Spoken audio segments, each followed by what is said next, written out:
Ladies and gentlemen, it is go time. Day 2 of Bitcoin, Alaska. Man. I don't know about you guys, but I almost didn't make it here. Not like being poetic. I had doubts. I mean, literally, like somewhere over the Rockies, our plane hit a kind of turbulence that makes you reconsider a lot of life decisions. Okay? I was in the bathroom. Thought I was about to meet Satoshi in the afterlife. And this brought a whole new meaning to spray and pray. I can tell you guys that much. That was nuts. But you know what? Despite what felt like certain oblivion in a tiny aluminum tube, there was no stopping this train. We made it. Thank God we all made it. Because what's happening here is nuts. Wade, Tammy, the whole crew who put this together, this is truly special. Nothing like it. Give them a round of applause. We jumped into glacier water like lunatics. We saw whales, sea lions. I think I saw Jason punch one. That was cool. Lots of eagles. And just the whole awe of this place. But the real magic of it all was getting to hang out with absolute legends. The other night, the sky opened up and Vays snapped a salmon across his leg and fed 30 people. It was incredible. These are miracles. And being able to share these things with amazing people, absolute blessing. Wade, Tammy, Tristan, the Hoke family, Ashlyn, the Bitcoin vets, Operation Bitcoin, thank you. You didn't host a conference. You created a real moment in people's lives, and they're never going to forget it. But I want to honor what we're here for today, and that's Bitcoin. And also maybe telling Elizabeth Warren to GFY. But we're not going to be talking about price charts or portfolio allocations. I just want to talk about what Bitcoin really is. It was like in Alaska, what's the perfect metaphor? Bitcoin is an invasive species. So let me explain. When an invasive species enters an ecosystem, it doesn't ask permission. It doesn't knock on the door politely. It forces the environment to adapt to it. And sometimes that environment breaks under pressure. Sometimes old systems just can't compete or survive. Does it sound familiar? It's probably making sense right now. Bitcoin doesn't wait for a legacy system to understand it. It doesn't care about your blue check mark or your Harvard economic model. Bitcoin enters your life, and without asking, it changes your time preference. It rewires how you see the world. You start delaying gratification. You start saving. You stop falling for fiat lies, and you begin to value your time in life on a different level because you have a newfound hope in a future that once seemed unattainable or totally impossible in the current system. That's invasion. And Bitcoin hits the banking system, and suddenly risk-free U.S. Treasury market starts to look like a giant melting ice cube. The central planners don't know whether to regulate it, tax it, buy it, or ban it, because deep down they know the truth. It's not going away. Governments will have two choices: adapt to Bitcoin or prepare for Weimar. Politicians will have two choices: align with truth and transparency, or get voted out by a new generation that values sovereignty over sound bites. Bitcoin is changing what we value. It monetizes honesty. It monetizes energy. It rewards work, not word salad. It breeds innovation, community, and a little toxicity from time to time. But that toxicity, that's immunity. That's how Bitcoin protects itself from compromise. And look, everyone, especially Elizabeth Warren. Yes, there we go. Thinks they can tame Bitcoin. Wall Street thinks it can wrap it in a suit and tie and parade it around. Governments think they can tax it into submission. ESG bureaucrats think they can shame it into hiding. GFY, Greenpeace, but they all forgot one thing. Bitcoin does not adapt to them. They have to adapt to Bitcoin. Who's seen Watchmen? Rorschach, when he's in prison. The mistake is you think I'm in here with you. No, you're all stuck in here with me now. All right, that's how Bitcoin is working. That's not, and it's not a technical detail. That's a civil, how would Gladstein have said, like a civilizational truth. Because once you separate money from state, once you anchor value to math, energy, time, everything changes. This will blow your mind. A guy in the 60s and 80s might have been the original Satoshi. Buckminster Fuller talked about this in the 60s and 80s, time energy accounting, and what that would mean for society, and thinking of an invasive species.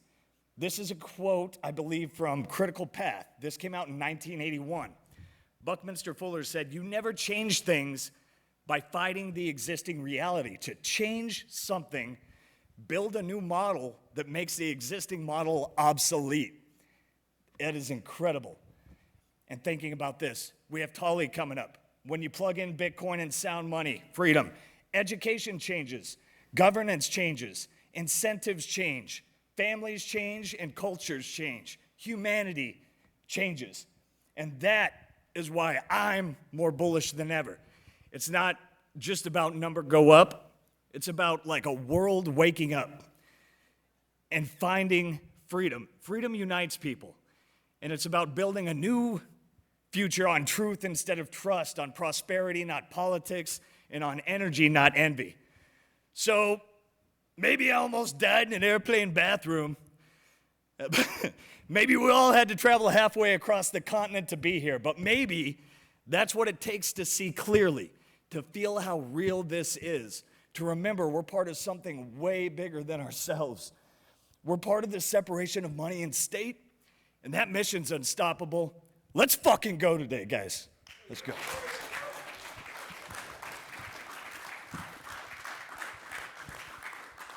And speaking of crushing the state, it begins with fixing the state education system. Welcome to the stage, Tali Lindbergh from Free Market Kids.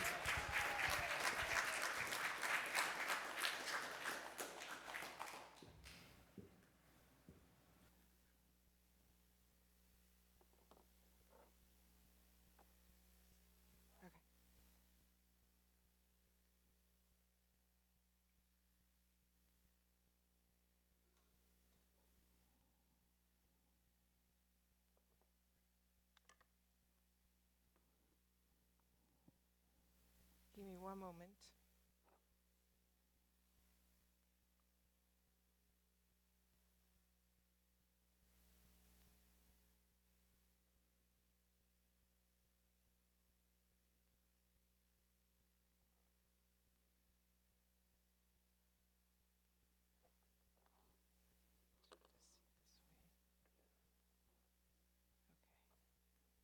Welcome to How to Raise Your Kids That Can't Be Bought. When I think about Bitcoin, we're all very, very excited about its future and its ability to change the world.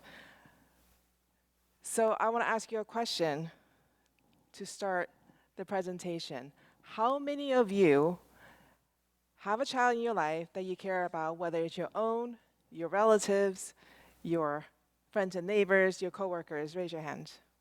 A child you care about. Okay, wonderful. So you're all in the right place. Now, as Bitcoiners, are you already trying to teach these kids about Bitcoin by either downloading a hard wallet or a cold wallet on their phone, sending them sats, telling them about C phrases? How many? Is that the first thought that comes to our mind when we think about sharing Bitcoin? Let's give them some, right? So that they care, so that they can start to follow the trend. Well, I want to ask you this question. What if money lessons are actually secondary lessons? What if that's not the first lesson we should think about when we think about teaching Bitcoin? When my kids were young, we took money literacy very seriously, and I taught them through how to count coins. I gave them sticker charts and envelopes to learn how to budget. I taught them accounting. I gave them lectures on economics. We had the Dave Ramsey financial freedom chart taped to our wall. I had them play the cash flow board game by Rich Dad Poor Dad every month. We had to bribe them with jelly beans, but they play that game every month. We talked about the financial statements. I had them read the Uncle Eric, Whatever Happened to Penny Candy economic books for children. And I even had them do accounting workbooks on running a lemonade stand. Why did I do that? Because I thought that if I could just teach them the dollars and cents, in our case, Bitcoin and Sats, that I could help them have a secure financial future. But I want to invite you to consider the following scenario. We're going to call this little girl Olivia. She's a very good student, as you can see, very studious. She takes her lesson well, and she applies the knowledge that she has been taught. You can see that she's keeping careful account of math and her allowance. She even has 3 jars for spend, save, and donate. She is a money literate kid. However, one day, her little brother forgot his lunch money at school. But she refused to help him. Not because she didn't have the money, she had the money. But in her words, she said, well, he should have been more careful. So in this case, we have a kid who has money literacy, but not yet the character to use it well. So what is character? It can be a nebulous term sometimes, so for our purpose, I'm going to define it here.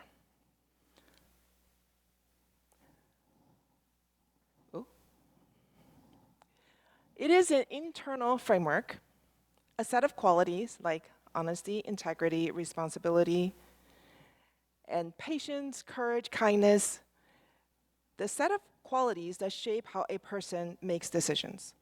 In other words, a person with strong character has the inner strength to make the right decisions rather than the easy ones, even when no one's watching. So that's the set of definition that we're going to consider going forward in the rest of the presentation. How many of us here believe that today's society promotes strong character in our children? We live in a world that is obsessed with money. We love it and hate it at the same time. We want it to be fast. We want it to be a side hustle money. We want it to be passive money. We even want it to be viral money. And our kids are exposed.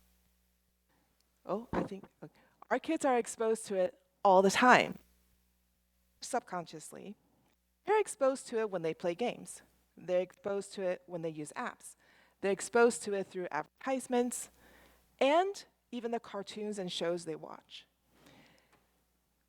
They are bombarded with a message of ease and fast, self and immediate gratification, right? How many of us know a kid who wants to be an influencer so they can make lots of money just playing games? Yeah, they are very much influenced by society, by peer pressure, by social media, by the advertisements. They're not just under attack financially, right? They're under attack even morally, and to the establishment of a strong inner strength. So here's what I would like to ask you. Do you agree that money flows where desire goes? Do you agree that whatever is already inside of you, having more money will amplify it? Okay, so money is a tool that amplifies desire, right? So let's talk about desire. There are 5 core human desires that drive all of our actions. They are survival, belonging, significance, growth, and freedom. And we're going to go through them one by one. The first, survival. That's basic, right? We all have the innate desire to live, to have security, to have safety. And with a strong character set inside of yourself, that turns into resourcefulness, stewardship, and gratitude for what we have. However, that same desire for safety without a strong base can turn into anxiety, hoarding, and fearful living. Would you agree? Two sides of the same coin, right? The desire for safety. Okay.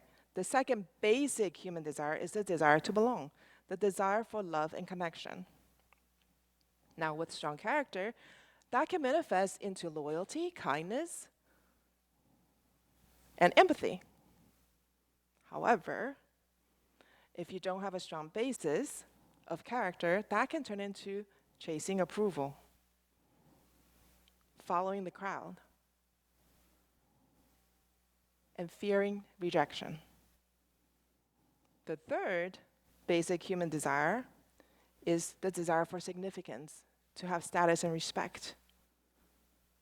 With strong character, that can be a great drive for you to have purpose, to have great leadership, and to have humble confidence. However, on the flip side of that, without strong character, that same desire for status and respect turns into narcissism, flex culture, and destructive ambition, doing whatever it takes to win, even through burning bridges. The fourth basic human desire is the desire for growth, to learn and self-improve. That's a great thing, right? It can turn into curiosity. It can give you grit and to enjoy the process. But on the flip side of that, that desire for growth and learning can turn into perfectionism, burnout, and restlessness, always looking for the next shiny object. All right, our fifth and final is the desire for freedom. I think this is the one that all of the Bitcoiners here can feel in their bones. Your desire for autonomy and choice. And with strong character backing that desire, it can give you integrity, ownership, true independence. But on the flip side of that, the desire for freedom can turn into rebellion, entitlement, and selfishness. Money is the tool that amplifies desire. Of the 5 core human desires, what do you recognize in yourself? What do you think you're passing on to your children?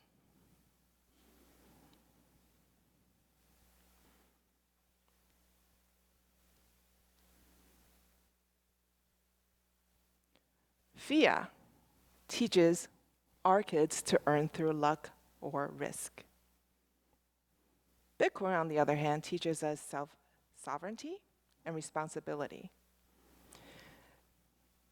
A child with strong character foundation would have the strength to say yes to what matters and no to what is popular.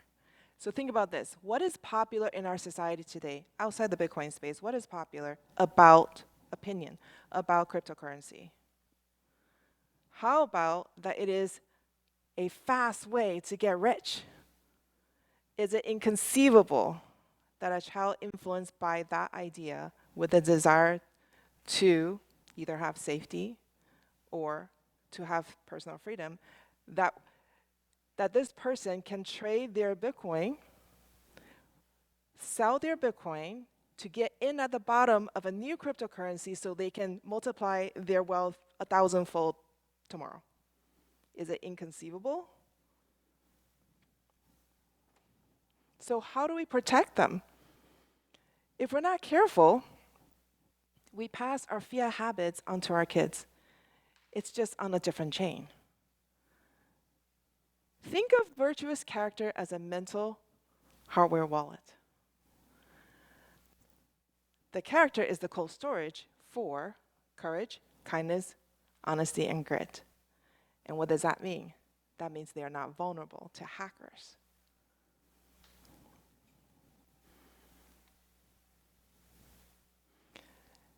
Likewise, a child whose values are built on conviction, they're not vulnerable to get-rich-quick schemes. And they're not vulnerable to the conformity mindset. So,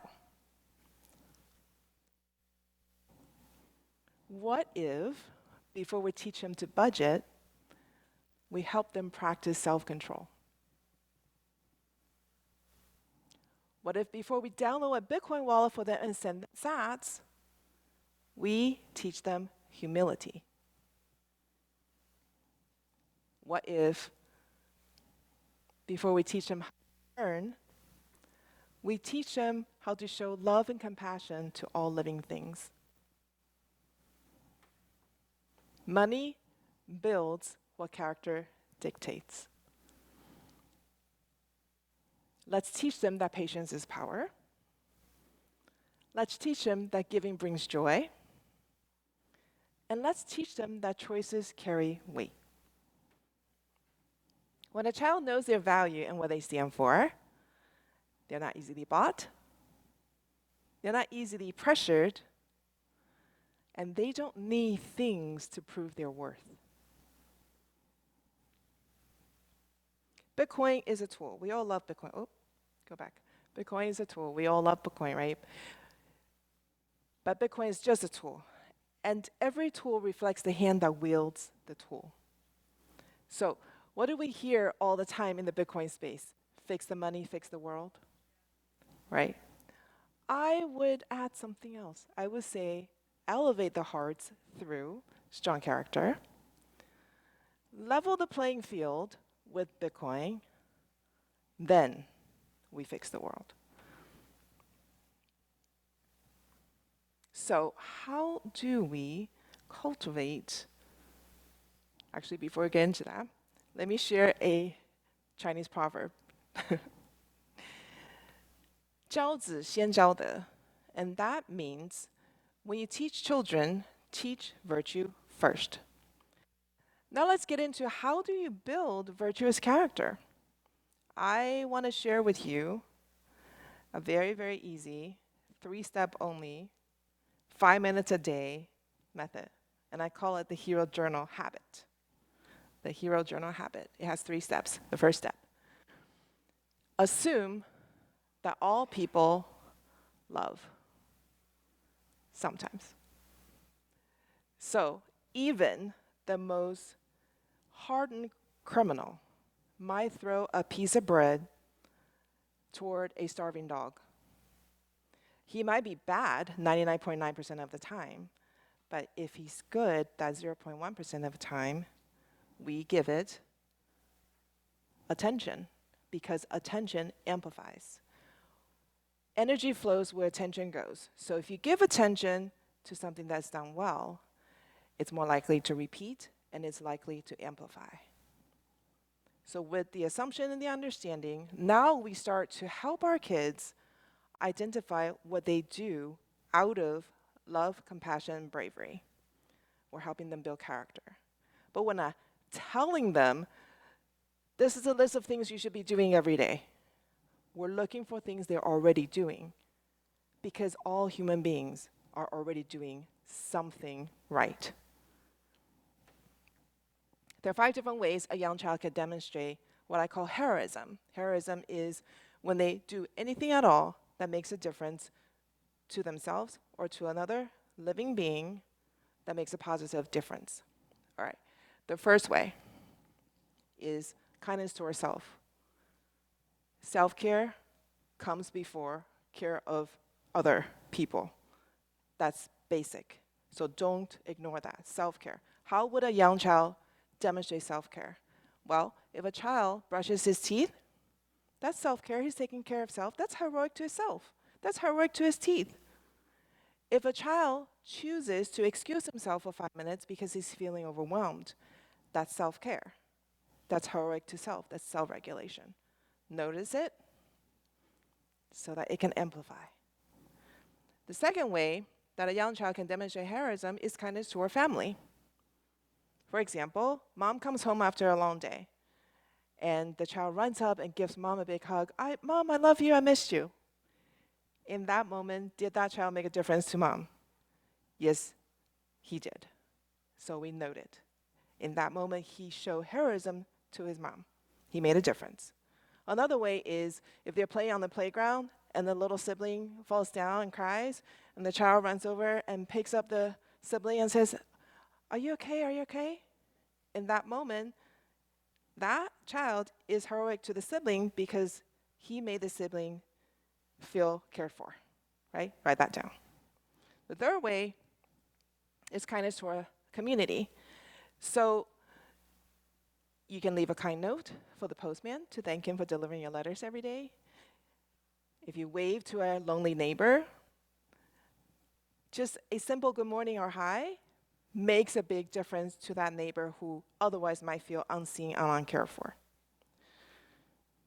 Fourth way for a child to be heroic is to show kindness to our nature.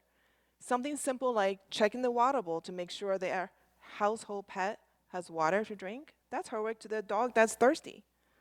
Or if they're hiking on a trail and they pick up garbage, that's showing kindness to the environment. Easy things like that. Now, the fifth one is more the traditional idea we think of when we think heroism, bravery. But not necessarily bravery toward other people. Bravery for self. For example, if the child is scared of speaking in class, but one day she raises her hand and answers a question, that's bravery. Let's note that so that it can amplify, right? Or just doing something she's scared to do at all. All right. Those little passing moments, giving mom a hug, helping a sibling up from a fall, saying hi to an elderly neighbor, they seem like little things.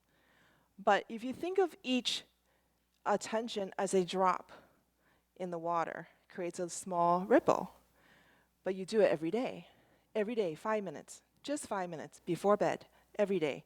What did you do today? What did you do today that made a difference to yourself, to the world, to your family, to your community? Every day, small ripple, they build up over time. Can you see that it will result in a far reach and a very deep down, unshakable conviction of what they stand for? That they have the capability to make a difference in the world and a strong sense of self-worth. Can you see that the compound effect of those attention on tiny heroic moments can build a strong character? So, if you have a child who has strong character and Bitcoin as a freedom tool, can you see that that is the winning combination? Can you see that this child over time will become the leader in their social circle? That they will be the influencer, that they will attract the trust of their friends, that what they say and what they think will make an impact. So you have a strong child with strong character and a strong tool together. That's how we fix the world. That's how we make the world a better place. Ooh, go back. So I'll just repeat it again. When children have strong, virtuous character, the tool you give them, Bitcoin, the tool of freedom and sovereignty, will be used with power and purpose, and together, they will change the world. Thank you.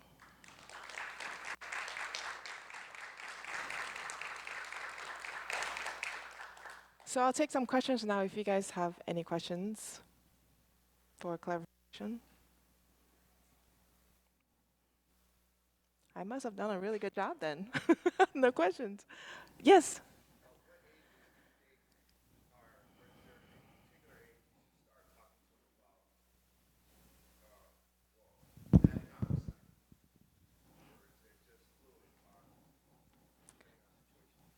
The question is, at what age do we start talking to them about economic side of things? And I would say anytime they start to react to what you're saying and they show any level of comprehension, you can start to add. And every child is going to be different. Some kids will pick it up faster, some kids will pick it up slower. I'm not saying that this should be done in a linear way. You don't just go, okay, I got check all these boxes for a strong character, and now I can tell them about Bitcoin. You can do it simultaneously. The goal is to really build up their knowledge and their character together, right? Just don't focus on the money and not give any attention to the other side. But again, depending on your relationship with your child, right? So for me, as an example, when my kids were young, I brought them to the Holocaust Museum because they're part Jewish and I believe that they should know their culture, and I don't believe in coddling. And so they were young, and we went into the first level of the museum, and you have to take the elevator to the second floor before you start to see the graphic stuff. And I remember going into the elevator, and the lady who was operating, the movement of the elevator, she goes, ma'am, are you sure you want your kids to go up to the second floor? And I said, yeah, they need to, kids live through it, and my kids can take it. We're going to go to the second floor. Well, we got to the second floor, the door opened, I walked out, and the first picture I saw, I was traumatized. And I just ushered them really, really fast through the whole rest of the exhibit. So I forced myself to see something that I wasn't ready to see and they weren't ready to see. So you really have to kind of gauge. Some kids are ready. But I asked my kids if they remember that moment. They don't. I do.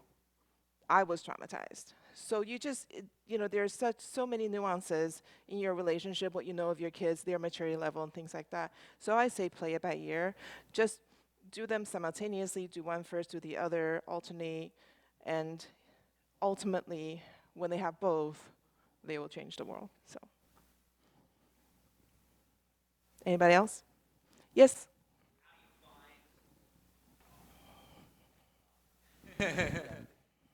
How do you find moving or teaching different age groups across maybe a 14-year-old and a 6-year-old? How do you find you take certain concepts and kind of elevate some while maybe lowering to the 6-year-old without losing the message, but keeping it engaging for, that vast age range? Are you talking about teaching Bitcoin or teaching character? Probably character, because I think that, Bitcoin would ultimately come from building a good character. Okay, so I don't necessarily think you need to tweak that, honestly, when it comes to character, because when we're talking about pebble-sized attention or pebble-sized changes, whether you're 50 years old or 5 years old, the pebble-sized change eventually will add up, right? So if you have a 5-year-old younger sibling and a 15-year-old younger sibling, and you ask them the same question, what did you do today that was heroic? What did you do today that showed love and compassion and bravery to yourself, to other people, to the environment, to the world? They can identify in their own way what they did, and the size of it doesn't matter. The goal is the repetitive building of that, the conviction that they are capable of making a difference. I think a lot of kids today, the problem they have is they walk around, they don't know what they believe. They walk around and all of their praise and validations have come from the outside. They have a trophy that somebody handed to them. They have a certificate that somebody handed to them, but there's nothing building on the inside. So when you're building something on the inside, the person, the child, 5-year-old, 15-year-old, they're fully capable of interpreting what they need to interpret. They have guidance on the inside beyond you, me, and the parents and the teachers, right? They have guidance on the inside. So I don't necessarily think that when you're building character, you need to tweak it for different ages. I think the same question applies to all. Yeah. Yes? Say a little bit about the homeschooling culture in Bitcoin and what movement you've seen there. The question is the homeschooling culture in Bitcoin and what I'm seeing. I'm seeing that almost every Bitcoiner we talk to would prefer to homeschool, but not the other way around. Because you see, Bitcoiners see sovereign money and really just sovereignty in general as important. And they recognize that public education is quite flawed. Private education also flawed. And so homeschooling gives them the most control over what they tell their kids. And there's so many conversations you can have at the kitchen table that you can't replace that in a classroom situation. So that's what I'm observing is if they can, most Bitcoiners prefer to homeschool their children. That way they don't have to help their kids unlearn stuff when they talk about Bitcoin. And they don't have to tell the kids something and have it be challenged when they go to school when the teacher tells them something opposite, right? It's a much more natural building of their knowledge and what is ultimately best for them and not according to what the politicians and the state administrators believe.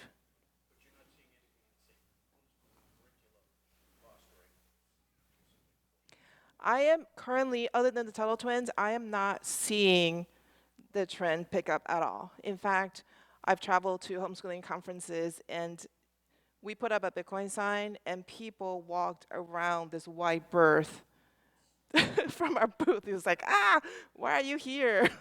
That's a scam, don't you know? So yeah, unfortunately, not yet. Yeah. Yes.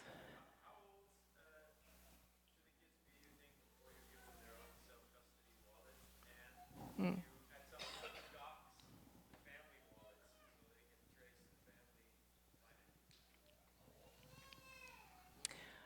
The question is, how old do you think the kids should be to have their self-custody wallet and also have a family self-custody wallet for them to track? I would say that that is to the discretion of the parent and your understanding of your child's maturity level. Some kids care very much, and you can tell them more earlier. And some kids really don't care because their attention's elsewhere. They want to play in the dirt. They want to swing, they want to jump off high places.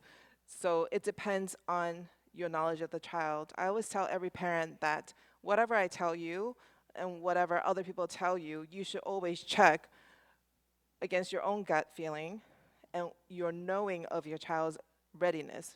So for example, economics, right? Generally, people say, well, why on earth would you teach economics to kids that are younger than high school? Well, why on earth not? I never believed in that, so my youngest one, when he was 8 or 9, I was already telling him economics, and I was showing him college lectures on economics. I don't know how much he took from that, but he's a very intelligent person, and if they don't fully understand what you're saying, they'll still store it somewhere in the back of their head, and someday all those data points are going to come together and come forth. So I say don't hold back, don't assume they can't understand, but if they don't respond to you, then just maybe hold off a little bit. But every child is different. Yeah, does that help you? Okay, cool. Anybody else? Well, thank you so much.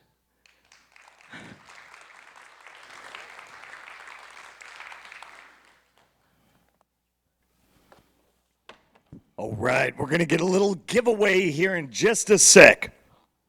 So again, how it works, just raise your hand with the question. You get it right, you get a Blackstream Jade hardware wallet, the brand new.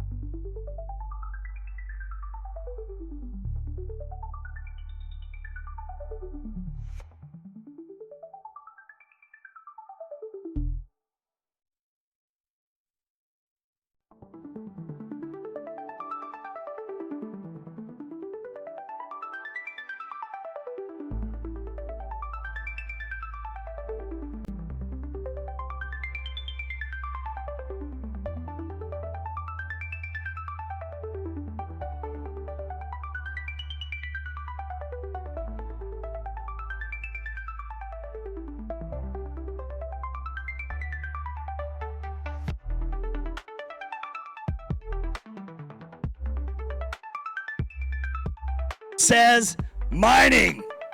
Here he comes. Let's go.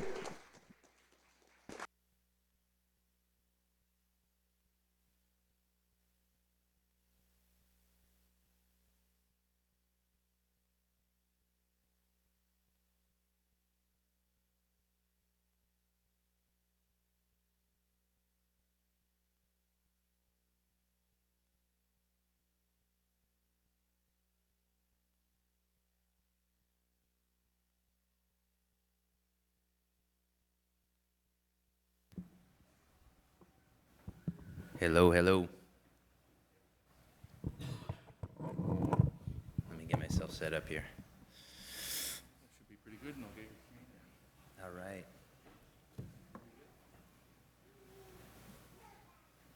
It's party time. All right, guys, gals, everybody. I'm super grateful to be here today, talking to all of you. You know, there's moments in life where personal and professional meet, and Bitcoin Alaska feels like that for me. So I grew up on the Oregon coast. I'm the CEO and co-founder of Sazmining now, and I spent about a decade living outside the US, and these days I find myself living in the rainforest of South America. So getting to come back home to the rainforest of North America is quite a treat and pleasure, and I've been appreciating the wilderness here.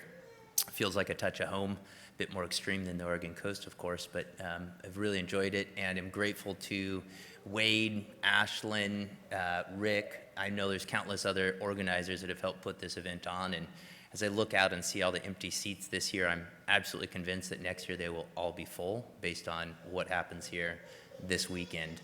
And so thank you for coming, being the first time. Somebody was saying this the other day about how if you know who Andreas Antonopoulos is, you can see him, one of the classic clips is he's talking in front of this like empty crowd, and 10 years on, everybody's like, yeah, what you're saying is absolutely right, and I can't believe I wasn't there and part of that. That feels like what we're experiencing here in Bitcoin Alaska today. But that's not why I'm here to talk to you. I'm here to talk to you about the importance of stacking sats for our liberty and why we must mine, not I want to mine, but really we need to. I'm going to go through the reasons for that. But before I do, I was reflecting on how this was occurring on Independence Day weekend, right? July 4th, as we like to call it, Independence Day. And I'm convinced, you may not be, and that's totally fine. We can agree to disagree, but I'm convinced that Bitcoin was drafted and Satoshi Nakamoto came from the US as an American. The reason why I think that is because there's a unique set of cultural values that Americans have and that were granted when we declared our independence from the tyranny of the British. And those unique cultural values combined with the frontiersman mentality that you can find still present here in Juneau led to what I believe is the right context for which somebody could think and dream up Bitcoin. Because we know that people had tried for about 20 years before to craft Bitcoin and were unable to. They didn't call it Bitcoin, but there's many, many attempts to create a digitally native form of cash. And I think July 4th is important because that was a predecessor event that was necessary, a necessary precondition for Bitcoin. So I'm appreciative that this is occurring on Independence Day and just wanted to point that out. Secondly, when Satoshi dropped the white paper in October of 2008, that was the first time. So the US, July 4th was the Declaration of Independence from UK tyranny. I see October 31st as the declaration that Bitcoin is post the tyranny of money. We have uncensorable transactions now, right? So building off of that, and we think of that as a 0-to-1 innovation, absolutely is, but what's often not recognized is when we mined the first block, there was a second 0-to-1 innovation that occurred because now democratizing the creation of money was available and accessible to all. That means any person in this room that decides to follow the rules of the network and mine has the ability to create money. So it's the decentralization of the money printer, in essence, is what Bitcoin offers, Bitcoin mining offers. And I think that's lost on a lot of us. And there's reasons for that. I'm going to go into it. But I said Bitcoiners must mine. And I think when I say that, there's a common question that comes up for many of us is, what is a Bitcoiner? I'm going to give you my definition. And I don't think it's the definition that is commonly held, and that's okay. We don't all have to agree on it. There's lack of consensus on this one. But I see it as a person who voluntarily decides to save Bitcoin instead of fiat. And that is an important distinction, the voluntary I've highlighted there, because you have to choose it on your own. Right? You have to go through the work necessary to get there. In the earlier years, it was much harder to get to the point of realizing, oh my gosh, if I save Bitcoin, it's less likely to erode and fritter away, the melting ice cube analogy, than if I save fiat, which is inflation is going to erode the power of that purchasing power of my savings over time. But we now have greater educational materials, and it's easier to make that leap, but you still need to voluntarily accept that Bitcoin is a better form of savings than fiat. And when you do, there's some shifts that happen. I'm going to talk about those in a moment, but I think it's important to talk about why we save, because cross-culturally, again, I've lived outside the US for a decade now, and I can say this from lived experience, the reasons why we save are almost universal. Across cultures, and these are for the big life events. So we think of emergencies as the first reason why we need to save, and I know that's number 5 on that list, but the reason why I have it number 5 is because I think it's the least important of the life experiences. That's like step 1 in the game of life, right? We need to have something set aside so if something unexpected comes up, we have the ability to cover it. But more importantly is the savings unlock specific biological events for us. So one is we raise our families and our kids need to have shelter.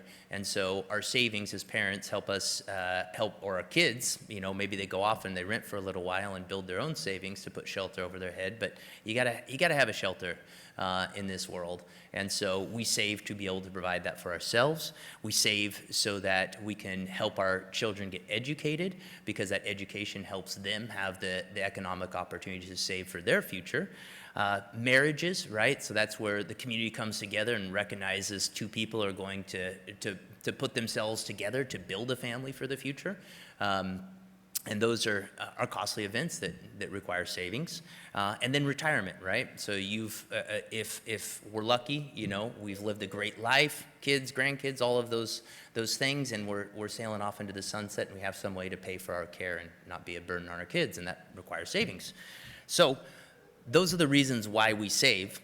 But there's some specific things that hard savings does psychologically, and I think these are super important to acknowledge. And I say hard savings, we talk about hard money, so I'm borrowing some language when I talk about hard savings. But we know, again, that ice cube isn't melting when we save in Bitcoin, right? The money printer, the US Federal Reserve, isn't debasing our savings.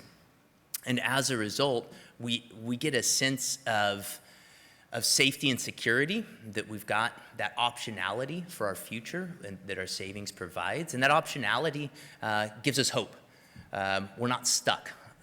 And that's important that we have hope, because it keeps us forward looking and it extends our time horizon. So if you are thinking about savings and what you're going to do with savings, you're naturally thinking about the future. And if we think about the future, I'm convinced that aligns us with our higher selves. What do I mean by that?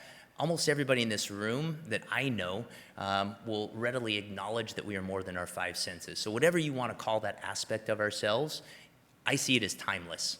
And the more that our time horizons extend out, the more we align with that timeless aspect of ourselves. And that's super important, because when we're aligned with our higher selves, we operate at our best. You can look back in human history and see that the times in which we thought with the longest time horizons were the times that we behaved the best as a civilization. It's a civilizing force. Okay, so that's all going to lead to freedom. That's all precursor to mining.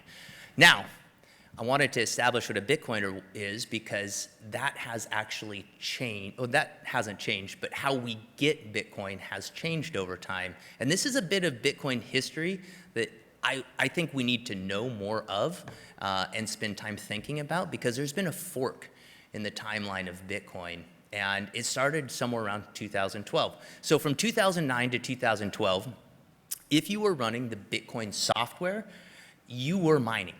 There was no separation. The software helped you mine, and that's how most of the early Bitcoiners got their Bitcoin, is they were mining it. Somewhere around 2012, and I would argue, though I wasn't around for this part of Bitcoin's history, that it was about the time that Coinbase opened doors and gave us an easy way through a customer experience to buy Bitcoin, that we shifted from mining to acquire our Bitcoin to buying our Bitcoin. And when we made that shift, there were some unintended consequences.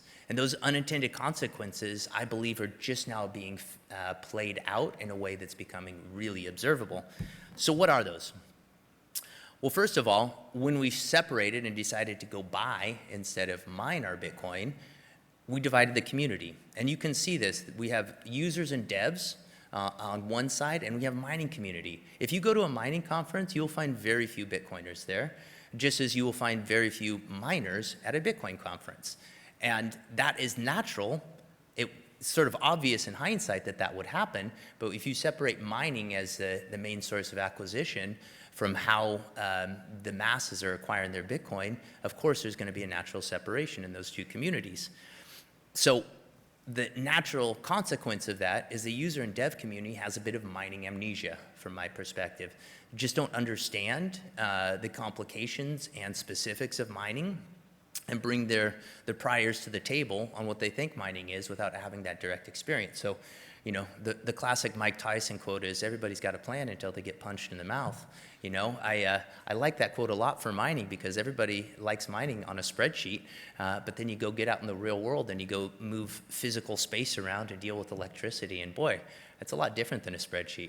So there's a bit of mining amnesia, and then that has led, in my opinion, to mining centralization problems. All these problems that we're quite worried about, and I'm going to touch on this in a minute, are downstream of the fact that we are acquiring the majority of our Bitcoin by buying it instead of mining it. So why? Why did this happen to us? So I would like to have a deeper conversation with Bitcoin historians to see exactly why, but I came up with a few reasons why I think this happened. One, convenience, right? It's just easier to buy than mine. I mean, let's be honest with ourselves, and we're human. We do like convenience, so it's normal that sometimes we don't take the hardest route in life. So out of convenience, we've gone to exchanges to buy. Two, I think there's a mining community failure. And I say that because most people, including when I was starting Sazmining, I had a lot of people saying, why don't you just mine it for yourself? And I think that attitude of, I want to mine just for myself, while it's great to be self-interested, I think that there was a failure in the mining community for anybody to develop an accessible way for the masses to mine. And that's made it difficult to compete with exchange-based acquisition. Third, supply and demand. If you were in a hurry and you want to get a lot of Bitcoin, it's much easier to buy it than mine it, right? You're going to get Bitcoin over time when you mine, but if you want a big block, you kind of need to buy it. So there's a supply and demand issue there. And fourth, there is a misalignment of incentives between exchanges and mining, right? At their core, the exchanges make money they take a cut of the fiat to Bitcoin transaction. That's how they make their profits. That's how they drive their businesses.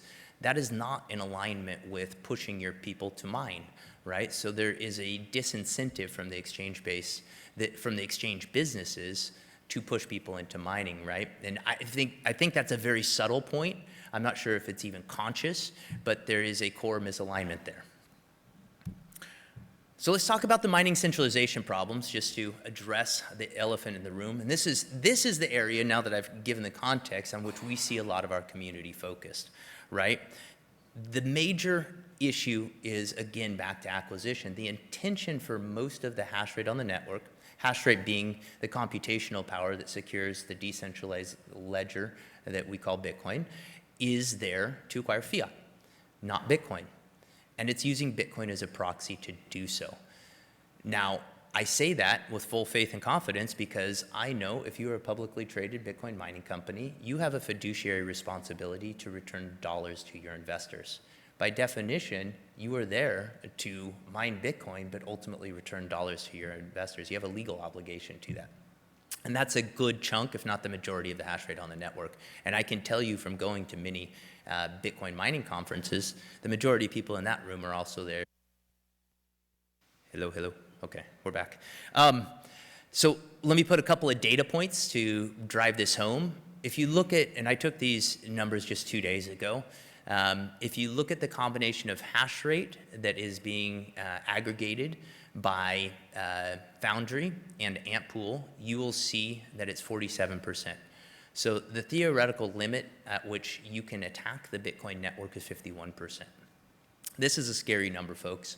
This suggests that if Foundry and Amp Pool were to come together, they could very likely force a double spend and erode faith and confidence in the Bitcoin blockchain. This is a problem that we need to address. The second one is 65% of all the Bitcoin mining hardware is being manufactured by Bitmain. Bitmain is a, thank you. Bitmain is a Chinese-based corporation. That means if the CCP wanted to come along, they have one throat to choke to be able to bend the hardware manufacturer to their will. Do they want to? I have no idea. But the fact that this even exists as an incentive means we've got a problem. Now, to be fair, there are solutions on the horizon to both of these. Ocean demand is not in the market yet, but there's 2 mining pools that are working to decentralize the hash rate, which is super important. There are manufacturers coming online right now, and Bitmain's share of the market has dropped from 82% to 65%. So these problems are being worked on. So it's not all, dire consequences here. But the real solution to this is Bitcoiners must mine. Quite simply, we've ceded the network to fiat hashers, and we need to take it back. There's only one way to do that, and that's to get involved. And I'm going to give 3 compelling reasons why we should be doing it. First, I'm going to scratch your self-interest and say it's more economic to mine than buy. 2, I'm going to talk to you about the moral obligation, which actually I've spent a good chunk of time already kind of infusing throughout the conversation here. And 3rd, I believe there's a market-driven reason why you're going to get to mine. So here's the economic case. The economic case, and I'm stripping everything away and making this as simple as possible, which is how much does it cost to run my mining rig and how many sats does it produce? You divide those 2 numbers and you get a price per Bitcoin at which you're acquiring your Bitcoin. That's the daily cost to mine a Bitcoin. To be fair, I have not included the mining rig in this calculation, and that's intentional. The reason why that's intentional is because it confuses the heck out of most of us. And the reason why it confuses the heck out of most of us is the price of your mining rig really depends on the timing of the cycle that we're in, and it becomes horribly complicated very quick. So you need to buy a mining rig to get started. At the end of your mining journey, you can sell your mining rig. The price point at which you get on the ride and off the ride vary wildly depending on your timing in the market. So it's a complex part of the equation, and that's why I'm just making it simple, because what I've discovered is talking to many Bitcoiners, they're not aware of this. They're simply not aware that the daily cost to mine a Bitcoin, and this is the opportunity with Sazmining right now in Paraguay for an air-cooled mining rig, is 50% off what it would cost them to go to an exchange and buy it. So there's the market-based reason. And I want to talk a little bit more about it, because there's a super simple idea that I am ashamed to admit I didn't recognize until about a year ago. And this is going to sound silly, but Bitcoin mining is the only way to make new Bitcoin. Let me say that again. Bitcoin mining is the only way to make new Bitcoin. Why is that important? Well, it's important because it breaks the paradigm as a Bitcoiner of how we evaluate investments. So again, 0 to 1 innovation. We put dollars into an investment, we expect dollars out. The problem is if you're a Bitcoiner, that's not what you're saving in. You're saving in Bitcoin. So it makes 0 sense to think of it in terms of ROI, a mining investment. It makes all the sense in the world to say, am I getting more sats for my dollar? Which means you need to be comparing to the price on an exchange. Am I getting those sats cheaper by mining than buying? That's the real question we should be asking ourselves as Bitcoiners focused on saving Bitcoin for our futures. 2, there's another advantage, and this is actually the one that gets most of us more excited these days, given what we see in the world. But you get wild sats when you mine. These are Bitcoin that are generated directly off the network. You're going around the entire surveillance state banking system. I don't know, just quick show of hands, who's walked into a room, not noticed a camera was sitting over there, and then as soon as they noticed that there was a camera observing them, they suddenly kind of froze up? Does that happen to anybody? All right, I'm seeing heads nod, if not hands coming up. So yeah, that's what happens to our sats, guys. Our sats, when we buy them off of an exchange, and I see this because I see how my customers are using their sats. When you buy your sats from an exchange, I like to call them surveillance sats, because they sit in your wallet and there's just this psychological friction of, can I really use this? Do I want to send $20 to my buddy in Australia to help him and his wife out and for a baby gift or something? Or I don't know, there's a taxable event there and all sorts of stuff, right? So there's just that friction. And so I see wild sats as being important to help us with the circular economy. Finally, and I think, again, this is something that are we good? I'm still here. All right.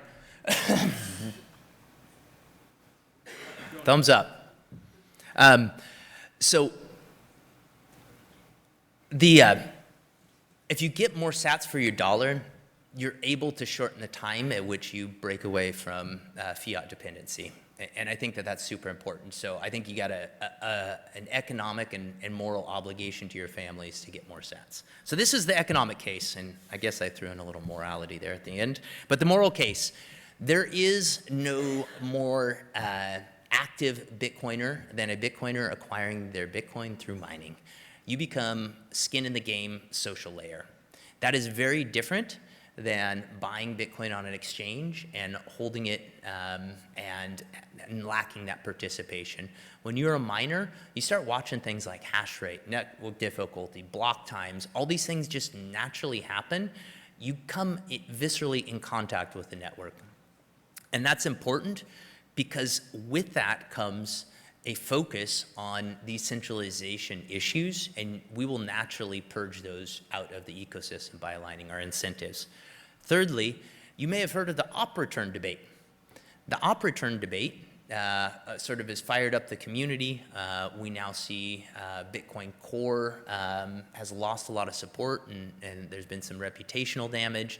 We've seen the uptick of knots as the primary implementation.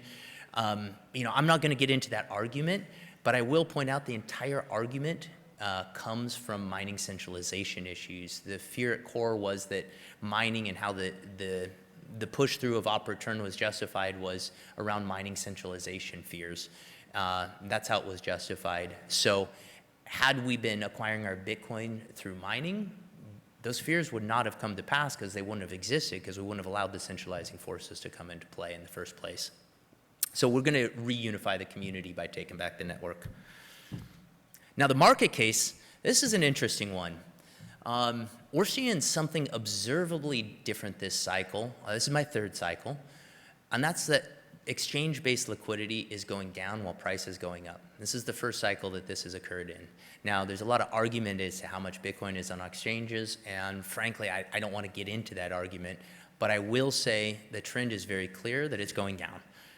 And it makes all the sense in the world because of Gresham's law. So as human beings, we are governed by Gresham's law when it comes to money. We want to spend the bad money and we want to hoard the good money.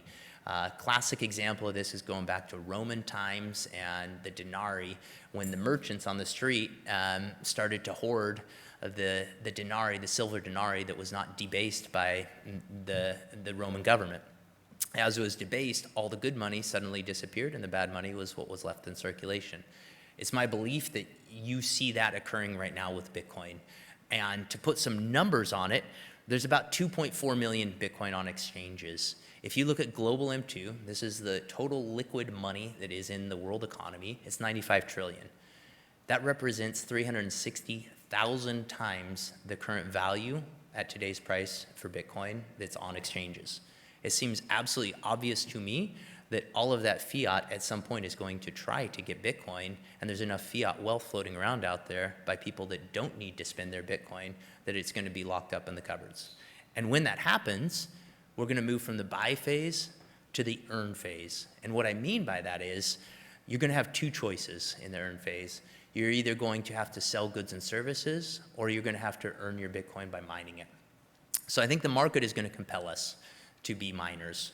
And so the sooner that you get started mining, the sooner that you're going to understand mining and have a leg up in that game. So this picture in the lower left, lower right, excuse me, is the Cathedral of Milan. Does anybody have an idea of how long it took to build this? 20 years? 589. 589. I put this here because human beings are capable of having a very long time horizon. However, can you imagine, or do you know of any project ongoing right now in the US that is expected to be completed 589 years from now? High-speed rail. Correct. Thank you, Tone. It's an absurd question because our time horizons as a culture are extremely shrunk at this point. However, if we are going to be successful in our pursuit of making Bitcoin money, these are the time horizons that we need to think in. And we're not going to be able to think in those time horizons unless we truly take accountability and ownership of the network and come to, in my opinion, dominate it for our source of Bitcoin acquisition. So we have an obligation to take back the network. Now, there's a lot of different choices for how you get into mining. There's bitaxes, there's hash heaters for your home, there are various hosting companies out there, and then there's Sazmining. And this is not a pitch for Sazmining. I don't care how you get involved with mining, I just want you to get involved with mining. If you choose Sazmining, though, just to talk a little bit about who we are, we're the first mining as a service company. That means we've built software specifically to compete with Coinbase for your business to acquire Bitcoin as easy as possible. I saw this as the fundamental issue, keeping people away from acquiring their Bitcoin through mining, and so we focus on UX almost exclusively and spent a long time building it. We're quite proud of what we've built, and we have a promise to our customers. The first is to focus on that world-class customer experience, and it's improving day by day with our engineering team. The second is to have total transparency with our clients and aligned incentives. So you've got three levers in this type of a business model on which you can make money. You can mark up your hardware, you can mark up your electricity, or you can figure out a way to take a share of the Bitcoin to pay for your goods and services when you provide this type of a business. We focus on the last. So we are cost pass-through. We don't try to make money selling you hardware. We don't try to make money selling you electricity. We take a percentage of the Bitcoin, just 15% to be specific. And why we do that is to align incentives with our clients. That means if I can't make your property work appropriately, I'm also not earning any revenue. And I, again, as Bitcoiners, we're quite good at aligning or thinking in terms of incentives, and this is purposeful with our business. Lastly, carbon-free power is what we focus on. So we're 100% carbon-free power. All of our data centers are powered by hydro at this point. That may change in the future, but we want to always keep ourselves 20% better than the network. So that's Sazmining. I've given you guys all the reasons why in the world to get involved, but please, mind your sats, stay humble, be free. Thank you.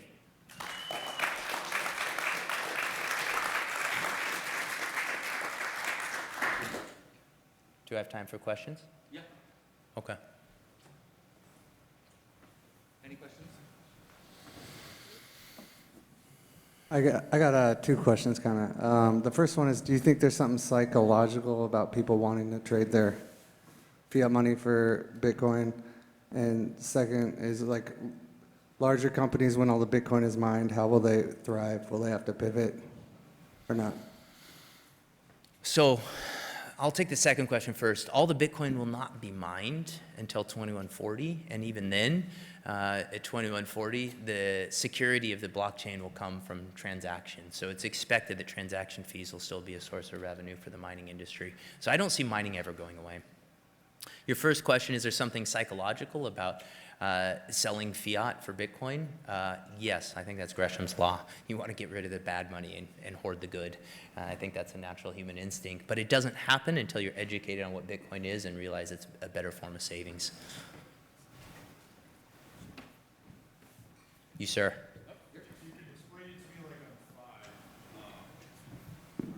on 5, regarding the 51% attack, if you combine the hash rate of the two mining pools, what is the theoretical advantage there? If people lose faith in the network and they change something into their favor, I just don't see it. Well, yeah, exactly. You hope that there is an economic disincentive, like, Foundry and Antpool colluded, it would ultimately degrade their own businesses, so that it would be killing the golden goose, so to speak. So yes, there's an economic disincentive there, but the fact that it's possible then makes it a risk vector for the entire network, a security risk. And so who would possibly take advantage of that? Well, I can think of a couple state actors that might not like their money printer being decentralized that might try to take advantage of that effect, even though there's not an economic opportunity for either Amp Pool or Foundry to get together and do that. Okay, great. Thank you. Yep.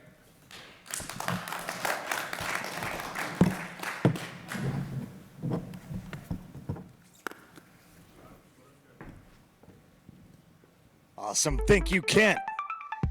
Man, you guys are in for a special one here. In just a second, we have Representative Begich and Tone Vays coming on to talk about maybe Alaska will be the future Bitcoin mining capital of the world. Who knows? But before that, we got a little giveaway. Blockstream Jade. And that's one. But if you answer both parts of the question,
awesome.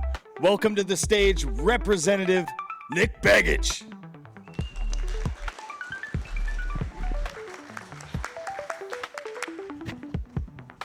Sir, thanks for having me. And thank you so much for joining the very first Bitcoin conference in Alaska. Happens to be here in Juneau. Okay, I'm gonna do a super quick intro. My name is Tom Vays. I spent 10 years on the quant side, quant side of Wall Street, financial engineering background. Worked at Bear Stearns during the collapse, and after that, a few other companies. Left Wall Street in 2015 to kind of try to make a difference in the Bitcoin space. I've ran a podcast. I've many podcasts, mostly on YouTube. Organize events. Unconfiscatable is one of the brands. So if anyone is interested in my work, just Google Tone Vays on YouTube or anywhere on the net. And I'm going to leave it there, and I'm going to let the congressman do a quick introduction. And as you do, just talk about your history of brief history of Bitcoin and how it intersected with politics. Well, that's an interesting question. Okay, so quick background on me. I've spent my entire career in technology. So I ran a software development company for a number of years. Prior to that, I worked at Ford Motor Company as a technology manager in Dearborn, Michigan. And so I kind of grew up around tech. And when I first heard about Bitcoin, it was about November, I want to say November of 2012. And I was reading an article that was talking about the upcoming halvening, or halving as we call it now. And it was talking about how Bitcoin was going to become more scarce. And I thought, what is this? What is this thing, this private money thing called Bitcoin? And so I started reading up a little bit about it, and I decided, you know what, I'm gonna experiment with this a little bit. And so January rolls around, early January, and my son had just been born. He was less than a year old, and he needed diapers in the middle of the night. And I had this paperwork filled out to create an account in an exchange, and I said, all right, I'm going to go make a late night run. I went to Walmart. I put $100, and I transferred it into an exchange, and I bought some Bitcoin. And I wanted to see, could I get it out of the exchange? How does the whole private wallet system work? And so I would, I download the blockchain and create a private wallet and pull it over. And I bought about, I think it was just shy of 7 Bitcoin at that time. And I thought about it for another couple of days, and I thought, you know what? I'm gonna go a little deeper, and I bought $5,000 worth of Bitcoin, and ultimately had about 440 Bitcoin in a company called Mt. Gox when it folded. Today that would be worth about $50 million, and I spent $5 million on it, or rather $5,000 on it. And it was a lesson in self-custody, right? Watching that amount of Bitcoin just evaporate through what was ultimately determined to be a, I guess we call it a warm wallet. It should have been cold storage, but it wasn't. And it leaked right out of the exchange. It's a hot wallet. Yeah, well, it was a hot wallet that was supposed to be cold, so I Right. suppose it was a lukewarm wallet. Over there, yeah. Yeah, and so nevertheless, it was a lesson in self-custody. So, years go by, I start to become involved in the political process here in Alaska.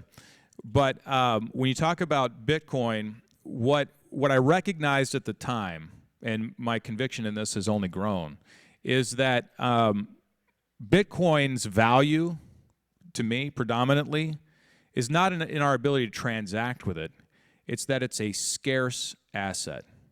It's scarcity, right? For years and years, we've talked about gold as the reserve.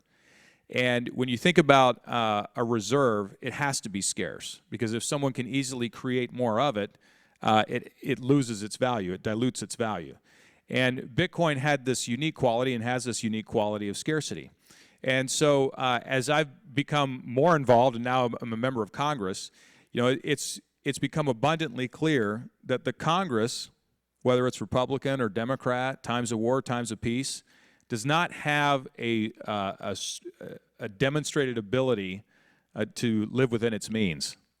And I would say that central banks understand that well, and it's why they hold gold and other scarce assets on their balance sheet. Yeah, that's an understatement, not being able to live within its means. But we'll get to that as well. So I do have 6 points of agenda, and I do definitely want to leave some time for questions. So we're going to start off with at the federal level, and then we're going to work down to Alaska. So there are 3 bills that are being formulated in Congress right now, and hopefully we will see what they are by August, before the August break and August recess, to see if any of them are going to come to pass. There are 3 bills, one having to do with a market structure and efficiency, another one having to do with stable coins, and the third one is Bitcoin specific. So let's briefly touch on the first 2, because I think that will be a little bit shorter, and then move on to the big one, which is the Bitcoin bill. What's the progress? How's it looking? Give us an update. Yeah, so there's been some really strong progress when it comes to market structure and stablecoin legislation. We just saw the Genius Act pass the Senate. The House, not this coming week, but the following week, is scheduled to pick up stablecoin and market structure legislation. They're going to call it Crypto Week, from what I've heard. I just heard the Finance Committee chair call it that just yesterday.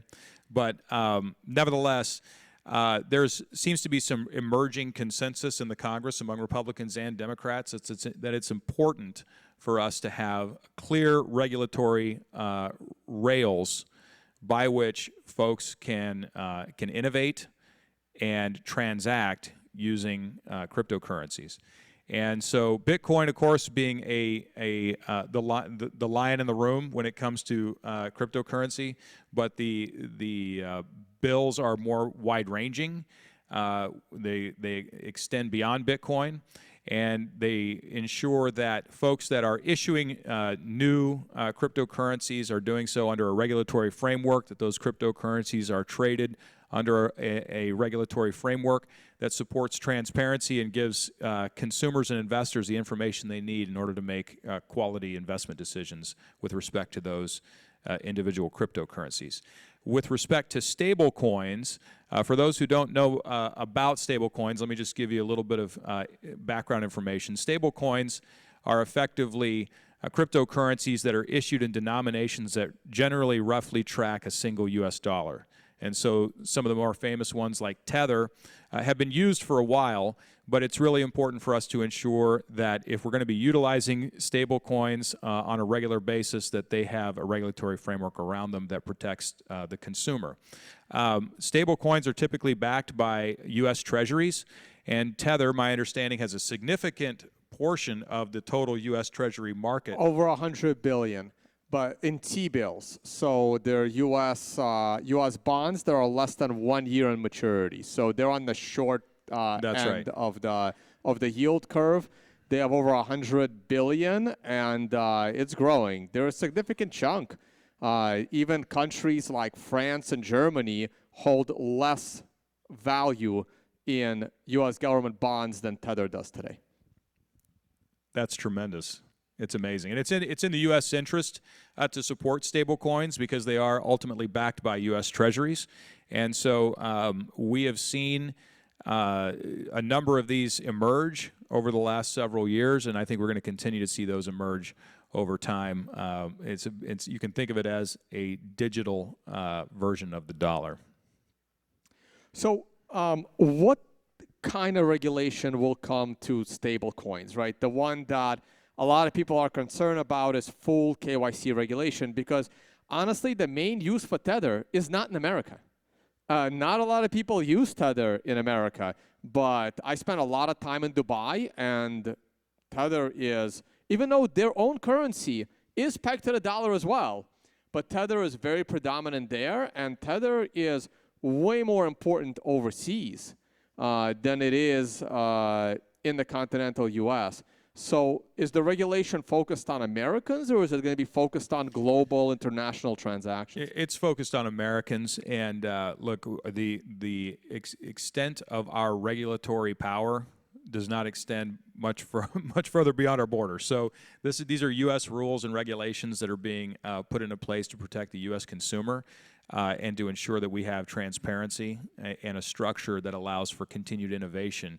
What we saw under the previous administration was what we have come to call regulation through prosecution, where the rules of the road were not clear, and it left far too much discretion to administrators within government to decide whether someone was breaking an existing law or not.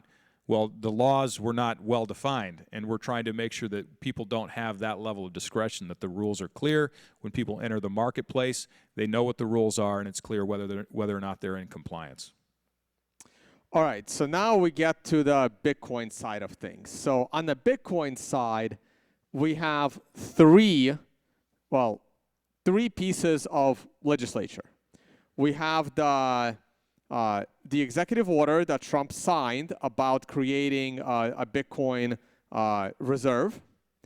We have the Bitcoin bill that's going to come out of Congress. Hopefully, it will pass. Well, hopefully it's good for us Bitcoiners as well, and then it will pass. And then the third one is the big, beautiful bill that people are protesting. I haven't had the time to dig into the big, beautiful bill, but I have a feeling there is some Bitcoin aspect in it because it's going to be big, like unfortunately many bills are. So how do these three things mash together? Are there going to be conflicting things in them? So can you just summarize these three pieces of regulation, legislature, bills, and all of them have some Bitcoin aspect to it? How is it going to gel together, and will it conflict each other, and where do we stand here? Okay, so if I veer off course, bring me back. Okay. There's a lot here to unpack. It is. Okay. I couldn't even ask the let's- question properly. yeah. I do this for a living. So let's start with the executive order. So the executive order from President Trump establishes the Strategic Bitcoin Reserve. It also establishes an additional sidecar, and you can think of it as a collection point for all other cryptocurrencies. So these two are distinguished in the executive order as being separate from one another. You've got the Strategic Bitcoin Reserve, which is only for Bitcoin, and then every other cryptocurrency goes in a separate bucket, right? That's through the Trump executive order. Why did he separate them? Because within the Trump administration, there's a clear recognition that, yes, they're all cryptocurrencies, but Bitcoin is different from other cryptocurrencies, and that has been recognized in that executive order. So I think that's important as a foundational starting point within the Congress and within the executive branch right now, is that there's a recognition that these two things have. Yeah, they got that one right. They got That's that great. right? Now, the Strategic Bitcoin Reserve attempts to vacuum up the various Bitcoin that's spread throughout, diffused throughout the federal government. So a number of agencies over many years have received Bitcoin, mostly through civil asset forfeitures, where there's been some illicit activity. Maybe they pick up some Bitcoin, some other cryptocurrencies, some US dollars, and those are returned to an agency. In the past, the United States government has chosen to auction off its Bitcoin in order to raise additional US dollars that they then use within their budgets. The recognition has been, hey, let's stop auctioning these things off and let's put them in their own dedicated reserves. And so that's what's happening through the executive order. But of course, executive orders only last as long as a presidency does. The next president can come in and change the rules if they've been put into place by a previous president. And so the Congress has to codify the work of a presidency, or it's subject to change for the next president. And so the Bitcoin Act is a way for us to create the Strategic Bitcoin Reserve in durable law. And it also provides a mechanism for us to acquire additional Bitcoin without the use of taxpayer dollars. And this is really important to understand because there's a growing recognition in Congress that Bitcoin is sort of the digital gold corollary. Now, the United States Central Bank, right, our Federal Reserve, we hold more gold reserves than any other nation on earth. Now, if gold as a scarce asset didn't have value, why would we even bother holding it? Because there's a broad recognition that this is a backstop. It's a backstop to the US dollar. You can't have a reserve currency without reserves. So gold has been our longstanding reserve. But there's a recognition that the reserve allocation perhaps should be rebalanced, that we should also add to the gold reserves that we have with Bitcoin. So the Bitcoin Act provides us with 4 mechanisms to grow up to 1 million Bitcoin held in a strategic Bitcoin reserve that would be durable. The first of those is continued civil asset forfeitures for which there are no additional appeals remaining. The next would be to allow Federal Reserve remittances that come from the Federal Reserve back to the U.S. Treasury in excess of $6 billion annually to be used on a discretionary basis to acquire Bitcoin. The next would be to look at our gold certificates, which have been marked at $42 an ounce for decades. Gold now trades over $3,000 an ounce, and utilizing a revaluation of those certificates, not selling our gold, but revaluing the gold that we already have, allowing us to do that. And then finally, we have something called an exchange stabilization fund that is overfunded to the tune of $40 billion. We got $40 billion more than we need in that fund, and it's just sitting there. And we can utilize those existing balance sheet resources to acquire Bitcoin. So the idea is to build a strategic reserve of Bitcoin up to 1 million Bitcoin. And why that amount? Because it's roughly the same amount on a proportional basis that we hold of global gold reserves. We've got about 5% of global gold reserves. This would represent roughly 5% of global Bitcoin reserves. And so the Bitcoin Act is working its way through Congress. Right now, the priority for the Digital Asset Subcommittee in the House is market structure and stablecoins. And hopefully when those things are done, we can turn our attention to the Bitcoin Act and start talking about that further. But that is the first step toward making what President Trump has done permanent. One of the key features of this piece of legislation is it would prevent someone from coming in and selling that Bitcoin in a rapid fashion. It's a 20-year required hold period, and after that, if it is decided by the Secretary that we should sell Bitcoin, they can only sell 10% every 2 years. And so it really does treat Bitcoin as a strategic balance sheet asset should that bill go through. Yeah, and that's great because I was tracking what was happening to the oil strategic reserve in real time on my channel, and it was crazy. That midterm election year, 50% of the oil strategic reserve was sold. And it's for emergency and war purposes, not to lower inflation. Like, it was completely crazy. You don't want to subject our reserves to politics. That's why we don't allow politicians to come in and start selling our nation's gold reserves either. So if it's going to be a reserve asset, it needs to be a reserve asset. One point I want to make too, you think about just jumping back for just a moment, and then we'll hit the big beautiful bill. The big beautiful bill. So just jumping back for a moment, think about the concept of a reserve currency. Do you think we actually have a reserve currency today? You can't really have a reserve currency without reserves, right? We talked about that a moment ago. But in the 70s, we removed the redemption window for the US dollar. It used to be that gold was the settling mechanism. And we removed the redemption window so that when nations had excess dollars and they were trying to come back and trade those dollars for gold reserves, Nixon said, no, we're not going to do that anymore. And he took us off of that gold standard.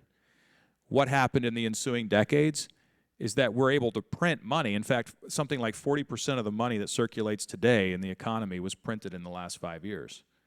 So the challenge that we have is that there is an untethering that has occurred between reserves and currency. It's very difficult to have a reserve currency without reserves, a redeemability. And I think the reason that we've seen gold and Bitcoin rise in such a dramatic fashion in recent years is because the market has recognized that there's nothing scarce about fiat currency. There's nothing scarce about the dollar or euro or any other foreign currency because it can be printed as needed. But there's a recognition that if we want to hold value over time, you've got to do so in an asset that is scarce. And that's why Bitcoin has increasing appeal, in my opinion. So now we can transition to Big Beautiful Bill. Yep. And then I got a couple of comments on what you already said. And okay. Follow-up question. Go ahead. Okay. So Big Beautiful Bill. I think one of the biggest things that the Big Beautiful Bill does is all businesses, including Bitcoin miners, can now take 100% deduction for capital investments in the current year that investment is made. And that is huge for all businesses that are trying to invest because it allows them to continue to roll forward with capital investments. And at a time where we're trying to build manufacturing infrastructure in the United States, this is a huge provision because instead of saying, hey, I've got, let's say, and I'm going to jump outside of Bitcoin for a moment and say that you're a manufacturer, an auto manufacturer, and you've got a multi-billion-dollar plant that you'd like to put into play. Under the previous rules, it might take you 15 or even components of your investment 30 plus years to recoup that deduction. Now you can recoup it in year one. And so that we expect will be very supportive of rapid economic growth in the country. And it's going to be good for the nation to be able to have that provision in the bill. The bill doesn't really address cryptocurrency or Bitcoin specifically, but it does provide a better investment climate for the United States. You're getting back now to the final question that you asked, stitching all these three things together, do they conflict? Are they going to create problems? Doesn't sound like it. I don't think that they're going to. And I think they're going to be very complementary to one another. And everything that I understand about these three components is that they will build on one another to create a more favorable investment climate in the United States. All right. So a couple of guys. Actually, I'm going to go back to one of the very first things you said. You discovered Bitcoin in November of 2012. In November of 2013, there was an amazing Senate hearing, the first one about Bitcoin, put together by Senator Ron Johnson, who's one of my favorites, and he did the COVID stuff and a lot of other things. And I would like to send that to you after. You should go back and watch that. It was great. It actually helped send Bitcoin from 100 all the way to 500, that Senate hearing alone, because it was very like, what is this thing? And they actually had good experts. It was the only Senate panel that had good experts back then, because then everyone became a shitcoiner. But we're going to talk about that as our next question. But just two quick follow-ups. There's actually one more way to perhaps pick up some more Bitcoin without hitting the tax consumer, in that it's unfortunate, but right now the interest on our national debt is pretty much $1 trillion a year, and it's becoming one of the biggest line items behind defense and all the healthcare spending. But the thing is, a lot of people are like, oh, the interest is $1 trillion. But it's the net interest number that you're supposed to look at, and it's only like 800 billion, still bad, but not as bad as a lot of the people will say. But why is net interest 800 instead of the trillions? Because some departments run a surplus. And when those departments have a surplus, they invest in US treasuries, and that comes in. So that is interest within the US, and that interest could be converted into Bitcoin, and that doesn't affect the consumer either. So just one more, because you already had 3. There's a 4th for you, something to think about. I have one more comment. Oh, man, I already forgot. Anyway, we're going to move on. I'll probably remember it after.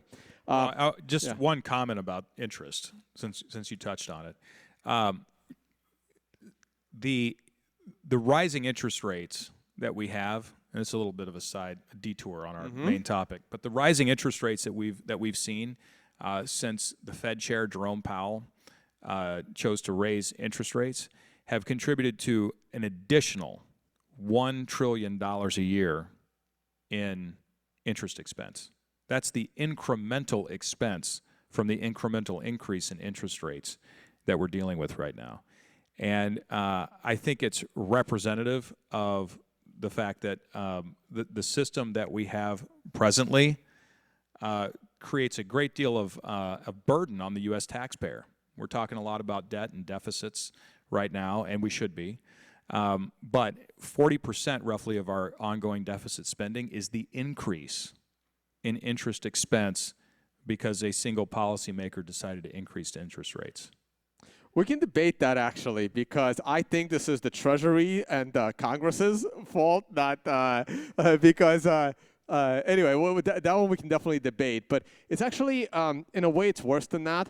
80% of our national debt is compound and cumulative interest. So if you think about it a different way, if all the money was able to be printed and not borrowed into existence, our national debt would only be like maybe 6-7 trillion instead of almost 30 trillion.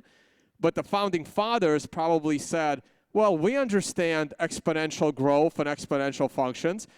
If Congress has to borrow money into existence, maybe they'll run a balanced budget forever. So it's a debatable topic, but it is a great topic that I would love to chat with you about. So the next question is, Trump was able to separate the two between Bitcoin and all the altcoins. Oh, I remember what I was going to say. The wording in them was different. The Bitcoin says you can't sell it, but it doesn't say that for the altcoins and the shitcoins, as I like to call them.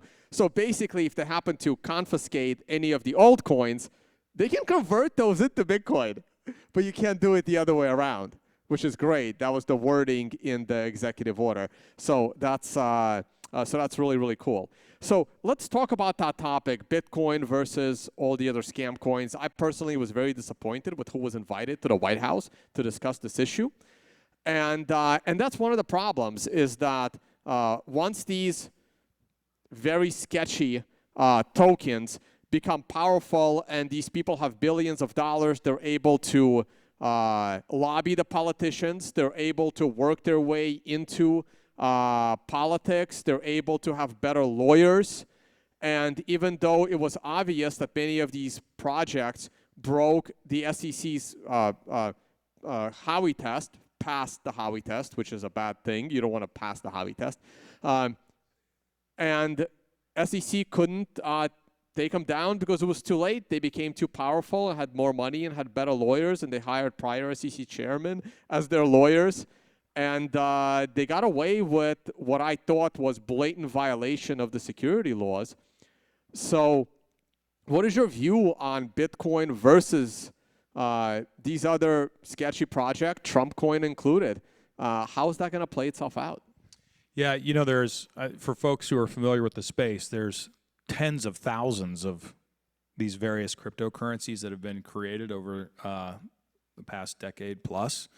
And it's been Wild West. This is part of why Republicans and Democrats have recognized that we've got to come together and make sure there's some rules of the road, because the consumer and the investor, without high quality information and a regulatory framework, is subject to folks that have, honestly, there's been quite a few scams, and we know about that.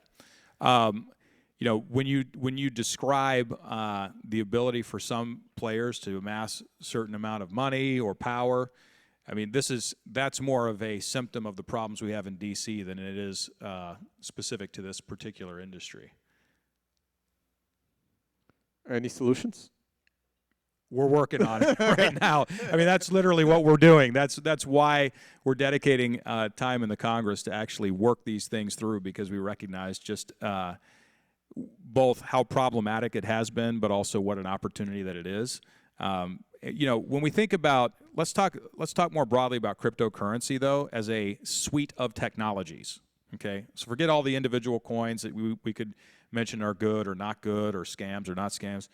At the end of the day, you have to think about what is the underlying utility of each individual cryptocurrency. What is its foundational purpose, right? And we can debate the various merits of Bitcoin versus Ethereum versus something like Filecoin, which has its own sort of unique utility.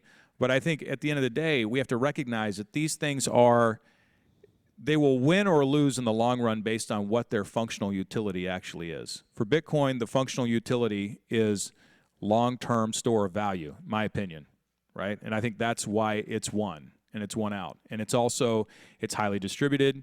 It was first and was able to achieve network effects that other assets are not going to be able to achieve.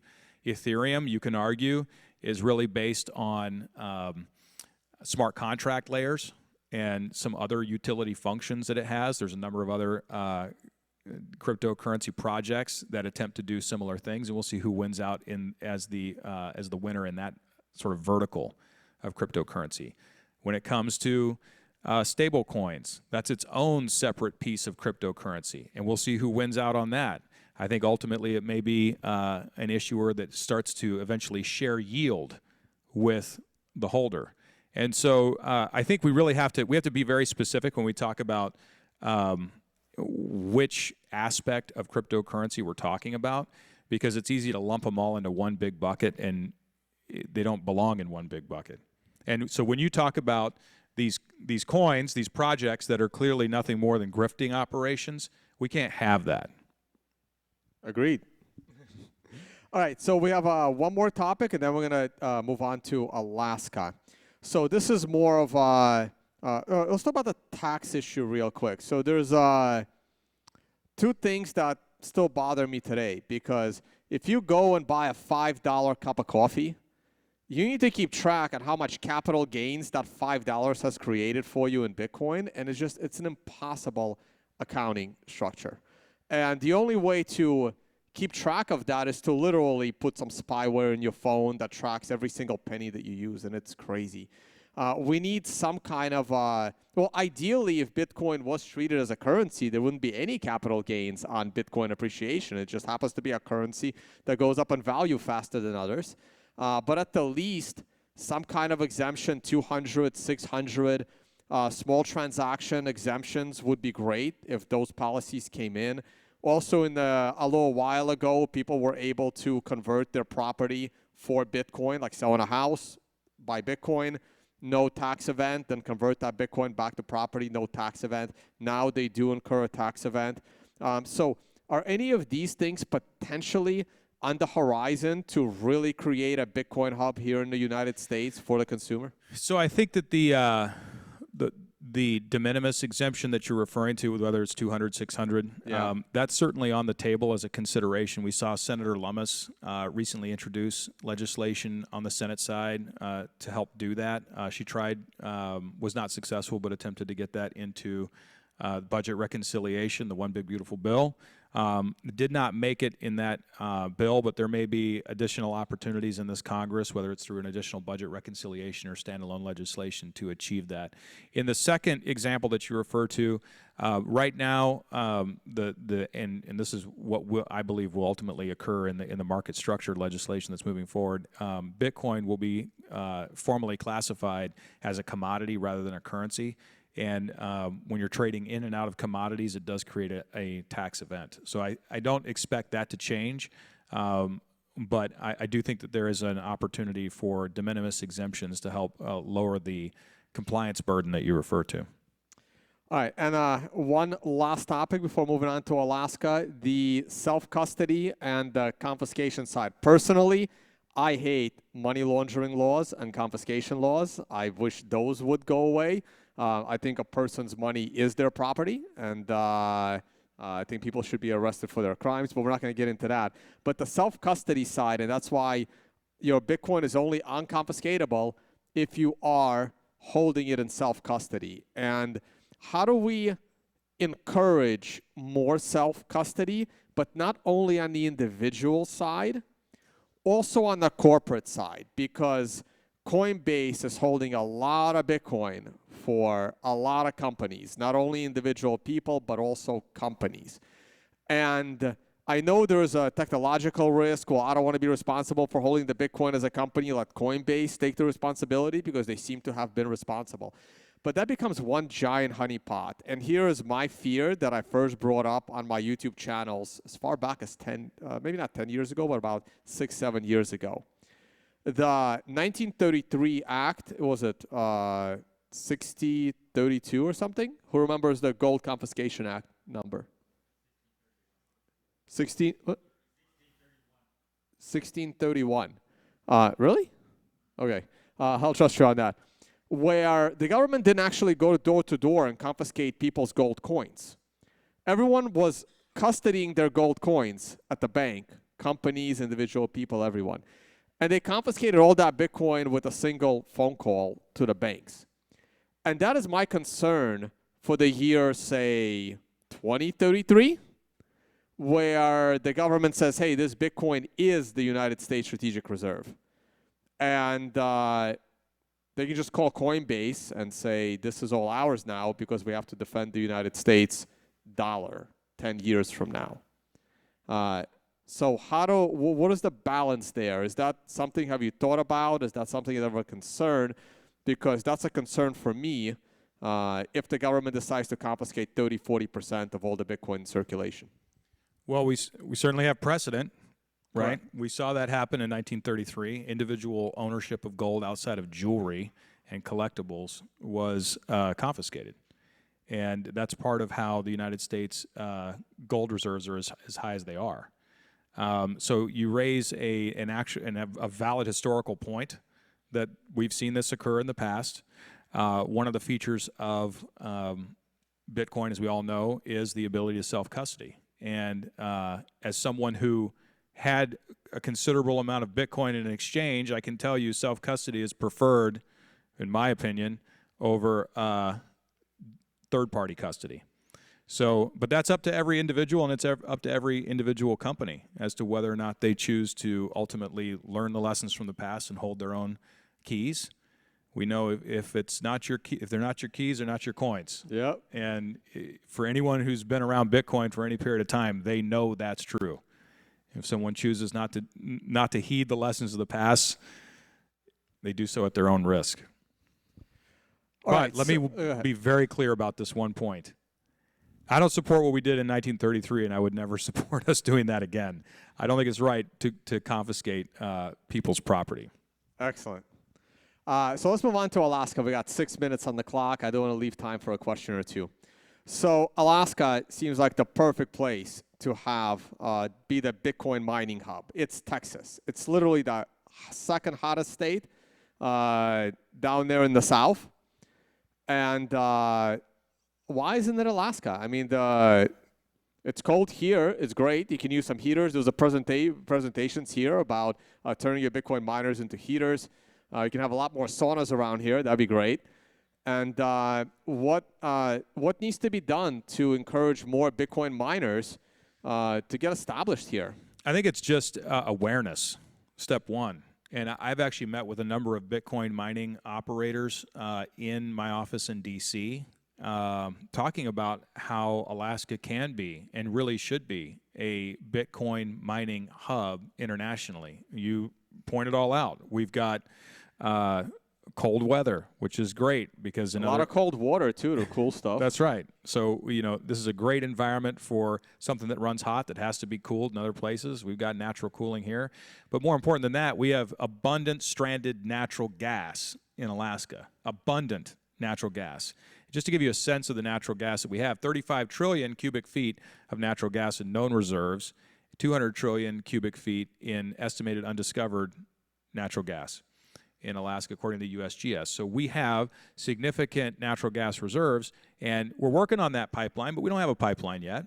But one of the most amazing things about Bitcoin mining, and we're seeing Hillcorp actually experiment with this, is that you can containerize the mining operations, drop them in next to a energy source, connect with satellite, Starlink, et cetera, and start mining because it's not a high bandwidth.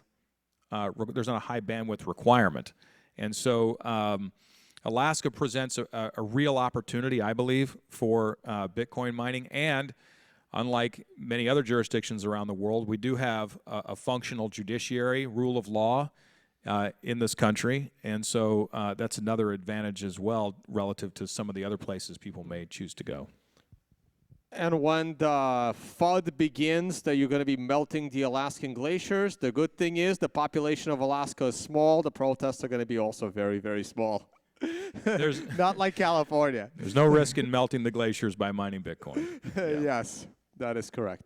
All right, so final question is Alaska, because you guys are a rich natural, I have a degree in geology too, natural resources, I forgot the word, natural resources state. You guys actually have, you run a pretty good budget here in Alaska. You guys have some excess capital. You guys have a bit of a fund for Alaska. That fund currently does not hold any Bitcoin. And it's funny, I met a guy at the gym who works on that fund. I told him to come to the event. I don't think he did. And yeah, he was very curious about Bitcoin. So is Alaska going to lead the way as well in acquiring some Bitcoin for its state treasuries? And is there a progress on that? So the Alaska Permanent Fund is managed independently of the state legislature, and it's done so intentionally because we don't want politics to impact fund level decisions. But I would suggest, and I don't know the gentleman that you met with today, but I would suggest this. We probably do indirectly hold some Bitcoin because Bitcoin is now becoming a strategic reserve for treasuries, for treasury operations at a number of publicly traded companies, and that fund holds a vast number of positions with companies, probably every company in existence through index funds. And so I think we probably have some Bitcoin exposure.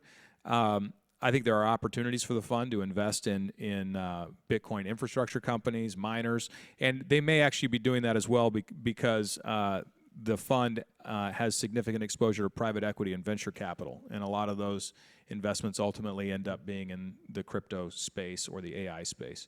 So, but the fund, I think, is an interesting model, right? It's a really interesting model. We don't have state income tax or a statewide sales tax because we've got this fund. And, of course, we have, for the Alaskans in the room, you've got the Alaska Permanent Fund dividend, which provides a share of resource revenue every year annually to the citizens of Alaska. So that we're all, our state constitution has us set up as essentially citizen shareholders because we don't have the ability to own the mineral wealth in our state. That's a shared resource as part of our state constitution, unlike a place like Texas.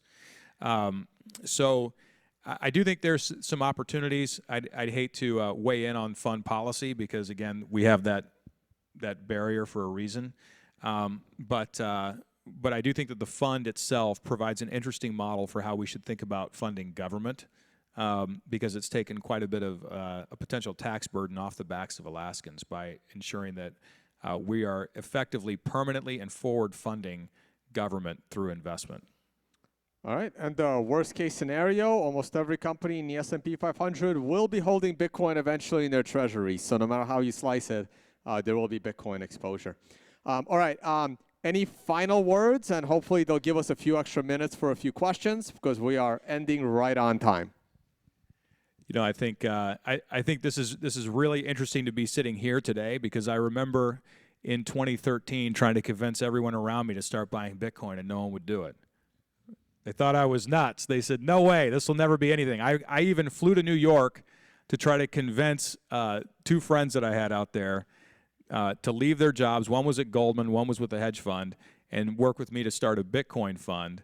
And they said, this would be the biggest career risk I could ever take. I won't do it.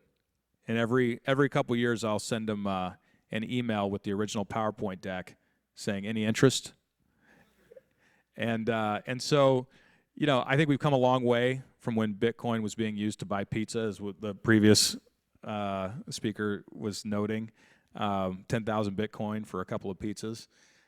It's a very serious asset. I remember being on a flight, and I had Bloomberg up in front of me on the screen, and for the very first time, I saw Bitcoin show up as a financial ticker, and I said, "Oh my gosh! I knew at that moment this was here to stay, right?" And again, I get back to this concept of why is Bitcoin valuable? It's valuable because it's scarce. And the world has needed a scarce store of value for a long time. Gold has been that thing for thousands of years, but it's hard to move around. You know, if I want to sell gold to somebody in Germany, how do I get it to them? How do they know that what I gave to them is pure, right? There's a whole lot of logistical effort that goes into it. And how do I securely store it? How do I physically store it? And so I think Bitcoin helps us to solve a lot of those things through technology, but it really it's the ultimate scarce resource. There is nothing else outside of things like Leonardo da Vinci paintings that are scarce, and you can't really split those into 1,000 pieces. So it's a unique technology. I think it belongs as part of our national balance sheet, and I'm working to try to make that happen. All right, thank you so much. We have a couple more minutes for questions. For Congressman Begich. That was excellent. We got a question.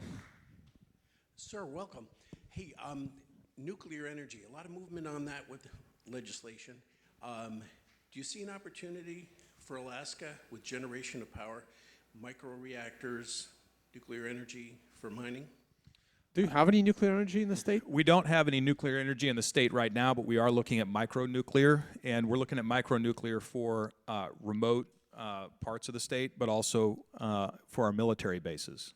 And so that's something not unique to Alaska, but that's being looked at around the country, but Alaska is looked at as a potential test bed for some of this technology. But I do think nuclear provides an opportunity. One of the things that as you look at the energy infrastructure of our nation, number one, it's aging. We recognize that. Number two, it's under a great deal of stress. And so we have moved a significant portion of our new energy infrastructure to wind and solar.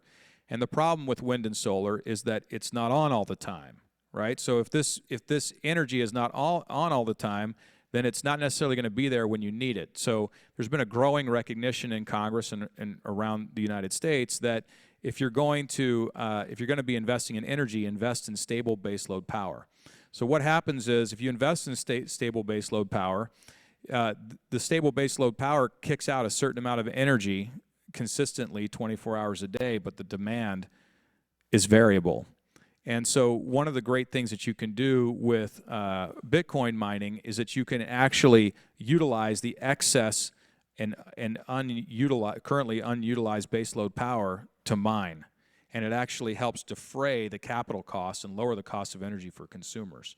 And one of the things I learned recently, I was out touring a geothermal facility in Utah, And the geothermal facility CEO and I had a very long conversation, and he was explaining that that the windmills, which are on the same property, so these guys are doing geothermal below the windmills, right? So same federal property.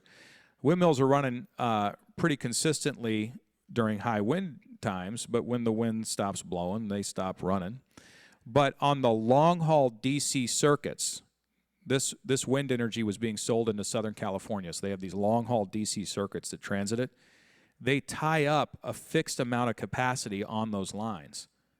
So when the wind stops blowing, no energy is flowing across those lines. And that's one of the big problems with using what I call fair weather power to power the grid, because the grid has to have dedicated capacity for this. And so stable baseload power like nuclear can be great, and it can be defrayed in part by the revenue generated through Bitcoin mining. We have time for one more. Hey, thank you, Senator, for coming and speaking with us here today.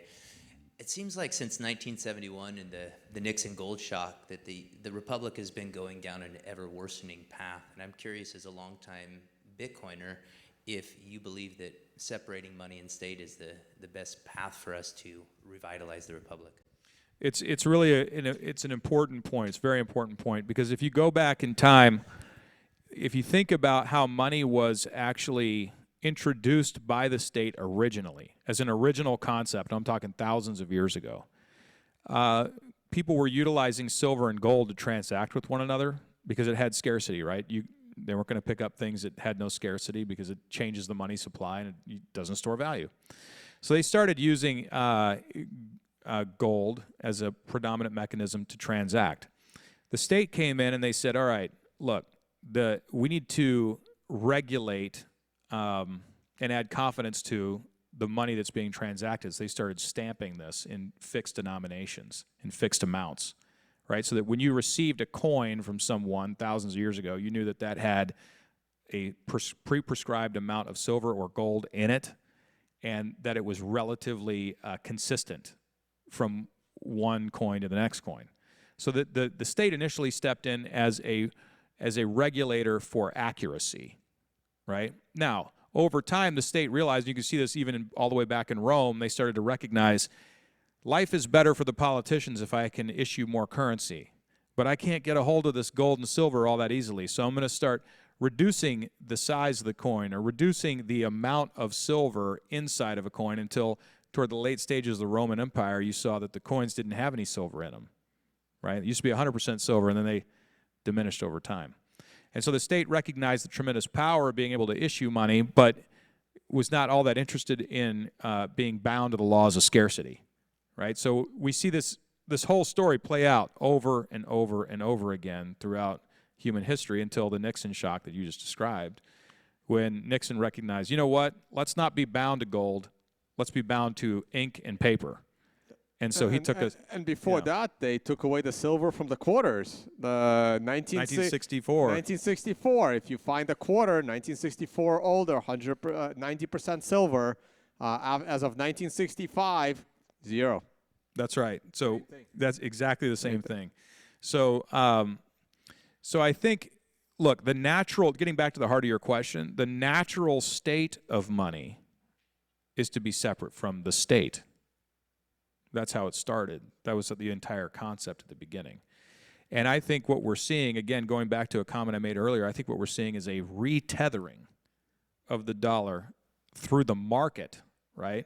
It's a market-driven retethering of the dollar to scarce assets like Bitcoin and gold. That's why you've seen such a tremendous increase in the price relative to dollars over the last several years, because there's been a broad recognition that a U.S. dollar is not the best way to store value over time. And here's a great, the ultimate illustration is gold, okay? Because when we went off the Nixon the pre-Nixon standard, right? Gold, I think, was what, $40 an ounce? 20. Okay. Oh no, when the next one Nixon when did it? Nixon took us 35. off. 35. So $35 an ounce. Today it's 3,300. Plus or minus? It went to 800 over the following decade, right? Because people knew that it was it's going to go up. So that bubble was bad. So here, gold has gone up 100x relative to where it was in US dollar terms. What's happened to the US dollar in that amount of time? The purchasing power of a US dollar is now something like 95% less, 98% less than what it was previously. So I think history has proven the dollar has been an unreliable long-term store of value. It's great for transacting in a very short period of time, but if I want to hold that, if I stuff it in my mattress, it's not going to hold its value. In fact, one of the mechanisms that the Federal Reserve uses is engineered inflation. They have a 2% target. That's part of their objectives, is to inflate our money away a little bit every year. Well, that's great for the Fed, but it's not in the interest of the individual saver. It punishes savers over time. And so for a saver, putting their money in a U.S. dollar is not going to be a great strategy for preserving money over time. So I think there is a move to a market-based move to separate money from state, because state has proven that it's not a great steward of value over time through currency. All right, and real quick, since Kent by accident called you a senator, if a seat ever opens up, is that something of interest? We're not going there. I am Alaska's only representative in the United States House. We have 2 senators, 1 House member, and this is. Right now, I've got a lot of work to do. Oh, wow, only one House member. That's right. All We're right. one of 5 states with only 1 House member. Wow. So we have a third of the staff of a Senate office, and so we've got to do everything that the 2 senators do on the Senate side and the House side. So I got my work cut out for me over there. All right, gotcha. Thank you so much for making the time and coming here. Excellent. Let's go give it up for Congressman Begich and Tone Vays. Man, we got some good stuff here. Let's get this stage set up, but in the meantime, we got to get a Jade giveaway, and we got a bonus here, a little Bitcoin Miners Almanac. This is a good one.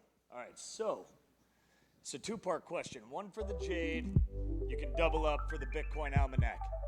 Here we go. Who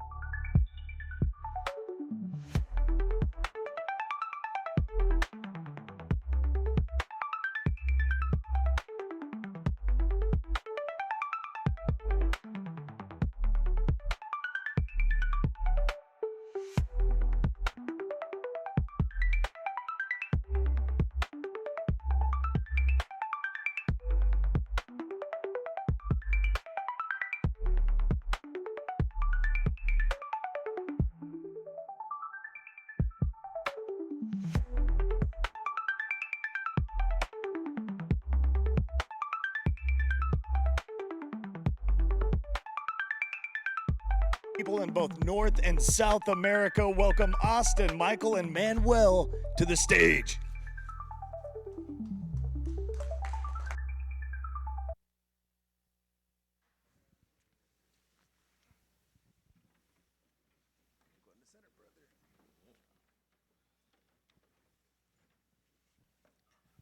Hello, everybody. How are you? Thank you for having us here in Alaska. Howdy, howdy. Hey, everyone. Wow, so many questions for the congressman, but flip the switch. All right, there we go. Now everyone can hear me. I'm just a moderator, so you don't need to hear me much. We're here to hear these guys.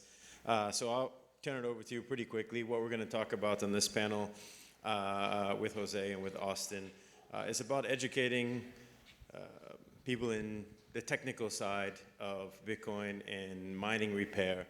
I'm an educator. You'll hear more of me on other panels. Professor of Bitcoin studies and run a Bitcoin lab. We'll talk more about that later. So that's why I'm here to talk about, or to be with these guys on a panel about how we educate the next generation and actually how to fix the miners. What do you do with the miners instead of just throwing them away when they don't actually work anymore? And as Jose has mentioned before, tends to be an issue in the United States more so, where you just buy new stuff when old stuff dies. But in other places, like Mexico, for instance, maybe there isn't that culture where you just consume and buy, but maybe take something you have and actually try to fix it. And so maybe we could learn a little bit about that. And so, yeah, I'll hand it over to you guys. Hello, everybody. Well, My name is Jose Rosenwald. I'm a lawyer. I do Bitcoin mining since probably 2019, and I became a self-taught technician because there's no qualified technicians out there. And if they are, it takes forever for your miners to get fixed. And people just buy new stuff, and companies or individuals, they burn down their houses because they don't have the knowledge about how to build a mine and how to repair their units. So what we are proposing here is that we go after the new generation of technicians. How? We have a certification in Mexico, and we're going after there's a state-run program in Colombia that goes after technicians.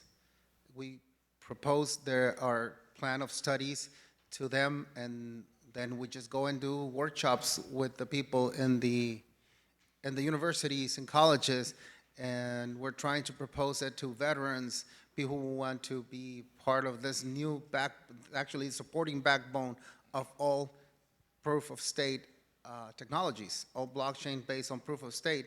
They need technicians. We don't have them. If you go to any convention in the world, if you see 5 to 10 qualified technicians, I'm exaggerating. You don't have the workforce to fix 5 to 7 million units just on the blockchain Bitcoin. And we need to get this new technology knowledge to the right people and to the new generation. So a lot of you might know my partner, Austin Childress, Master Tech, and he has built too many companies where then he stops collaborating with them. And we are trying to get this knowledge to the right people and to the new generations. So all technical stuff and all the deep into hash boards repairs, he's the guy to go to.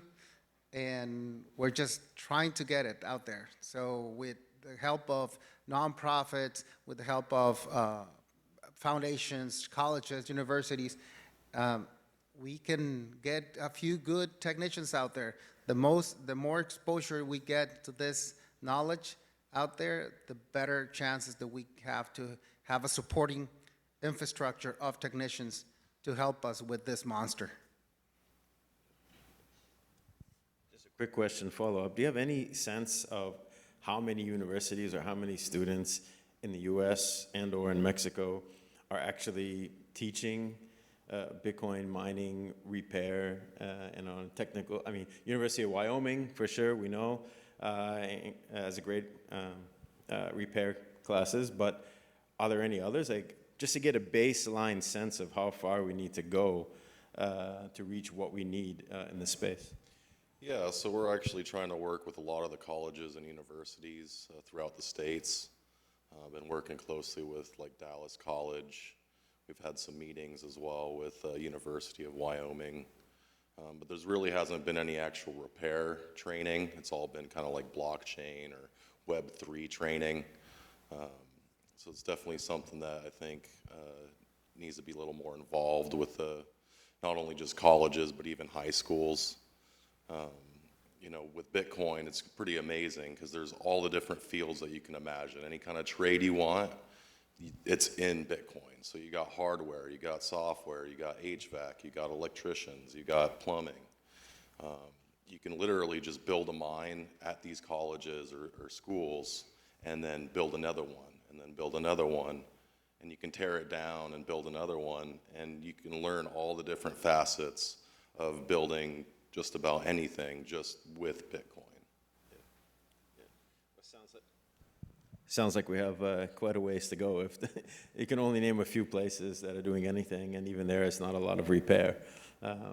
But what about in Mexico? Is it any different? Is it a much higher number? Like, is Mexico leading the way in this? No, it's not. Anywhere you go, they focus on Bitcoin and trading and the actual Bitcoin itself instead of looking at the backbone of it, that is the miners. Well, we'll go back to the Stone Age if we get rid of all miners. But the education goes above just high schools and universities. It goes to elected officials. we can use that excess energy that miners produce to de-ice the roads here in Alaska. Instead of spending it or just throwing the hot air out, we can use that to de-ice the roads, to heat up homes. So that education goes beyond, because people focus only on Bitcoin as a store of value, instead of looking at it as a way to produce heat and, take double advantage of it. But those machines break down. At the end, they're machines, so they break down. We need to get the knowledge out there to the new generations, because I don't want to be fixing miners all my life. I want other people to do it. And if you build a mine anywhere, yet then you won't find the right technicians, or you'll bring one of our companies to train your people. What happened when they quit? Or if you send the miners to us, how long is it? We have a backlog of courses. We have a backlog of repairs. We have people giving us 5 per 1 if we go to their sites and fix them, and we can't because there's no qualified hands out there. So we need to have 100 technicians in Alaska, 100 technicians in every state. So it's just offer and demand. We need to have that out there for this ecosystem to keep growing. It will not completely do its potential until we have the right technicians behind it. Yeah, this is kind of maybe a bigger question, but do you think that one of the problems is a lack of general technical training in our education system? Because I'm trying to think of a solution for this problem. Is it going to more research universities, or is it going to more community colleges? But do you see a general just lack of interest in this type of education? We are trying all means possible. We have an on-site training. We can go out to your location and train your people. We have online training where you can come to us via the internet, and we'll train you online. We have on-site in Mexico and in Texas where you can come to us. We'll train you.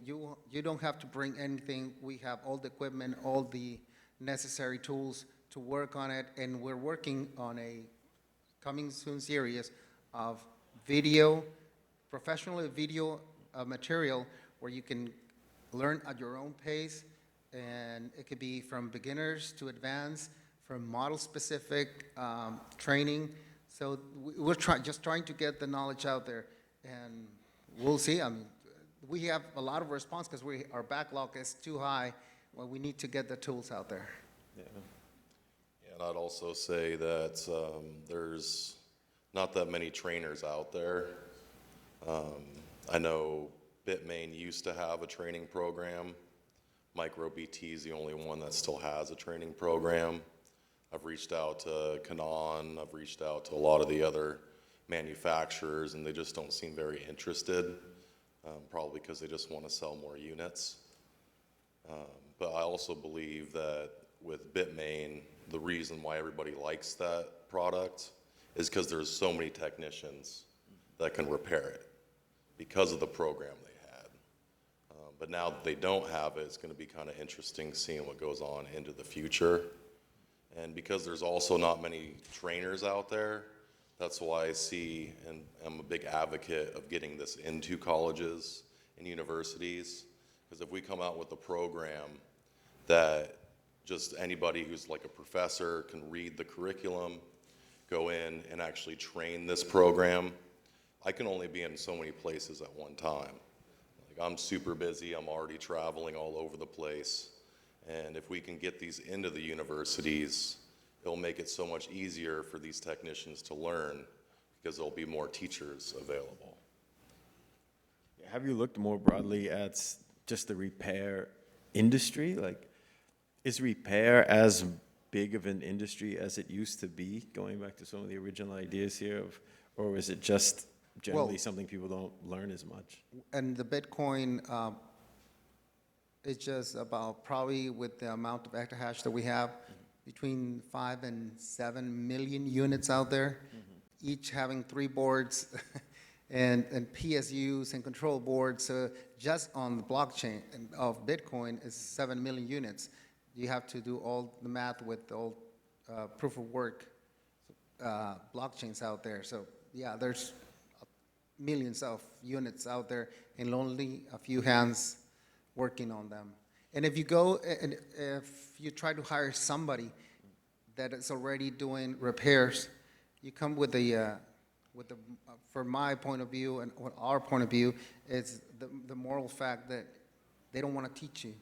You can ask them, can you give us a course to my facility, to my personnel? They'll tell you no, because if we teach you, then you won't come to us. It's like, that is not morally correct. If we want to Bitcoin was built in order to be decentralized and to help everybody with their finance and be owner of their own money. And now we're being selfish with the technology that fixes it. It just is not, I don't think it's right. Well, you're going to launch me into philosophical questions that people don't want to hear from me on my religious studies professor side. But, and going back to Tali's talk on this, I mean, capitalism is amoral. It's just a way of producing profit. So is Bitcoin, is Bitcoin capitalist? I don't know. But what do you think about, not to jump ahead into a next panel of mine, but what do you think about heat recycling and home heating as the way to really train people and like what they're doing in Denver at the space with Tyler and them? Yeah, is that really the next step, both to advance technical training and also decentralized mining? Yeah, I'd say absolutely. That's one of the biggest things that I'm surprised we don't see more often. We have all these huge mines that are just pumping heat, and they don't even know what they're doing with that heat. It's just going out to nowhere, recirculating back into the miners, when they could actually be using that heat and regenerating even energy. They could take this heat and produce more energy and then feed it back and mine more Bitcoin. And that's just like the surface layer. There are a bunch of hotels that run off of oil that are heated oil, and we could literally be using those Bitcoin miners to heat these buildings. The streets that we have, we can, instead of paying people to go out and de-ice the roads, we can literally have Bitcoin mining. Not even just Bitcoin mining, could be any kind of computer systems that produce heat, and it could be taking care of all this work for us. So we're not really using our heads, we're just trying to make money and not thinking about future generations. But yeah, heat recycling is one of the biggest things that I like to see go on, especially with home miners. Makes a lot more sense, because then you're already paying for the heat, you're already paying the electricity, and the Bitcoin miners are, joule per joule, you're pushing out the heat. So why are you not subsidizing your heating bill? You should be. And also, there are a lot of ways you can use that heat. We just went to a conference and we saw how they can heat up a lot of water to very high temperature where they're boiling eggs in it. So why not use that heat and use it into a turbine and recycle your energy and put it back into the miners? Yeah. And I think that's probably one of the reasons is politics, that they don't see the future of this, because they can't control Bitcoin, so that's why they don't like it. Yeah. So that's why they don't promote the use of this technology to take advantage in other industries. Yeah. What you guys are doing now, are you teaching this as well? Are you teaching people and students how to actually heat recycle or turn miners into air conditioners and other stuff that you can do, or not? Yeah, we give out as much information that we can. We're not expert in everything, and our expertise are in technical repairs, and because it's the backbone of the blockchain, those machines. And he's one of the best that you can ever find anywhere. Anybody in this industry as a tech either went through a training with him or has hired him to do training for their facilities. Yeah. Have you seen any collaboration yet between students in Mexico and students in the U.S.?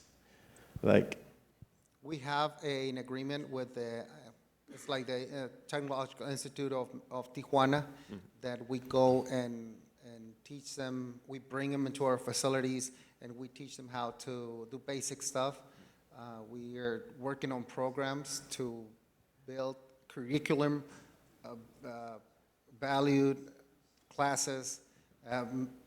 The State of University of New York, something that is hands-on training where techs can, or kids, students can get their hands on and be curriculum valuable for them to keep on going on their studies. It's something that we focus at the university, is trying to create international collaborations and also international, working with other states.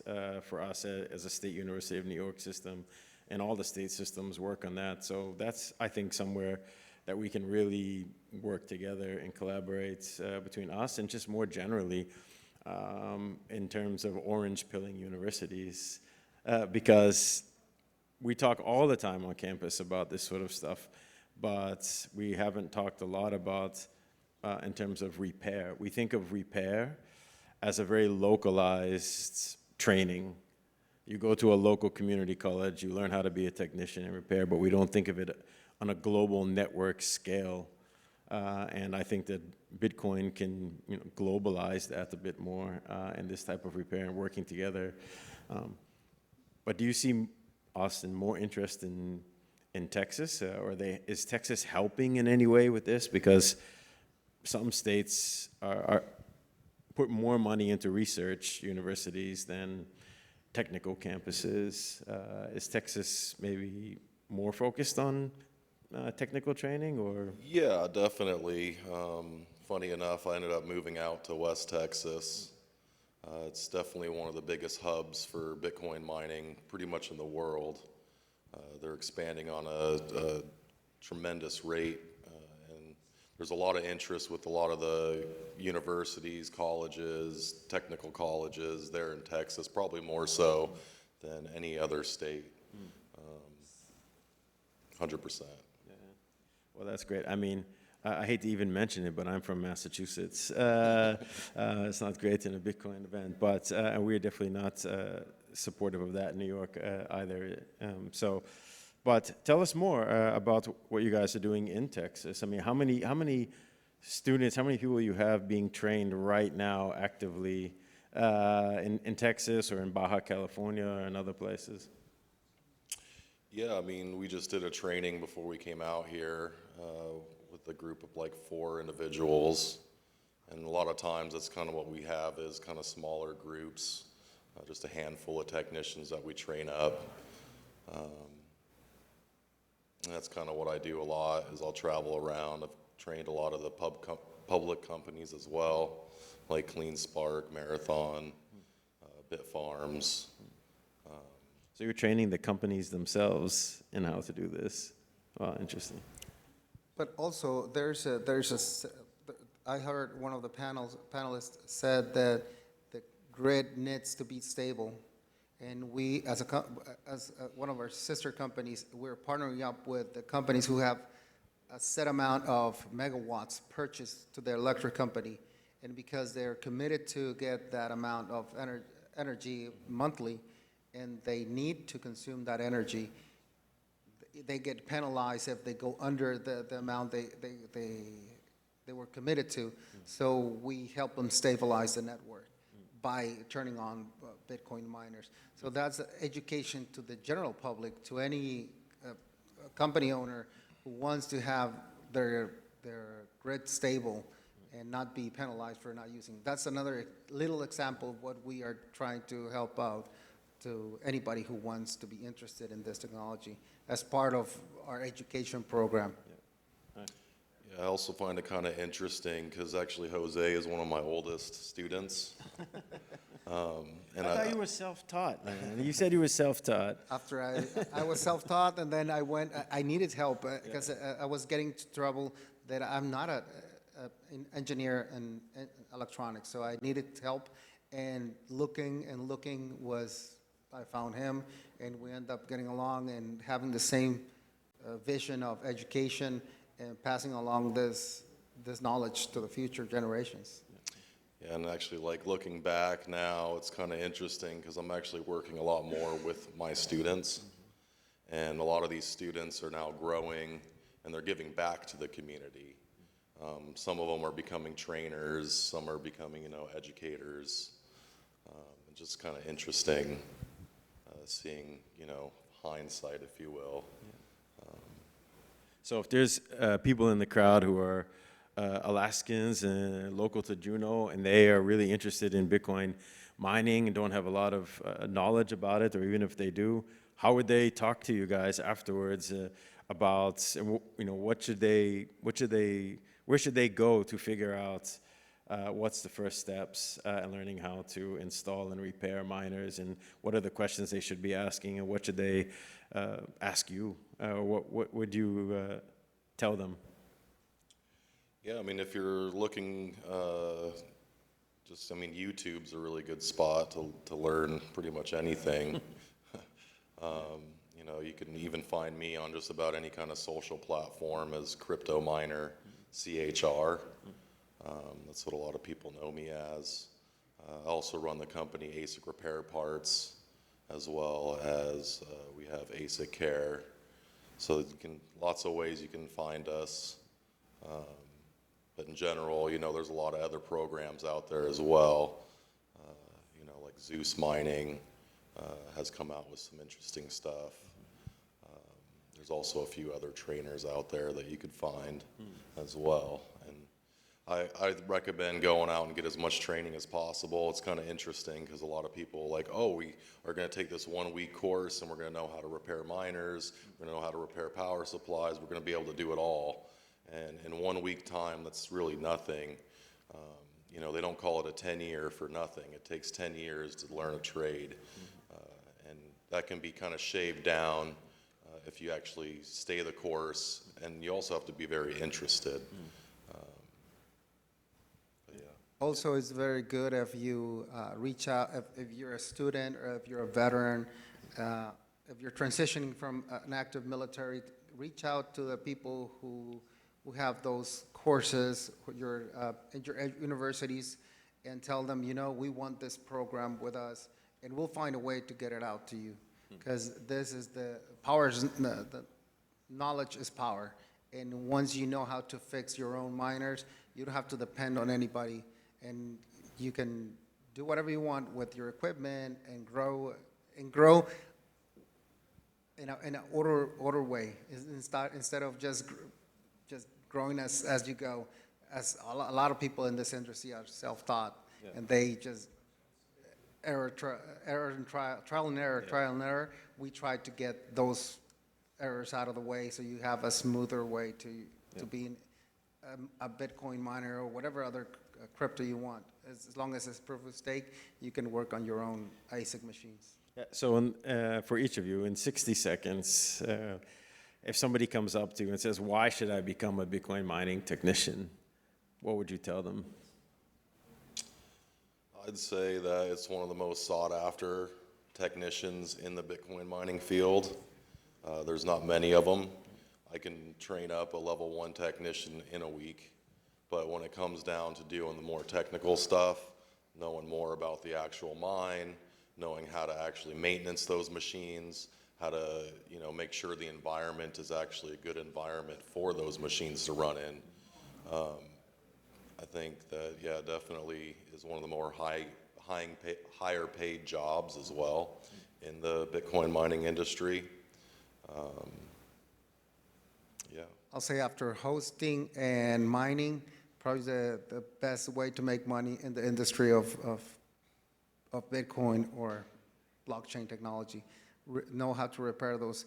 As scarce as Bitcoin is, as scarce as the technicians. You won't find them out there, and their waiting list or in backlog to receive units or to go to your sites to get either education or technical support. So you'll make a good money out of this. If you're not mining and if you're not hosting, if you become a tech, you'll kind of like get up there on your profits. And for anyone who hasn't seen miners or been hands-on with miners who are here in the crowd, you guys have a booth, right, down the hall, so people can actually pick them up, see what the chips look like, see what the inside the miners. Not everyone here maybe has seen that before. Yeah, we're trying to show them what it is to work on an actual board, what is an ASIC chip. as you can see it physically, even if you want to solder, if you want to try to take a component out, we teach all of that on our courses, from beginners to advanced to specialized models. And then the other part is when we teach about the mining industry as it is, and it's just it's knowledge. Yeah. In religious studies in Judaism, we'd call that tikkun olam, which is basically connecting the physical to the divine, but for another talk. So we have about a minute and a half left. If anybody has any questions or technical questions for Jose or Austin.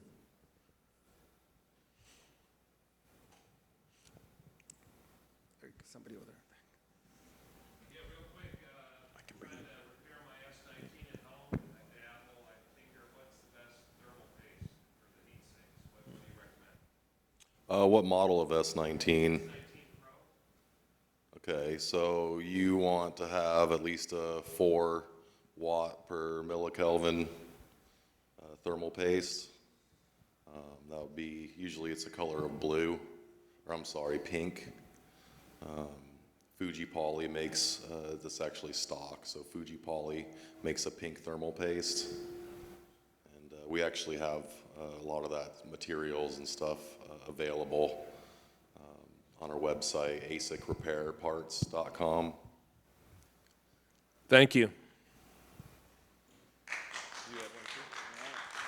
All right. Thanks, everyone. Oh, one last question real quick. Sorry, Trevor. I just had a question about the education process. It sounds like there's a level 1 technician. How many more levels are there? What's the time progress that someone would expect to go through to get this trained? Or do you guys also do a hands-on part? Yeah, so obviously hands-on is a lot better than trying to do it on your own. We do also have starter kits available, so if you wanted to do it at your home, you can. But in general, like level 1 is kind of like introductory, so you kind of know how to work with the miner, you know how to do basic maintenance, kind of look through the kernel logs, see exactly what's going on with the machine. More of like hardware level, like hardware replacement, we call it. So like swapping out fans, power supplies, control boards, maybe even swapping hash boards. Getting into more level 2 is when you start learning more about actual repair. Of course, we do cover a little bit of that in level 1, but as you progress, like a level 4 technician would be someone who's an expert in that machine. Doesn't necessarily mean they're an expert abroad, but they can at least, you know, that person can repair what's minor like no one's business, or, you know, maybe they know S19s back and forth. It just takes a lot of time to progress, and a lot of that time is actually self-taught. So we can only teach you so much, but a lot of it you have to actually do your practice. So it does take some time. Usually I'd say like 3 months to a year before you're more professional in that. And our time is up. So Jose, Austin, thanks very much, and thank you all.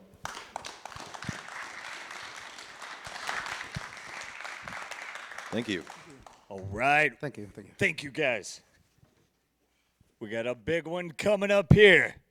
As Alaska, if you understand how Bitcoin mining works, it should be ground zero for the heat punk revolution. And we have Tyler, Trevor, Dane, and Michael about to bring it home. Heat punks!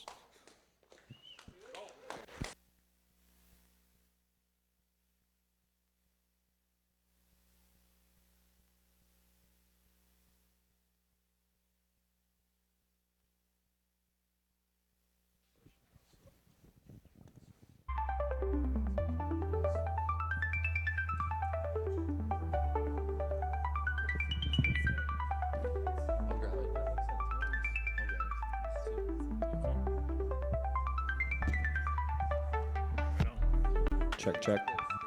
Not too close. Too close? Not too. There is no too close. What is up, everybody? We're going to wait just a little bit. Our last host had to go to the bathroom, so he'll be back. But real quick, before we get into this, I want to ask you guys, how many of you guys were here yesterday for Tyler Stevens' presentation? Raise a hand. All right, so good grip of you. That's awesome. So we're going to be building a little bit off of what Tyler presented yesterday. I think he did a really great job of presenting the use case, the application of Bitcoin mining heaters. Today we're going to go into the system design a little bit. We're going to talk about the education, and we're going to talk about the applications and the implications that this has for a state like Alaska, but the world globally, because we are all heat punks, and we want to help increase the sovereignty and security of Bitcoin's network through hash rate heating. One thing I really liked about the presentation that was just done with Austin and Jose is that as heat punks, we want to install Bitcoin mining heaters in every home all across the world. Somebody has to repair those. We need techs that can build and repair and redo or rebuild these systems that we're installing in all types of houses, all types of homes, all types of applications. So I really think that was important. It's going to help us out quite a bit. While we're still kind of filibustering here, I guess we'll introduce, there's our guy. Michael, get up here. Come on, buddy. We'll just wait a little bit. Run it back. All right, so we've got about 42 minutes here, and we can, all of us can really talk for a long time, but we're going to try to break this down in the easiest, most simple way. If you guys have any questions after the panel, please, we all love to talk about this. We're happy to answer any questions. So I'm going to start over here all the way on your guys' left. This is Tyler Stevens. Tyler Stevens is the founder and CEO of a company called Exergy. Exergy runs heat audits. They help you figure out what type of infrastructure is beneficial for you, the cost-benefit analysis, and also he's trying to build out a network of repair technicians to help actually install, implement, and repair these systems. We've got Michael over here. Michael Kelly is the founder of the Bit Labs over at Binghamton University in New York. He's also a fellow at the BPI and does a lot of really cool things around religious studies and Bitcoin studies. And then we've got Joe Dan over here. He is the founder and CEO of a company called Hashrate House. They are actually building the infrastructure that we need as heat punks to install immersion systems and soon to be hydro systems. So I guess we'll kick it off. The first thing that I want to do is have just a fireside discussion of what hash rate heating is. Tyler, I think you're the best person to kick this off because you've done a really good job with your book and with the space. So go ahead. Yeah, thanks for the intro. Hash rate heating, if you didn't catch my talk yesterday, is really just electric resistive heating powered by Bitcoin mining. So we as human beings have found a way that if we send the electricity through this very specific path and then tell somebody else about it, that is the Bitcoin network, then someone will pay you for doing that. And that happens automatically. So that's hash rate heating. It's just like your electric resistive baseboard heaters, your space heaters, etc. But you get a rebate, a reward that is dependent on how much heat you use, how efficient your machine is. So there's kind of an economic angle here. And it is competitive against other heating options, especially as we highlighted yesterday in Juneau, Alaska, compared to that expensive heating fuel, essentially diesel or kerosene. So we see the incentive to manifest this as clean heat, smart heat, heat that pays. There are so many benefits, and then it just happens to be the case that it's also super beneficial for the Bitcoin network from a decentralization, a sovereignty, a strength perspective. And that's why we're so bullish on it. We kind of self-describe ourselves as heat punks. It's a play on the term cypherpunk from the late 90s and early 2000s, using Bitcoin miners as heating systems first. The Bitcoin is secondary. I think that's important to point out, right? Because we saw some awesome talks from some of the larger mining guys too, and I think they are two different things. It's a full-time mining operation that sells heat when it's convenient. No, we're up here talking about full-time heating systems that mine Bitcoin when it's convenient. I mean, I'll be honest, I do mine Bitcoin for heat. I'm an ideological miner. I only mine Bitcoin for heat, and I could care less about the price of Bitcoin or the hash rate. I mine Bitcoin for the simple reason that A, I need heat, and B, as a Bitcoiner, as a Bitcoin miner, I understand that the mining is what secures and protects and decentralizes Bitcoin. That means that I am playing a small part in the protection and the security of my asset, the asset that I believe is the future and the most sound secure way to store our value and the future of money. And I would think that all of these people agree with me. All the hash rate heaters, the heat punks agree with me. What do you say? Yeah, can I give a quick interjection here? I mean, if Bitcoin went to a penny tomorrow, everyone in Alaska still wants to be warm. Do you want to do that with a Bitcoin heater or your electric resistive heater, right? At the end of the day, you're going to have the rebate come in, and it doesn't matter what the price of Bitcoin is, really. Like, we want the heat anyways. It's easy for us to get a little toxic here, but I fully agree. There is this sense of like, what are you going to do about it? Because we watch the mega miners, try to have these public shareholder meetings or investor relations calls, and they got to pay the marketing team, and they have all this overhead, and then we're just over here like laughing about our water heater, and I don't even know if Bitcoin's price goes down 30%. It doesn't matter, because Bitcoin's price is not my driving factor of if the machine's on. It's the heat that's the driving factor. Do I need heat? Yes or no? And then the rest is just a wash. It plays out how it plays out, and it seems to be for the upside. 100%. So I want to move into the education aspect.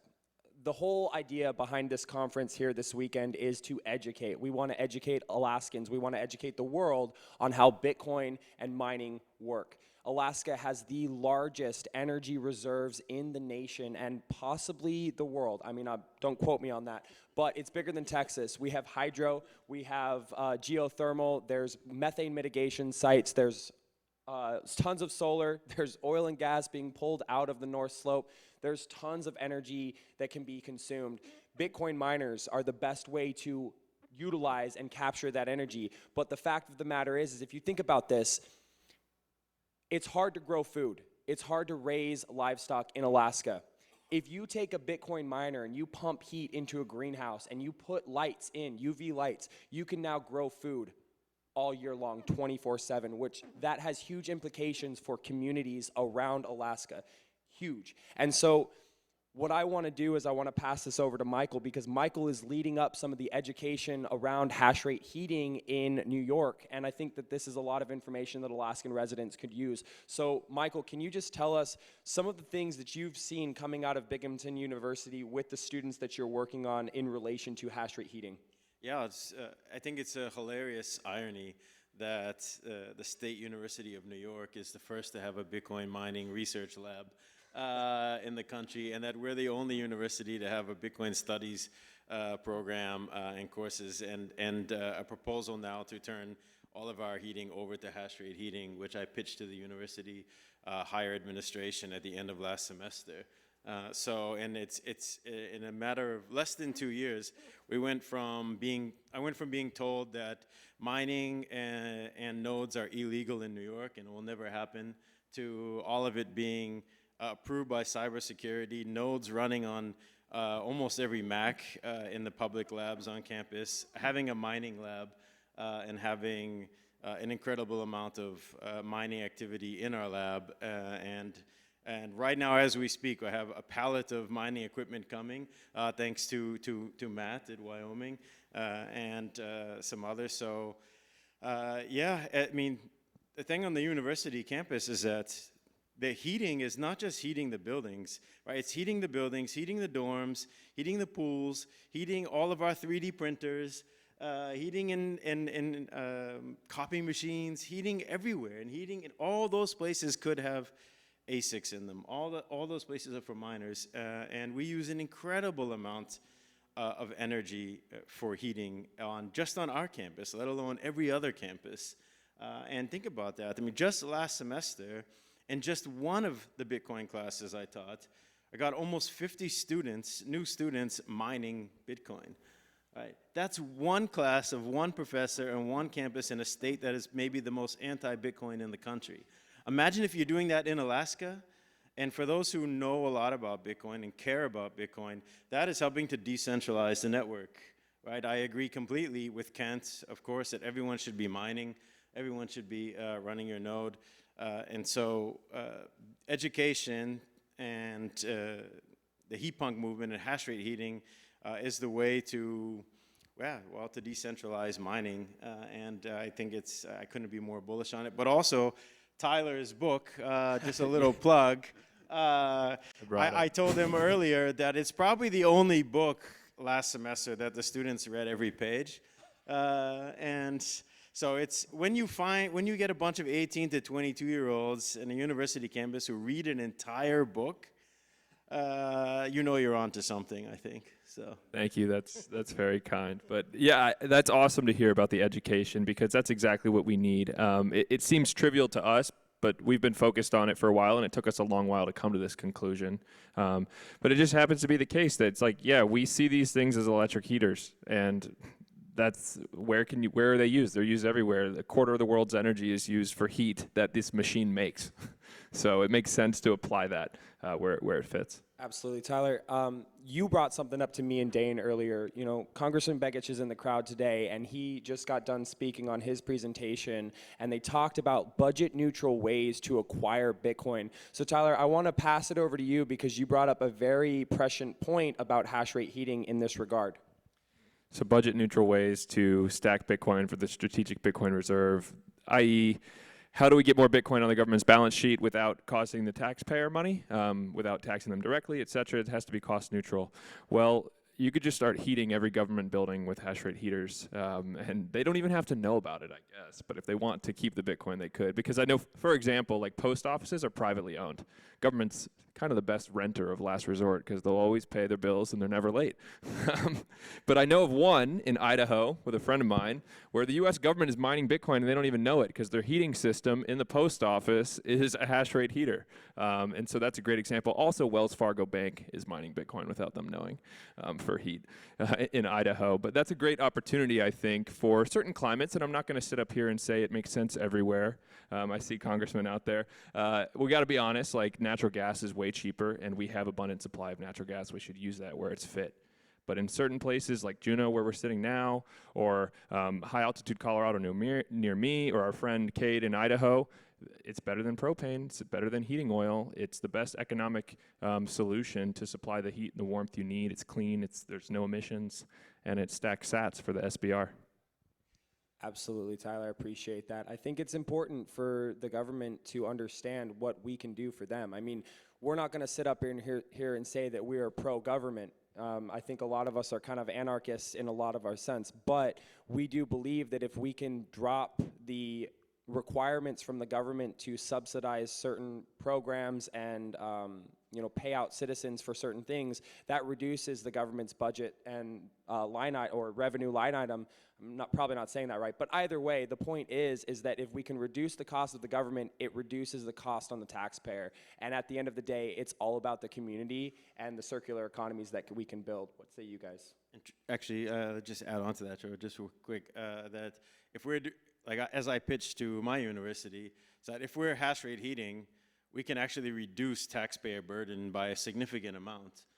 We can reduce taxpayer burden, we can reduce reliance on private donors who have a significant influence on curriculum. And then we can create a better community connection, which is as you heard in some of the talks about education, there isn't a great community relations, we'll say, between universities and neighborhoods. And so there's a lot that we can do by exactly that, reducing reliance on the government and taxes, and let alone other things like then stabilizing the grid and lowering overall energy costs for the community and so on, just by hash rate heating the campus. I just want to repeat one statistic because we do have some locals in the room and the congressman here as well, and this is pertinent to all of us. Is yesterday in that presentation when I tried to highlight for Juneau specifically, I mean, this is perhaps the best suited town I've ever seen for hash rate heating to benefit from it. It's cold, has a long heating season. The heat was on at my Airbnb this morning. It's July. So long heating season, and it's remote in the sense that it doesn't have natural gas heating infrastructure. And so you have diesel fuel that comes in for heat. It's very expensive.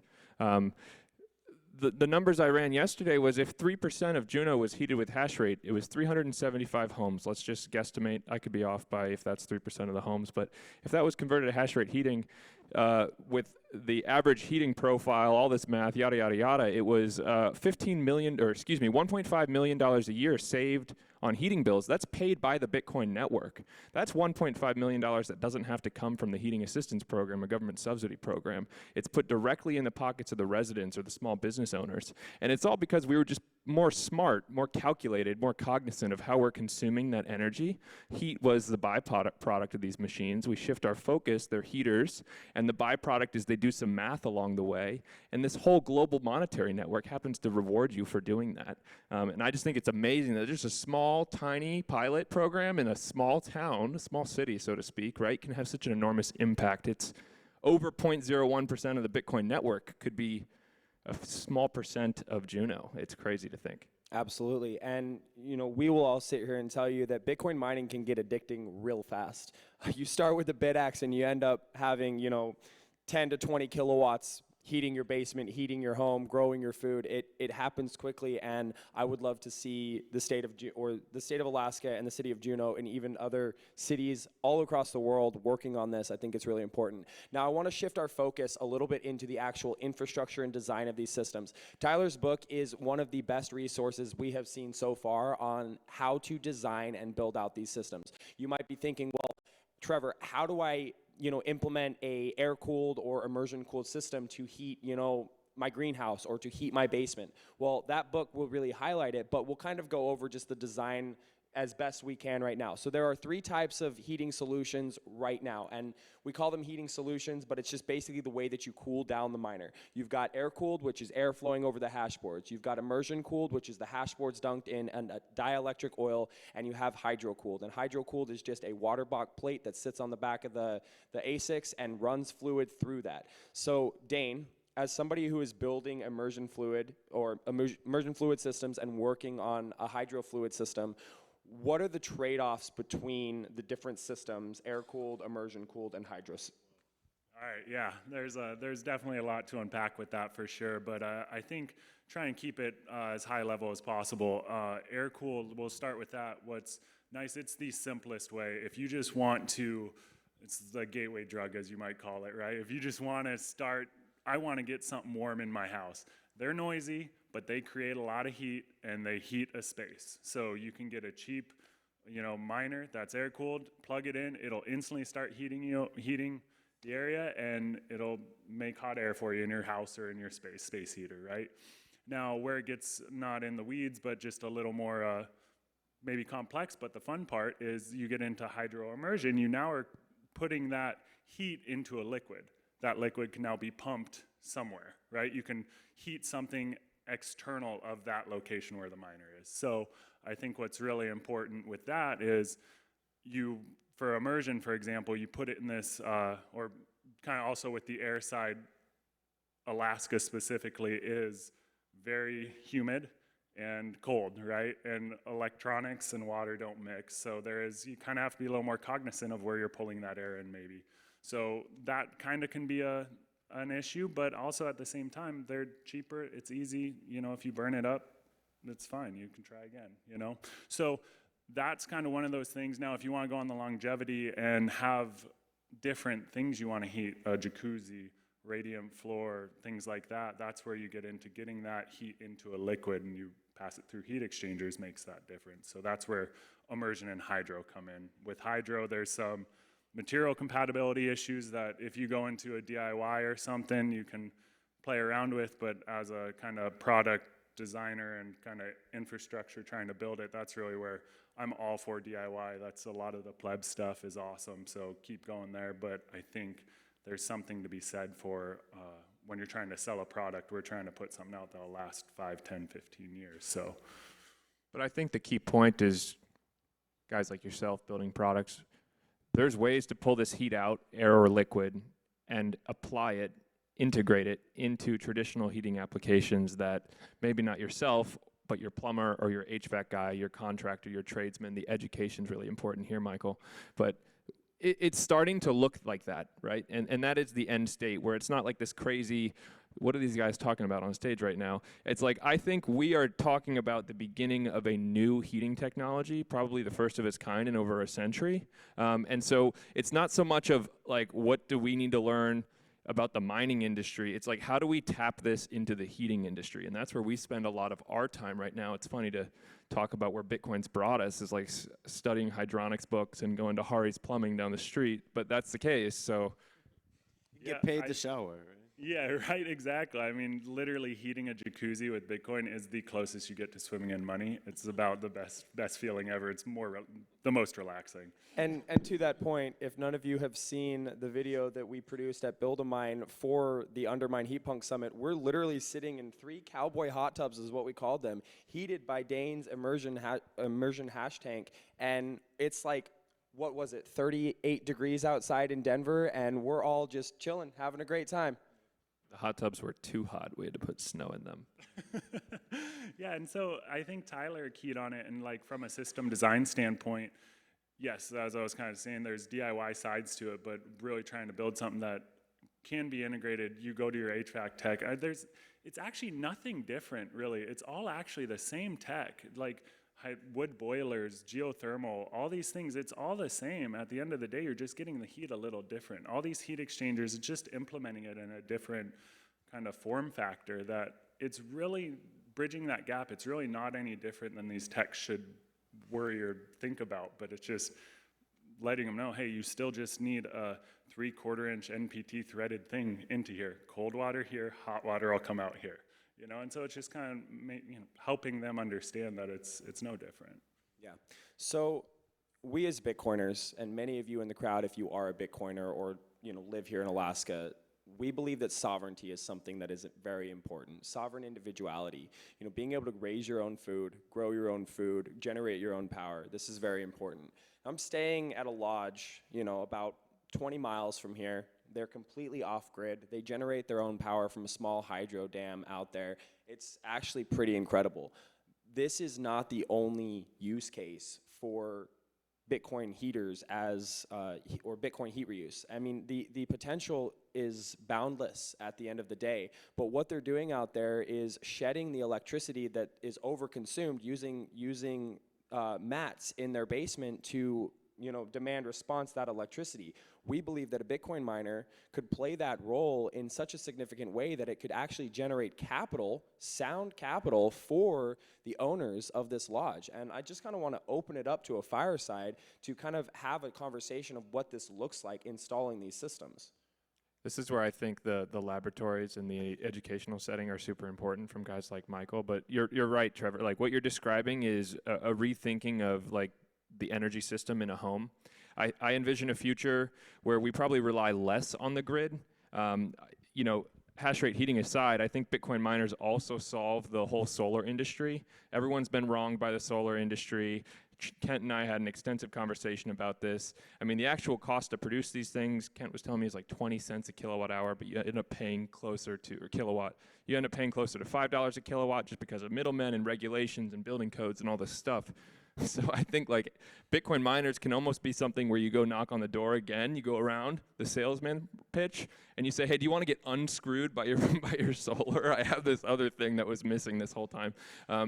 But to wrap up where I'm going with this is solar generation, hydro generation, whatever it is, tapping into the local generation of your community, your energy resources, battery technology, that's kind of your capacitor, your storage state.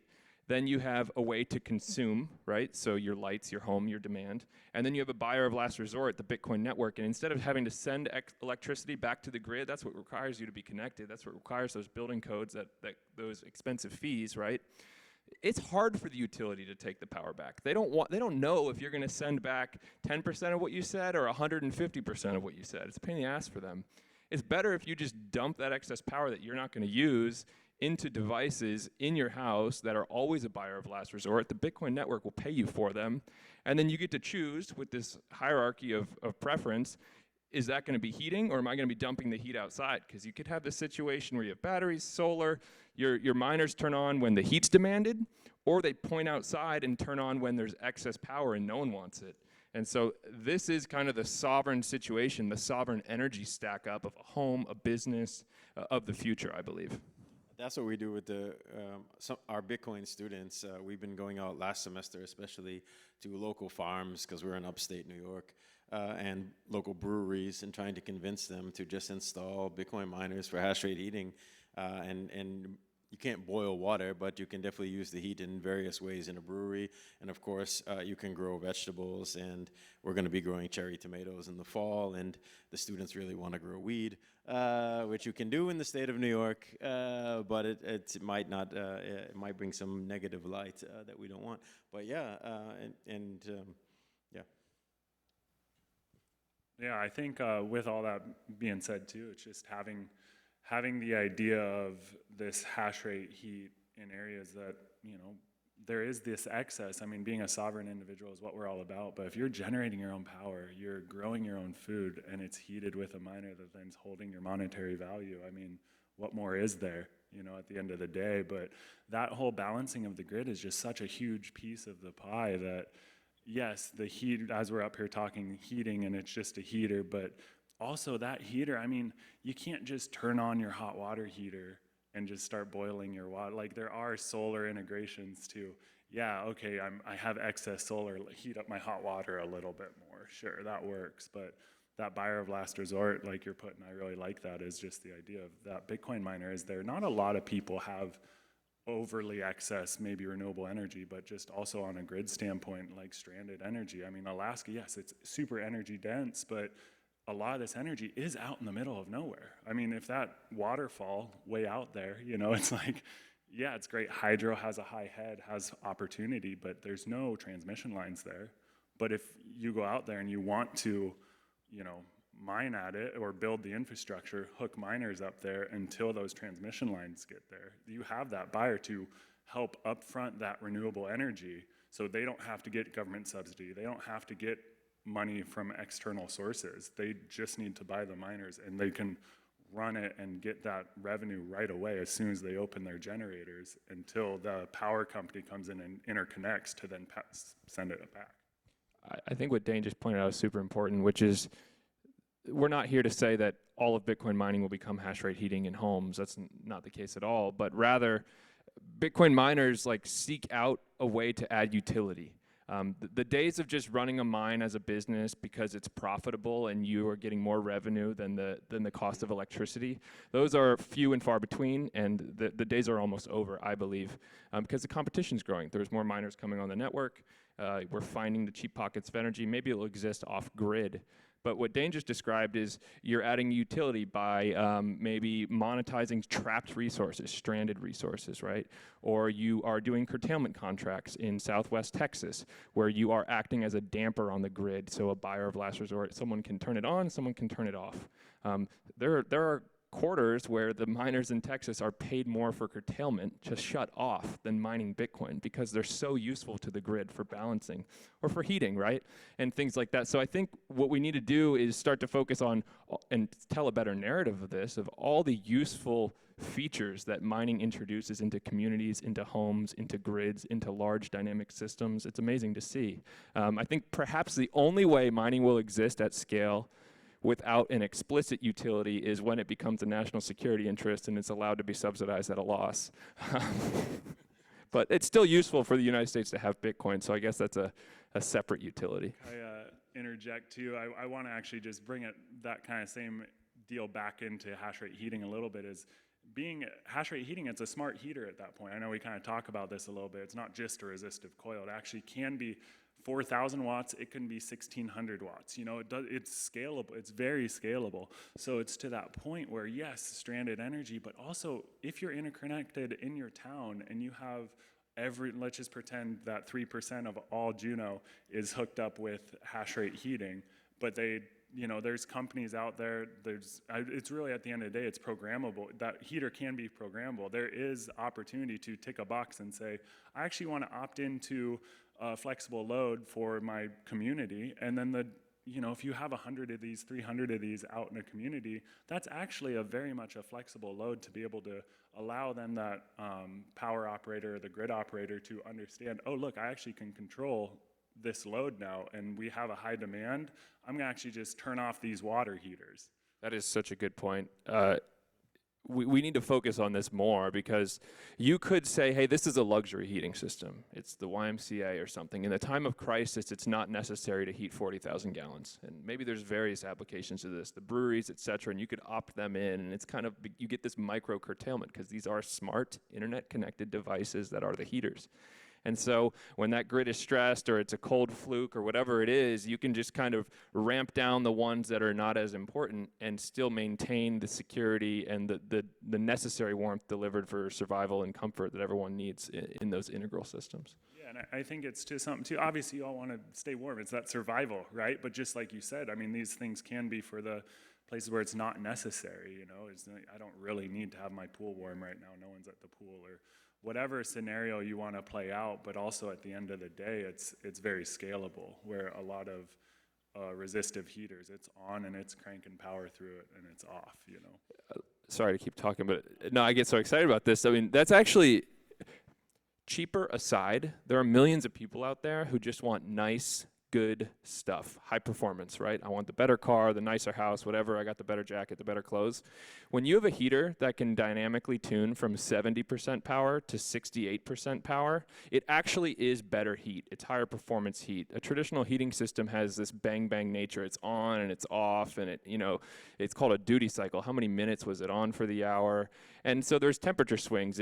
You tell it to be 70 and it's plus or minus 3 degrees. But with a hash rate heater, if that sun, you know, gets blocked by a cloud and it drops half a degree in your house, it can just put its foot on the throttle a tiny bit more, and it's actually a much more pleasurable, even heating experience. It's just higher quality. So that's just a benefit like of its own. 100%. I completely agree with you guys, but I'm also biased. But at the end of the day, you have to experience this to know that it works. You can run the numbers through Tyler's company. We can sit here and wax poetically how it works.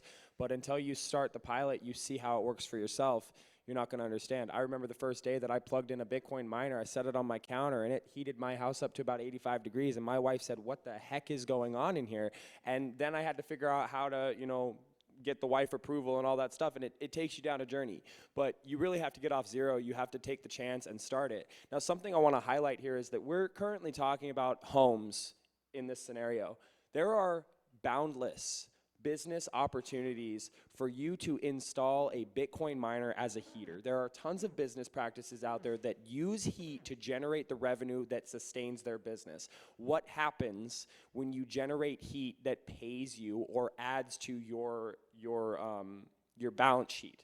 That has huge implications for what that business does moving into the future. Not just holding Bitcoin, but actually reducing a line item on that balance sheet. Tyler, I think you're a perfect person to kind of segue into this because you've run some of the numbers.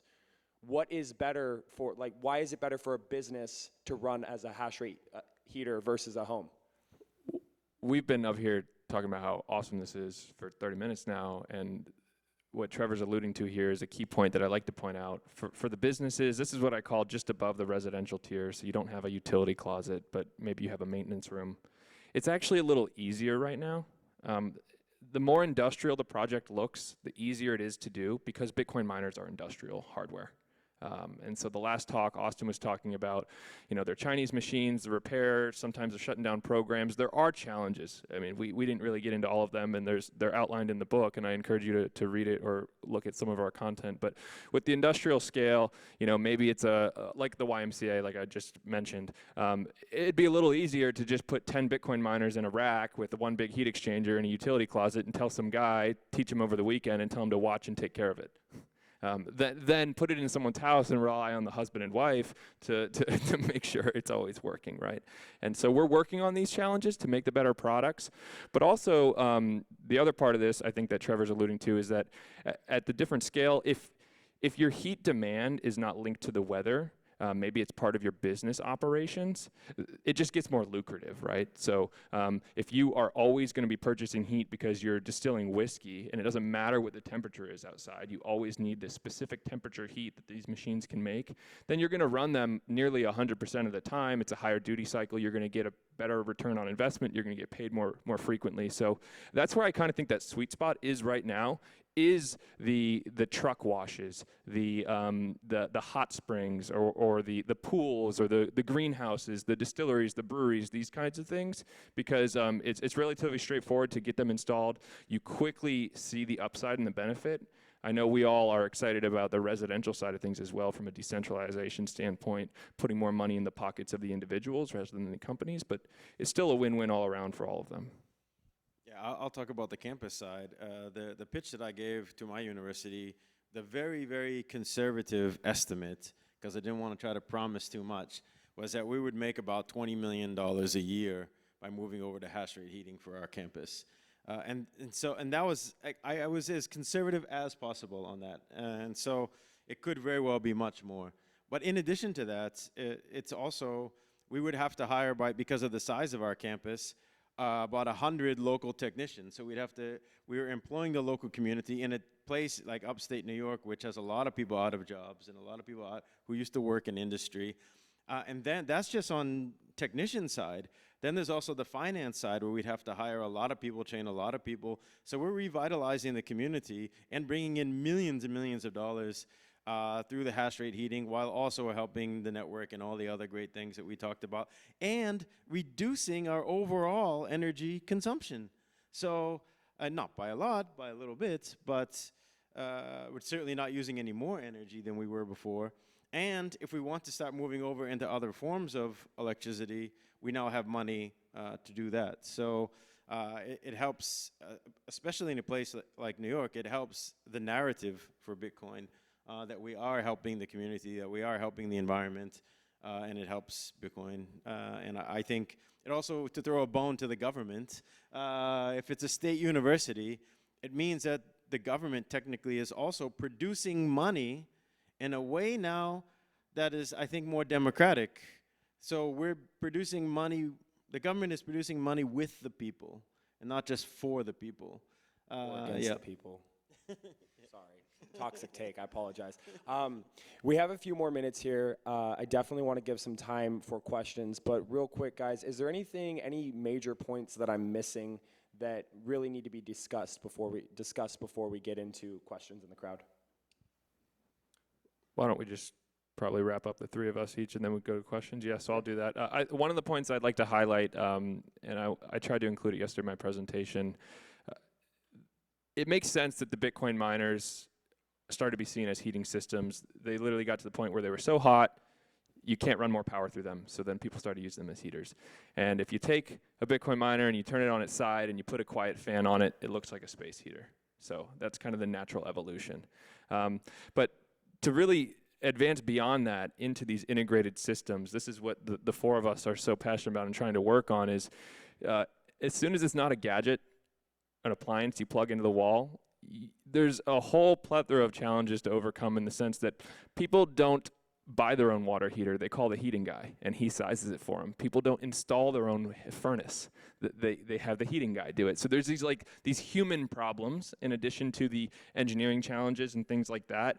And so it's really exciting to be working on this industry, hash rate heating. There's much to be done. If you are inspired by any of this conversation and kind of this growing niche, it's I would call Bitcoin niche, mining is niche of niche, and hash rate heating is niche of niche of niche. And so if that's what's up your alley, definitely come chat with any of us. There's lots of work to be done. It's exciting to be solving these problems. I am personally trying to solve problem 1 and 3, which is what do I need and how do I install it, while people like Dane are working on the products in the middle that I'm eagerly waiting to be ready. And so it's been awesome to chat with everyone up here, but that's one thing I wanted to point out.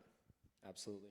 Yeah, I'll finish by saying, if anyone is working on campuses or interested in working with campuses, I'd love to hear from you. We're developing a lot of products, and I think that universities are a natural place for research to be done in Bitcoin and generally. So we're researching a bunch of things like turning old miners into dehumidifiers, and it wouldn't be a talk by me if I didn't mention, of course, turning them into air conditioners with the heat. But it's also something we're working on, and others are working on as well. But yeah.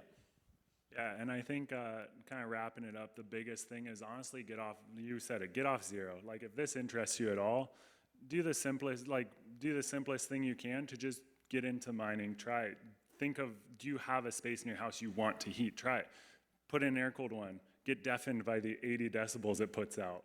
Grab a quiet fan, put it on there. If you're into tinkering. If you're not, I mean, that's what companies like mine, other companies out there, we spend those countless hours having already done that, having already dunked our faces in oil, having already done all these things that we've overthought the material compatibility list. We've overthought everything. So it's like, that's what we're here to do and help it be easier, the transition for you. It's still like a DIY minus, like a little bit less than that, but we're also trying to make it where, you know, it can be my mom can install it, you know, your next door neighbor, it's no question that what Tyler's doing, having it, hey, tech, here's 5 of these, go put these in. I mean, it really is no different at the end of the day, but like that's really the major mission. So just remember, just don't get overwhelmed by everything we just talked about. Remember, just try it a little bit. And if you don't really want to try it a little bit, give any one of these heating companies a call. Give Tyler a call if you want to run the numbers. You know, look me up if you want an immersion or a hydro system. Look up any of these other companies. So just remember, and don't get overwhelmed.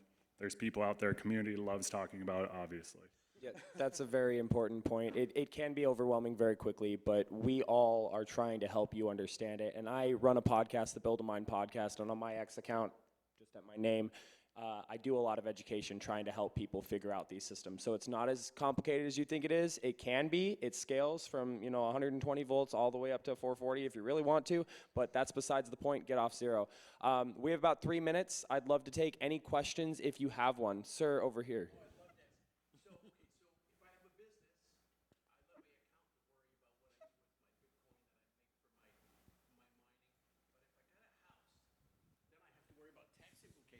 Do I hodl, or do I hodl if I'm mining at home, or do I sell that Bitcoin and pay some taxes?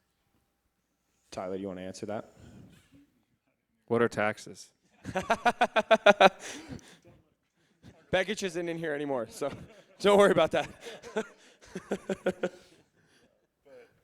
Yeah, I think that's you kind of had it up on your chart. I mean, it really depends on what's your long-term goal with Bitcoin. Like, are you really just interested in the ROI or the cheapening of your electric bill, and you want to sell it every minute? You know, every time you get Bitcoin, sell it right then to offset your power. Cool. But if you have sovereign individual, you're running hydro, and you're like, I'm burning this anyways. Well, I mean, holding on to it might work, but the fun part of that is, yeah, you can sell it if you need to. You know, so it's each person's different. Well, and us as Bitcoiners, we believe that Bitcoin is the ultimate collateral. So if you're mining Bitcoin through your house, you have tax incentives to do that, and you hodl, that Bitcoin will eventually become valuable enough for you to use back into your business, back into your home, to buy assets that generate revenue that are not taxed the way that Bitcoin is. So there are incentives to not sell your Bitcoin. But again, that decision is completely up to you. This is not financial advice at all. So make that decision on your own. Any more questions? I hate that trope. It is financial advice. Don't sell your Bitcoin. All right, thank you, Tyler. Keegan. This question's for Michael. When you calculated that conservative 20 million, were you including the salaries of those 100 people that you might have to hire? No, we didn't include the salaries, no. Okay. So I'd have to adjust that a bit. Another quick question: with heating like a home with a miner, is there the problem of like dry heat? Is that something you guys have solved, like where you actually have to have a humidifier, or if you are implementing that in Juno, is everyone's like door going to shrink and then gets a little more drafty and then your hash rate goes up and you mine more Bitcoin? I think what's interesting, if you're doing maybe just an air-cooled miner, yeah, it would dry it a little. It definitely would dry it. I think a lot of these, the immersion and the hydro, it's still a higher heat, but on the drier side, I don't think you'd notice. If anything, you might benefit, especially in Alaska. But it's not like a wood-burning stove, right? Very much dries out the inside of your house. But like a hash rate heater, let's go with the idea of on the hydro or the immersion side, I think it's more just taking that same heat and increasing the temperature of the air going through it. Yeah, I think it'd have more of an impact if it was a forced air system, but from my understanding, a lot of this heat here is hydronic radiant baseboard too, so I think that'd be less of an impact as you're just recirculating the already moist air through the home. Yeah. Final question. Good afternoon. I'm from the government. So I work actually in the state legislature. So I work with across the aisle with a lot of lawmakers on policy, finance. So this may be a big question, but last couple of days, today also I'm hearing about Bitcoin mining. So my question, I guess, is after doing research, by the way, personally, I'm in support, but I'm talking from the legislative side, okay? It costs a lot of money to set up mining facilities, right? So the question is, how do you get a state government, people who pass policies, go through regulations, to be able to understand this? Because the bottom line is the ROI, right? Return on investment.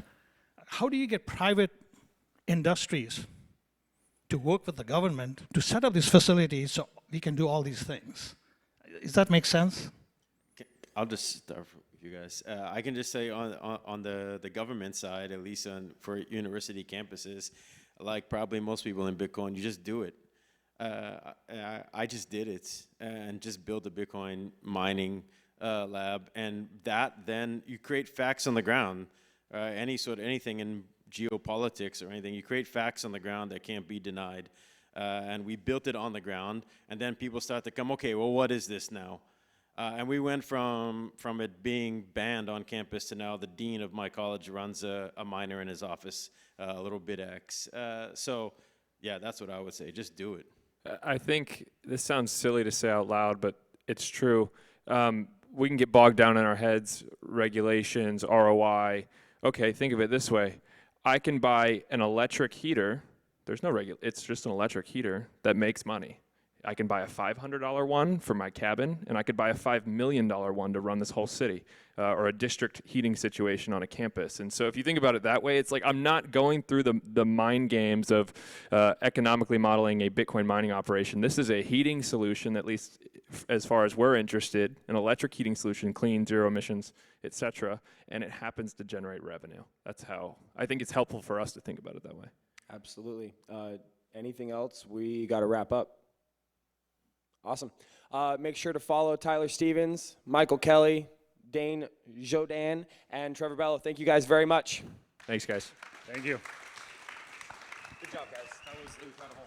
That was absolutely incredible. Love all of you guys. Thank you, Rustin, and thank you, Bitcoin Alaska. You guys tore it up. I don't know if you noticed, Representative Begich locked in. He was in there, man. So that was great. Guys, we're going to take a 45-minute lunch. Be back at 1:45, so go grub up, get back here with Tali Lindbergh and Isabella Santos on educating the next generation on Bitcoin. See you there. Get that lunch and get back here. Here we go.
Finished up.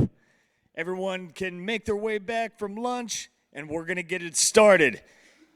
We're going to be hitting a big topic, educating the future generations of Bitcoiners with Free Market Kids Tali Lindbergh and also Isabella Santos, and they both have incredible perspectives. One kind of in the traditional education system and here in the U.S., whereas we have Isabella on the ground in helping build the circular economy. So here we go. Let's get this thing going. Welcome, Talia and Isabella.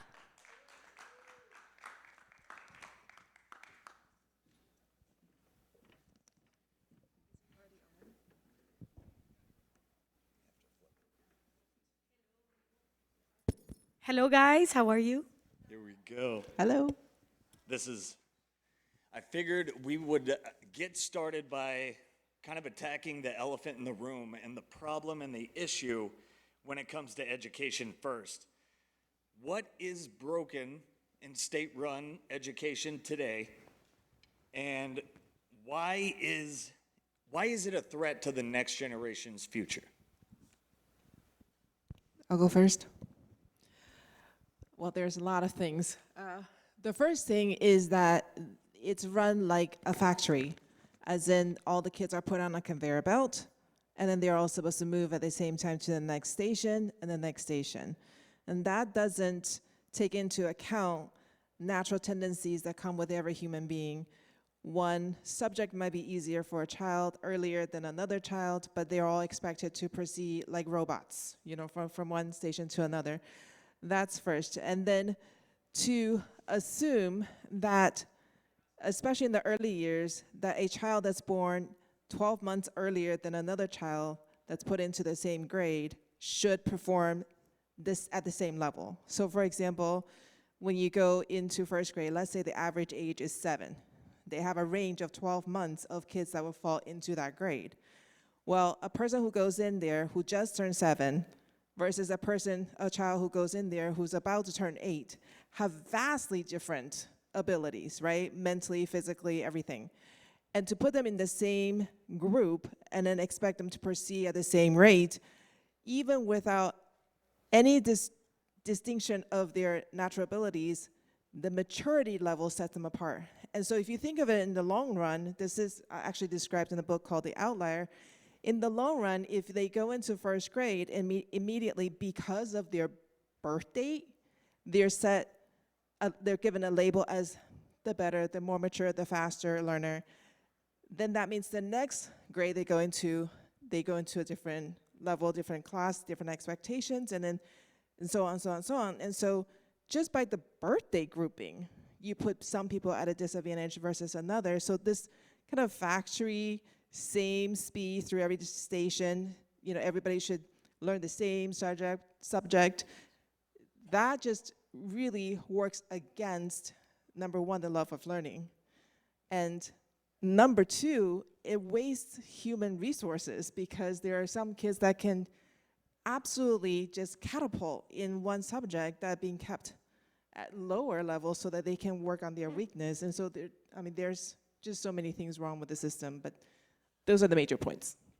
I get the sense of like teaching more about compliance rather than critical thinking. And I got that sense when I was working as an educator too. Now, Isabella, it's a little different where you are. You're on the ground, grassroots, and sometimes helping people move from the third world and creating opportunities from nowhere. So what's the difference kind of for you in seeing the education systems broke in those communities compared to how we see it here with the state-run system? So one of the things that I realized, I grew up in the States as well, in Naples, Florida, and I also studied a little bit in Lima, in my home country, Peru. And now I'm teaching in Mexico. And one of the things that I noticed is, before I moved to Mexico, I was thinking like, yeah, we were so indoctrinated. I had this sort of like, I hated the school system, you know, because they put you in a box like you were explaining, and it makes a lot of sense. But when I'm teaching the students in Mexico, one of the things that I do realize is their school system is completely different. They go to school from like 8 a.m. to 11 a.m. They don't have like full 8 hours a day. they don't educate them as much. And I noticed their ability to think and critically think and process things is non-existent. It's really difficult to show them like certain things, like if point A goes to point B, then it's gonna go and end up in point C. And like they don't know how to follow that process thinking. You have to be extremely, extremely specific. And it doesn't just go to my students, it also goes to the whole, like the entire island population.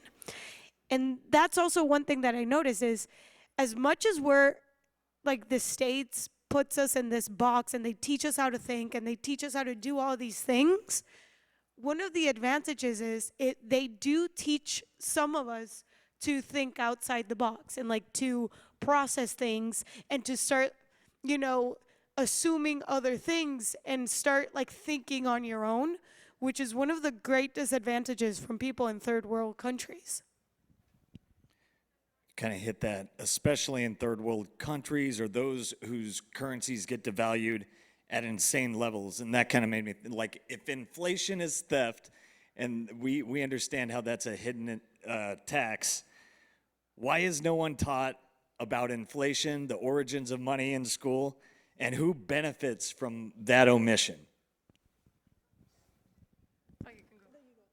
Well, Rockefeller funded the whole thing, like the whole education system. So when you start going down that rabbit hole where it came from like this man, a bank man that needed more workers and everything, right? If I'm not mistaken. Was it Rockefeller? And then you have like the assembly line that start like Ford and everything that started going in. No, I'm like tripping. Them and Carnegie, And Ford, Carnegie, there different you ones go. would have been, and there was something around there with the pharmaceutical industries in those beginning too. But yeah, very interesting. The origins, like, so did these central planners want to cover up the main part of their scheme? It's absolutely crazy, the origins of that. But for you guys personally, when you were teaching or where you were before Bitcoin Isla, what was it that got you to get into education and Bitcoin education primarily, and you at Free Market Kids and you on the islands and with the grassroots movements? What flipped the switch for you guys? Well, the switch was flipped for me early on before I even knew anything about Bitcoin, because I did choose to homeschool my kids from the very beginning. And I didn't know it was an option actually when I had my first baby, and I fell into it very accidentally, but I just always remember the difference between my experience going through school and my brother's experience going to school. I consider him a mechanical genius. He can look at a mechanical piece of anything, machinery, and just figure things out. He can see things I cannot see. But I knew how to study for tests, and I could get A's in school. So I was immediately labeled through school as an A student to be very, very smart. And he, on the other hand, was labeled immediately as lazy and not as smart, which is really very ridiculous. We just have different talents, right? So when I heard about homeschooling, the first thing I wanted to do was to make sure that my kids were never labeled based on their grade. I think when they're in the process of learning, there should be no grading. I disagree very much that homework should be graded, because while you're learning, you should be making those mistakes. But we punish them by saying, well, this one is right, so you get 100%, this one is wrong, so you get 85%. And even if you say, well, it's only a very small part of the grade, for a lot of kids, they still see the red marks, and they know that it counts on some level toward their final grade. So they have this fear of making mistakes. I read a study comparing American school systems' method of teaching math to the Japanese school system of teaching math. In the American system, when you're called up to the board, you are on performance mode. You better get that answer right, or people are gonna laugh at you. But in Japan, when the kids are called up to the front of the front of the room, they're supposed to work it out just letting everybody participate. They happen to be moving the chalk. But mistakes are not looked upon as something embarrassing or wrong. It's just a part of learning. So they don't come away with this fear of being called up to the board, right? In America, you only show what you know. You don't show what you don't know. So I feel like that's very, very detrimental, and it's very ingrained in our public school system. So when I made that switch to homeschooling, I had the freedom of letting my kids master the subject in the schedule that is natural to them, and then also to allow them to not move forward with gaps in their knowledge. So when we came to Bitcoin, it was just a very natural kind of expression of sovereignty. My husband and I, we believe in educating our kids according to our belief of what is best for them. And then Bitcoin, of course, allows us the freedom to have peer-to-peer transactions. It's like self-custodying education. What about you, Isabella? So mine's also a little personal. Like, I did everything right. I did everything by the book. You know, they tell you, you grow up, you go to elementary school, middle school, high school, college, you graduate, you get the job you want. And when I graduated, I started realizing I actually got more stupid going to college than when I came in. Because the classes that you were given at and had to attend and do everything, I did not find them useful, because I wasn't practicing to be a doctor, or I wasn't practicing to be a lawyer, which in my opinion are pretty much like the only two that would require a degree, that require more education. I studied communications. So the classes were like, oh, how do you communicate, type of vibe. And then I started thinking, like, this is, thank God I got a scholarship, but I'm like, this is expensive. And then when I started applying for jobs after college, you start to realize that everything you learn in college makes no sense compared to what you're actually doing in the workforce. And then I would ask other people about it as well, and I'd be like, okay, like, maybe I'm like the odd one out. But then you start realizing, like, there's people studying business, all right? And in the whole business, like, career, they only teach you how to make a business plan. All right, but if you don't execute the business plan, how do you know you failed? How do you know all these things? Or one of the co-founders of Vays, Julian, he studied filmography, and he was like, yeah, in the whole year, we only produced one movie. The whole year. And you're like, wait, this isn't adding up. What do you mean? You spent 12 months out of the year shooting one movie, and now, you're not learning what you really should be learning, which is trial and error type of vibe. So having that mentality, I was like, okay, when I wanted to teach them, it was sort of like giving them the options. Once you give someone all the options, then they can choose. And as I'm like dealing with like some of my students, that's one of the things that I kind of didn't have. I didn't have the option to choose to sort of like what to do if you wanted to go to college or not. It was like, you have to go to college. You graduate at 22, 23, and they're like, yeah, you're an adult. Go out there and do your thing. But they haven't really taught you how to adult. And that's what I'm trying to change in Isla Mujeres, is by showing them things that, like, okay, you have these monetary systems, you choose what you want to use. And that's what I feel like it's happening to us. We have been sort of stripped away from choosing. We don't choose to have a bank account, you just have to. I used to live in Miami, and most of the places in Miami don't accept cash anymore.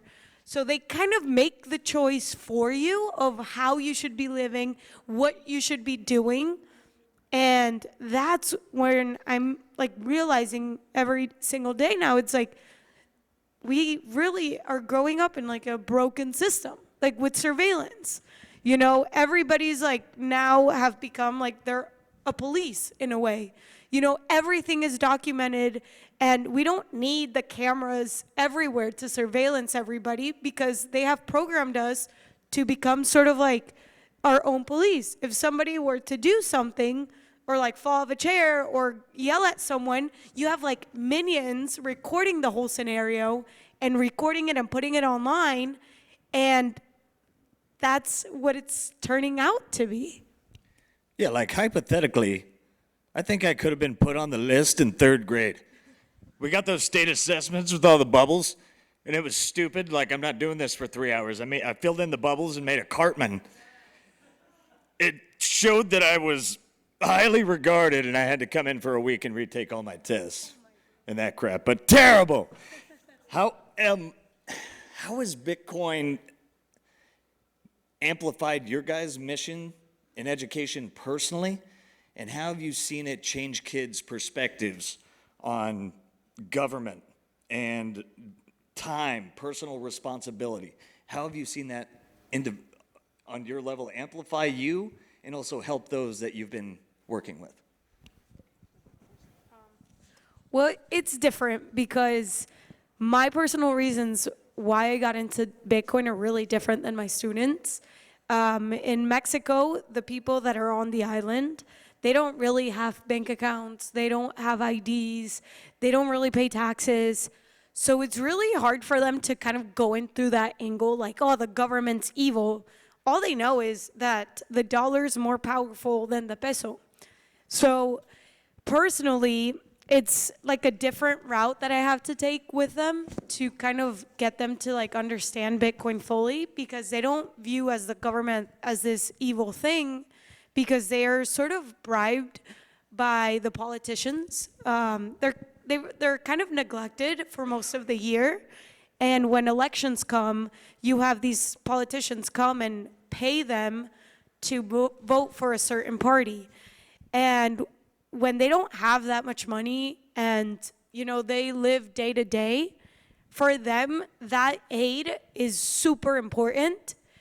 And they will see, like, they don't see that that government or that politician has ill intent. They're like, oh, they're trying to help me by giving me just enough to survive one more month. So it's really difficult to kind of portray, like, how the government is really corrupt. But the thing is, like, when you go to Isla, you realize that it's written all over there. You know, we have a skate park that was actually funded by the government, and they raised like 10 million pesos to build it. And you would think that this skate park is going to be amazing. Well, no. The government actually pulled up some cardboard boxes and just put a little ramp and called it like, this is the skate park. But my roads. Literally. Every time they fail. Oh. But they don't see it though. They're like, they complain for a week, and then the government comes and then they paint it, and they're like, okay, we already put the funds there, and then they start being quiet. So it's a battle that I'm currently trying to like show, and I view it like a huge step, you know. Every step of the way, like that I'm climbing that, I feel like they're getting a little bit closer and to understand that the system is broken. But when you're part of a really fucked up and broken system, even worse in the States, it's hard for them to understand like that there's sort of like a sliver of hope in a way. I think it's really important for us to realize who we're talking to and where they are. So when I first went into Bitcoin education, my heart was to reach other women, because I found that Bitcoin space in general communicated very masculinely, because it's mostly men. And women speak very differently. We communicate very differently. We communicate more on an emotional level. We are more emotional in general. And if you're gonna make me care about something, you better stir me up emotionally first, right? So when we communicate the idea of Bitcoin to an audience, we always have to consider who they are, where they are in their stage of life, what season they are, and make no assumptions. But one of the things that I heard talking to another Bitcoiner woman is, she said, some Bitcoiners think of themselves as very philanthropic. They go into a community and just start giving out sats. And they think, oh, I've turned these people into Bitcoin Bitcoiners and then they leave. But what they don't realize is what impact they made in that society or village. And the example she shared with me was there was a teacher who used to help students for free. It was just her way of dealing with the needs of the community. Well, these Bitcoiners came in, gave people a whole bunch of sats, and they used the sats to pay her, because what do we want our new Bitcoiners to do? To use Bitcoin, right? So they set up wallets for everybody, and so this teacher who wasn't getting paid before was getting paid in Bitcoin. So now the Bitcoiners have gone, and now the teacher doesn't want to teach anymore unless somebody pays her. So we go in making assumptions like, you know, I'm going to use your skate park as an example, and you're probably going to hate me for saying this, but there is a gift in having an area for kids to play that requires their use of imagination. I think from the American culture, we believe everything should be beautiful, like little tights, everything is like primary color, and everything is made for them, like the beautiful Barbie doll that has every detail of the face, and the hair is perfect and everything. But what we don't realize is we take away the opportunity for the children to use their imagination. So is it bad that they have a skate park in which they have to do a little bit of maneuvering? Not necessarily. Now, if we talk about the money part, they raised a lot of money, they didn't spend it on the project they promised, that's a different issue, right? But I think we just have to be really aware when we share Bitcoin that we meet people where they are, and we don't make assumptions of what they need from this thing called Bitcoin. That's awesome. So true. And like, you know, at Thanksgiving dinner, don't scare your whole family by telling them about the Rothschilds. But here we go. Now, we are at a fork in the road coming up here. We have all these kids growing up today are not going to know a world without AI, without Bitcoin. What do you guys think is the implications of that? Is that going to allow free market education and alternatives to state education to flourish? Or does it open up a little different rabbit hole where maybe the little boxes all made coming out the same gets pushed forward and continues? It's kind of like that with AI and education is kind of like stable coins in the fiat system. Will it prolong it or accelerate its demise in a way? What do you guys think? You're talking specifically about AI. Bitcoin and AI, but here the implications of AI on education. I think that all progress in society will stem from the hearts of men and not necessarily the tools that are available to us. So, for example, a lot of people fear AI and a lot of people celebrate AI, but ultimately AI is still just a tool. So I remember reading about Henry Ford in courts testifying about his intelligence. Some people were calling him stupid because he couldn't recite facts. And he said, why on earth would I need to memorize all these dictionary facts or encyclopedic facts when I can push a button and have somebody come into my room and tell me the answer? So I think indirectly he was saying my brain power is being used to think greater things, to connect the dots, to do the critical thinking. So I see AI in that way. AI will allow our children in the future to not carry the burden of memorizing a bunch of stuff, to free up their brain to do the critical thinking. However, the caveat is you have to have a firm body of knowledge to draw from so that you can interact with the tools, right? So if I go into ChatGPT, which I'm sure everybody here uses, I can say, tell me how to market this product, and it'll just spit out stuff, and I wouldn't know if it's good or bad. But if I've done my homework and I've read up on a lot of different marketing theories, I've read books that I can quote, then I can go into chat and say, use StoryBrand's 7 philosophies of marketing to write, blah, blah, blah. So you can give more details, and then when the answer is spit out, you can then decide if it's the right thing or not. But if you go in there and your brain's empty, you have nothing, because you didn't prep the groundwork, then the tool isn't going to be as useful to you. And it'll be the same thing with AI. I don't think we should fear it, but I think we need to just make sure we have a body of knowledge to draw from so that we can take advantage of this new technology. 100%. Well, AI is a full-on monster on its own. It's, we're heading, it's inevitable, the whole AI adoption and everything. But something that we can control is researching about these companies, about ChatGPT. Like ChatGPT was just purchased by the Pentagon. You know what I mean? All that information is now belongs to the government. And it's knowing what AI tool is going to be right for the person. You don't want a company that saves all that little data and all that information that you feed it, because that's what we're doing. We're feeding it our deepest, darkest secret. And it low-key reminds you of like 1984, when at the end of the book, they're putting in your worst fear onto you, and they use that because they have all that information. Like, they know you so much that they know what will kill you at the end. And I feel like that's what it's turning down to. So yeah, AI is gonna happen. Everybody's using it. We're all using it, but you can still choose what company you're using for AI.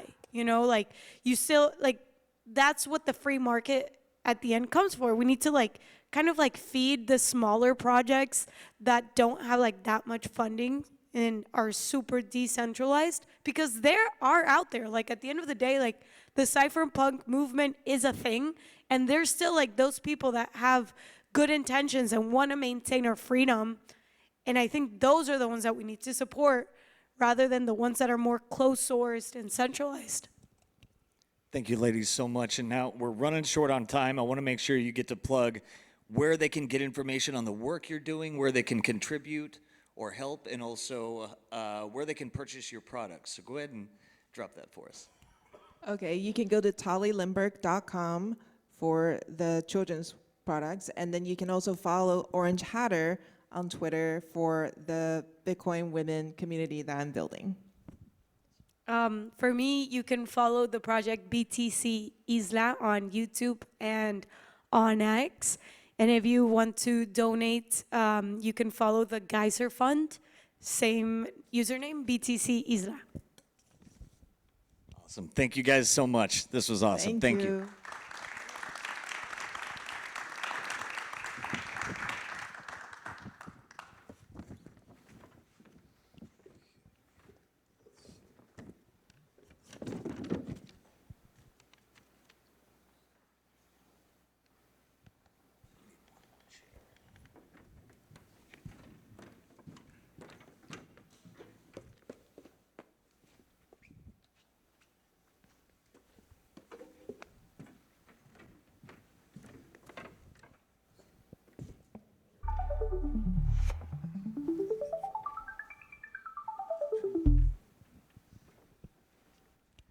All right, we got a good one for you guys right here. We just had Bitcoin education. Now we're going to be looking at, we've been talking about this throughout the week. Alaska should be the Bitcoin mining capital of the United States. And we got representatives from different levels of government here, the front line of Bitcoin policy in Alaska. Please welcome Adam Crum, Matthew Carlson, Ashlyn Brooks, and the legend, Tone Vays.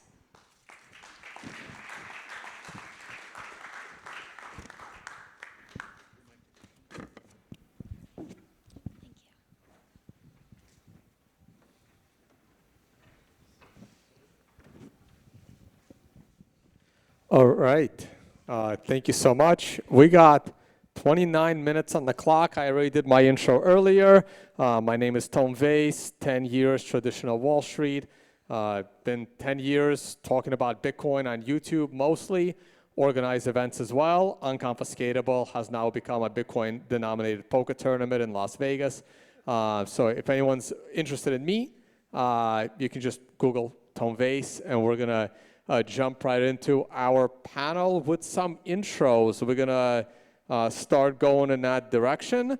And Ashlyn, I'll let you just introduce yourself, who you are, where you're from, what do you do? Perfect. Thank you, Tone. Hi, everybody. My name is Ashlyn Brooks. I'm from Fairbanks, Alaska originally. I'm going to California. Moved there a couple years ago, going there for law school this year. and I've been working for the Alaska State Legislature for the last little bit. Here, not on behalf of the Alaska State Legislature. I got involved in this about a month ago, and I've been helping organize and coordinating all of this. So you may have seen me running around frantically organizing things for the last couple of days. Yeah, thank you. Thank you. Everything's been organized fairly well. Well, thank you. Happy to be here helping, and just glad to be part of this event. Yeah, Matthew Carlson, Chief Business Officer of Hash House, and sort of my side/other job is sitting on the board of directors for Satoshi Action Education, which, for those who don't know, is very heavily involved in state-level Bitcoin mining and just general Bitcoin and cryptocurrency policy all across the United States. My name is Adam Crum. I'm the Commissioner of Revenue for the state of Alaska. So it's a unique role around the country, the fact that both the taxation and the treasury side. So I collect the taxes and help invest that money with the use of staff. And as we look at this, I've been involved in personally about 5 or 6 years in the Bitcoin, crypto, blockchain world.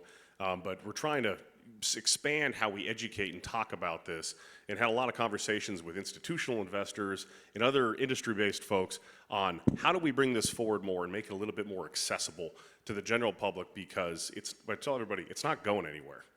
When you're $1 trillion plus in value, it's going to be here. We have to find a way to actually incorporate this and use this in our just daily world. So let's stick with that. So how are you doing that? One of the things with my seat is I have a statutory seat on the Alaska Permanent Fund Corporation. So I'm one of the 6 trustees that sit on this. It's about $84.6 billion fund. It's the largest sovereign wealth fund in the United States. We've had a lot of conversations in our board meetings asking staff, like, how are they approaching Bitcoin and how do you do this? And we've had this talk, and it goes back and forth to what asset class does it work on? Because as a trustee, we don't direct investments. We actually set the asset allocations and the risk parameters around that, and then it's on the investment staff to do. And so one thing that I think is very helpful is how Coinbase has really dove into this field by hiring specific staff, bringing on Anthony Basili, who's got institutional experience on how does this work? Is it a real asset? Is it a fixed income? How does this fit into this institutional world box? Because until we can get really good definitions on that, that's going to really limit how we can incorporate that. But it's important because when you see over the last 12 years, there has been no value or storage of wealth like Bitcoin. All right, awesome. And Matt, it's perfect that you're sitting between them, because you have the revenue and completely different sides of government interaction. So you've been involved in many mining operations from different sides on setting up potential mining operations, or how bringing potential jobs, bringing more stability to the grid. And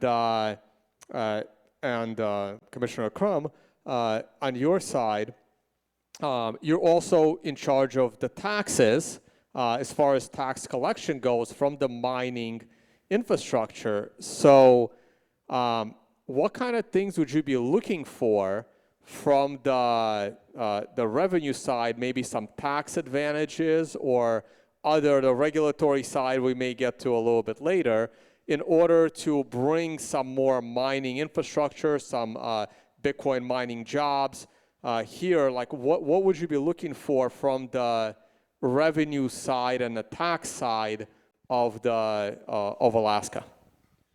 So I guess I could break that answer down into two. You know, of course, I have my personal opinion on taxation and the use of my tax funds, but on the other hand, as a person building a business that utilizes what I view as, the people's resources, the state's resources, whether that electricity is generated from oil, from gas, from hydroelectric, those resources don't belong to one people. At the end of the day, they belong to the group of people who live in that area. So I have a belief that, all businesses, as part of being a good corporate citizen and just good citizens in general, should contribute to the whole that they take resources from. So generally don't have a problem with business paying taxes. A mining company is a business. It utilizes resources. It should pay taxes on those.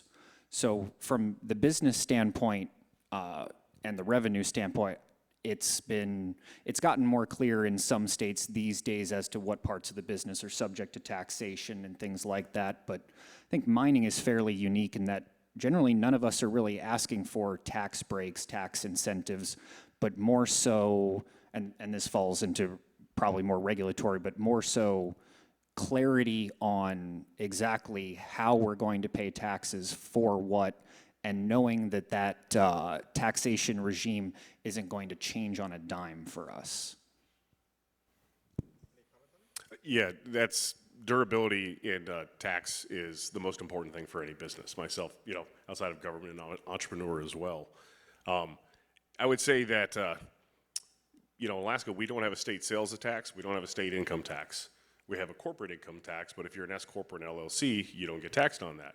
And so there is a lot of flexibility when it comes to that. So from a state side, there's not a lot of incentives when it comes to it, but we do have a job and a role, particularly Department of Natural Resources and Department of Environmental Conservation, to protect the resources of the state of Alaska. And so that comes down to how are you monitoring that? How are you issuing rights and leases to individuals to use those resources? And part of, you'd ask other things we're trying to work on is just trying to actually bring this up in a conversational way as how can we move this forward? How do we actually set up an environment? Because the only way you're going to do this is a whole of government approach. The Department of Revenue by itself is not going to all of a sudden open the doors for Bitcoin and mining and everything that comes with that. It takes everybody across the board actually acknowledging this and the opportunity set that it does provide to all of Alaska. And the best part is it's not just an urban thing. The opportunities for all of rural Alaska are tremendous when it comes to this. All right. We're going to move over to the policy side, but again, we're going to go right through our private sector. So that was the discussion on the potential advantages to bring more Bitcoin mining infrastructure to Alaska. Now, what about the legal and policy side?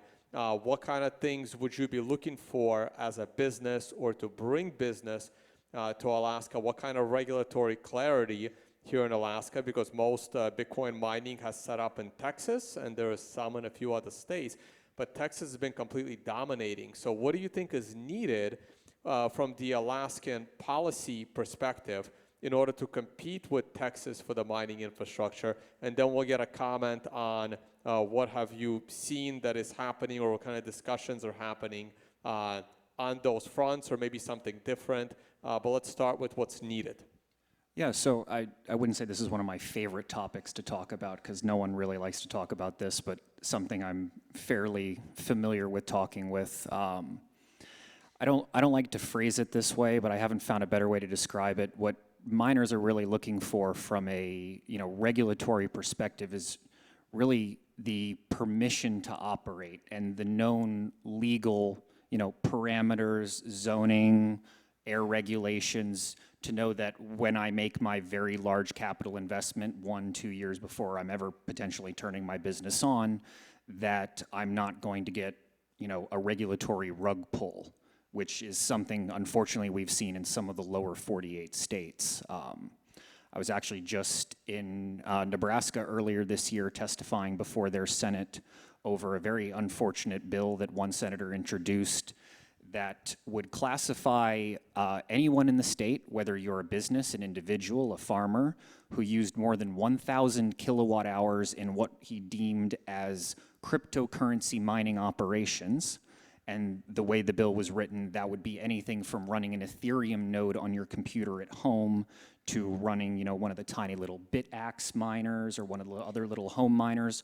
All of those people would then be therefore classified as cryptocurrency miners, and they would have a 2.5 cent per kilowatt hour excise tax tacked right on to the end of their entire power bill. Not even the portion that was being used for mining, but your entire power bill would go up 2.5 cents. That is the sort of legislation that makes my entire industry very, very concerned, very, very scared, because this particular senator had no mining operations in his district, no potential mining operations in his district, and he had just decided that we were the easy guys to beat up that day, as his real beef was actually with the data center guys outside of Omaha and Lincoln. And we can go into a whole other discussion about what they've done with their billions of dollars in tax breaks. But it's really, I mean, I don't think anyone really in Bitcoin or cryptocurrency likes the idea of, having to ask the government for permission. But in the cases where we're utilizing state resources, the state will be involved in one way, shape, or form.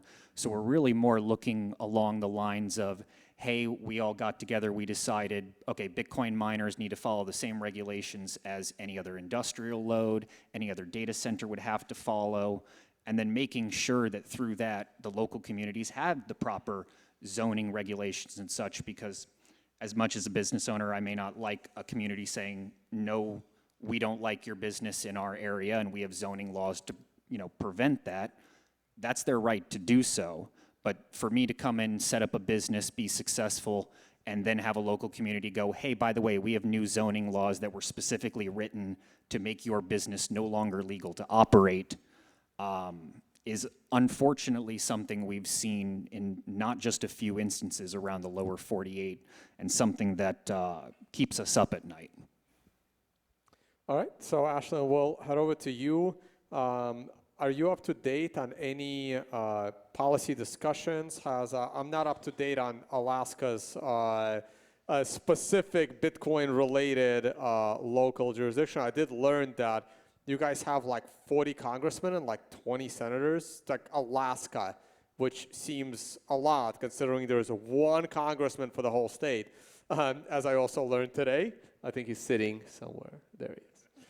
And, Congressman Begich. So there was a pretty large body of internal policymakers. Is there any progress on some very pro-business regulation or a statement of lack thereof of regulation to help private business come in here, set up, create jobs, create more revenue, and other awesome things? Sure. So we've had a lot of discussions, I would say at this point, not anything really concrete yet. The one thing I will say, so I'll start off, I guess I'll start off with, it's a pretty big gray area. So we are kind of, at this point, I think a lot of people are sitting back and they're waiting to see kind of how, the typical thing of when a new business comes in, you wait to see how the current laws apply. We have a lot of laws on the books that could potentially apply, but we're not really sure how the regulatory side of things are going to apply to Bitcoin mining. So, for instance, we have like a mining tax structure, so we may tax miners under this regulation, or we may not, because it's not technically the same as gold mining. We presume that it'll probably fall under the same kind of regulations as gold mining. But a lot of those are kind of these, it's a new frontier, it's something that we haven't really seen before, and so we're waiting to kind of see how these current laws are going to apply. But I will say that there's one piece of legislation that I'm aware of that does relate to this. So for anybody that follows it, it's SB 86. It was introduced by a senator. And so this piece of legislation, it's not specific to mining, it's a cryptocurrency transaction kind of bill. So it would apply to something like Coinbase or any platform that's along the same lines as Venmo, where you're moving money.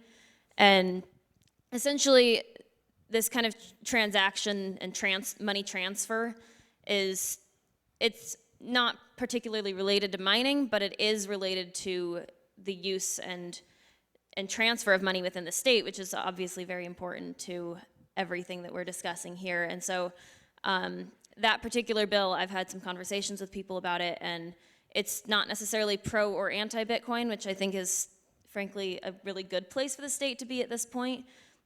I would obviously love to see a little bit more pro-Bitcoin legislation, but I think kind of taking a neutral ground on it is a good starting place. Really what we're trying to avoid is putting unnecessary restrictions on mining we'd like to leave it as open as possible. At least that's the way that I see it. And so as far as actual legislation, we don't have much. There's been a lot of discussions, but we're kind of just leaving it open to see where things go, and hopefully, we want to work with the mining community. We want to work with people on this. We really do want Alaska to be, I think Alaska can be the next, frontier, and Bitcoin mining can be the next frontier in this. So that's what we're hoping. Any comment on what she said, or if you have a comment, you don't have to have a comment. It looked like you wanted to say something. So, are you aware of, or have there been any discussions in the state legislature, bringing in some experts, getting some opinions? And I will also say, if it is going to be taxed similar to gold mining, you need a few experts to come in. Bitcoin mining is so much cleaner for the environment than gold mining. If you get the right experts up there, gold mining might actually be banned because Bitcoin mining is just so much cleaner. And I think the gold miners have a little bit better margin than we do too. That's possible. Yeah, they're not going to be very happy with that. So maybe delete that from the video. We are in Alaska. I don't see a lot of gold miners transitioning to being Bitcoin miners. Very different skill set. And have there been any public open floor discussions, town hall discussions on the subject, or no? Not that I'm aware of. Okay. All of the conversations have kind of been a little bit behind closed doors at this point. Right. I think that's probably going to change in the next year or two. I expect that we'll start to bring those conversations forward into committees at least and start talking about it. But since there haven't really been any specific bills yet within the legislature that relate to this, there hasn't really been a lot of super public conversation about it. All right, and one last question, then we move back over to the boys. Are there, again, I don't know how many of the state legislators you are familiar with. I don't know how long you have been working with Alaska State that long. Are there, you don't have to drop names, let's not call anybody out, but are there some that you know of that are very pro-Bitcoin and some that are kind of anti-Bitcoin? So it's like the Senator Loomis versus Senator Warren, right? Are there people that are very, very, let's just say, vocal about their views on one extreme or the other? Do you know of any? Are there any? So I don't know of any that are super pro-Bitcoin. And I honestly don't know of any that are super anti-Bitcoin either. I think the general consensus that I get is there's a total lack of education. And we tend to see this a lot in Alaska, where it kind of trails behind other states as far as education goes, especially on kind of frontier topics. And so I think there's just a major lack of education in the state, and that's really what this conference is for, is to bring education forward and to really start having these conversations. And so I think a lot of people just really haven't formulated opinions. And so I definitely think that it's, there's obviously going to be some people that are pro-Bitcoin, and there's quite a few that are gold bugs and want nothing but gold, because it is Alaska. Oh yeah, you got to fight the gold bugs too. Oh man, that's the Peter Schiffs of the world. We don't have to fight them. I think we can work with them. That's my opinion. But I should have picked on Sherman, not Warren. He's way out there on the anti side. All right, no, thank you so much for that update. All right, so let's head back over to our Commissioner of Revenue, because you seem to have way too many hats in that role, which is incredible. So besides dealing with the tax collection from the mining sector and managing that revenue for internal growth, so you guys could potentially do something in the Bitcoin investment world with that side of the equation. And have there been discussions on that? Is that something that's in consideration? So we haven't had public discussions on it yet. Like Ashlyn said, a lot of it's been closed door. And I'm hoping that we can get some more champions out there. They're going to be much more pro on this. And that's one of the benefits of this conference is it was very easy in the early days of Bitcoin, like, oh, it's just illicit activity and things like that. Well, the currency that is the number one for all illicit activity in the world is the $100 bill. Like, it's by far. And so it's like, are we going to ban a dollar because of that? So how do we do this? And to show people that who is involved in this world actually has rational thoughts. And I love that you guys have tied education along with youth education throughout this whole process. We have to show that broadly. One of the things that we've talked internally, and my hope in the next year or two, we can have some really good public conversation on, is a strategic Bitcoin reserve. The fact that some other states have done this, I think it was Pennsylvania passed a Bitcoin Bill of Rights, and they're working on that as well. You see other countries have put this forward, is why can't we do this? Because Alaska is unique. We actually have pots of funds all over the place. I'm a sole fiduciary for $10 billion in state cash accounts. How crazy is that we have so much money just in all of these pockets? But why can't we do this? Because it's still kind of considered out there a little bit. This is one of those you'd want to have legislative cover. You'd want to have that conversation so the public understands how the money is being invested in a responsible way for this long-term storage of value. But I think I'm hoping that gets out there, and that helps kind of break the dam a little bit on all these other positive things that can come from being involved in this world. All right, no, great. Thanks for that answer. So Matt, we're gonna head back to you. So let's, since clearly there is a big pot of money sitting here in Alaska, what are your thoughts on the potential of the state of Alaska using public money, maybe, to open up a Bitcoin mine for the people of Alaska? Let's assume that the state can run a private sector as well.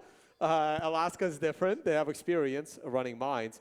What do you think is a potential good use for money involving the Bitcoin mining sector that would both benefit the people of Alaska and the state revenue of Alaska? What do you think, what possible direction could they go? So I think there's a lot of opportunity for, let's call it synergistic co-development, especially in the smaller, more rural communities that are, say, relying on intermittent generation sources, diesel generators, things, a lot of us in the lower 48 probably take our grid stability, we take it for granted quite a lot. So with Bitcoin mining's, interruptibility, scalability, and curtailment abilities, there's I think a lot of open potential for partnership in, say, maybe necessarily not the state buying miners, buying mining facilities, but, say a new community needs some new generation. They're considering building a hydroelectric dam, but the dam only makes sense if you build a 30 megawatt facility. The community only needs 5 megawatts, and there's only really funds to pay for 10. A Bitcoin miner like myself might come, wait, you're telling me there's 20 megawatts I can get from a hydroelectric dam if I'm willing to contribute to the capital cost of the project and commit to being a PPA customer of the local community? That sounds like, that's my gold nugget that I would find. Potential for that is, I think, absolutely huge. I don't think there's many industries like ours that are willing to go to these remote locations with the stranded energy we've been talking about and go, and bringing this all back to, sort of like the permission to exist and operate, just for having the ability to participate in that project. We're happy to pay our fair share. Most of the facilities I've built and operated over the years, the vast majority of the employees are local. We're not bringing in outside employees. We're not bringing in outside contractors. We're hiring and training internally, all local. In all of my facilities around the United States, we pay significantly above county averages. Our benefits packages are, I've had one employee say the only time I got benefits this good was when I worked for the state government, which I view as a weirdly backhanded compliment. But this, we've had sort of a gutting of the small industries in the United States and these small communities. I mean, all you have to look at is the number of Alcoa smelters that have, gone bankrupt, gone empty around the United States. Bitcoin mining will never create the kind of jobs that those did, but we have the potential to create, 5 jobs here, 10 jobs there, and bring in the hundreds of local contractors that are needed to support projects of this size. That's those 5 jobs or 10 jobs being created are in a spot that could hypothetically only have 50 jobs regularly. So your impact is greater, and it's the scalability. That is the added benefit. We talked about how this can go across rural Alaska is the change in the scale of projects that could be built or projects that have been shelved, planned for and shelved for decades because you've never had the economic base to do this. This is where this opportunity set with Bitcoin mining really changes it all across Alaska. All right, awesome. We have 2.5 minutes on our timer for a couple of questions. And thank you so much for the panel, guys. It was excellent.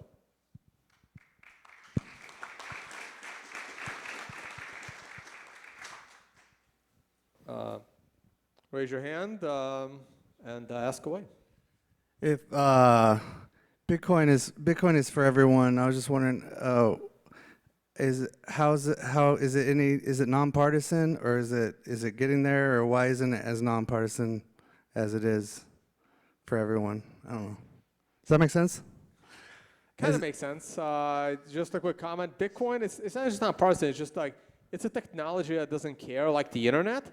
And some people love it. Some people, today everyone kind of loves the internet, but in the early days, some people did not. And it was a quick story on that. There was a whole Senate hearing. I don't know if it was recorded or not. I mean, I'm sure it was by C-SPAN. The very first internet commerce transaction was somebody buying a flashlight, I think. And it literally created a whole Senate hearing about what does it mean to buy something from the internet and what kind of taxes that implications and commerce implications. Can you ship it across state? But today it's something we all live with. Do you want to comment on that? Yeah, I would just say, as a fiduciary, right, that's the highest standard of care in law. It's been around since Roman times. Anything financial related should not be political. Does it make money for the stakeholders, the beneficiaries, yes or no? That is the only thing that matters.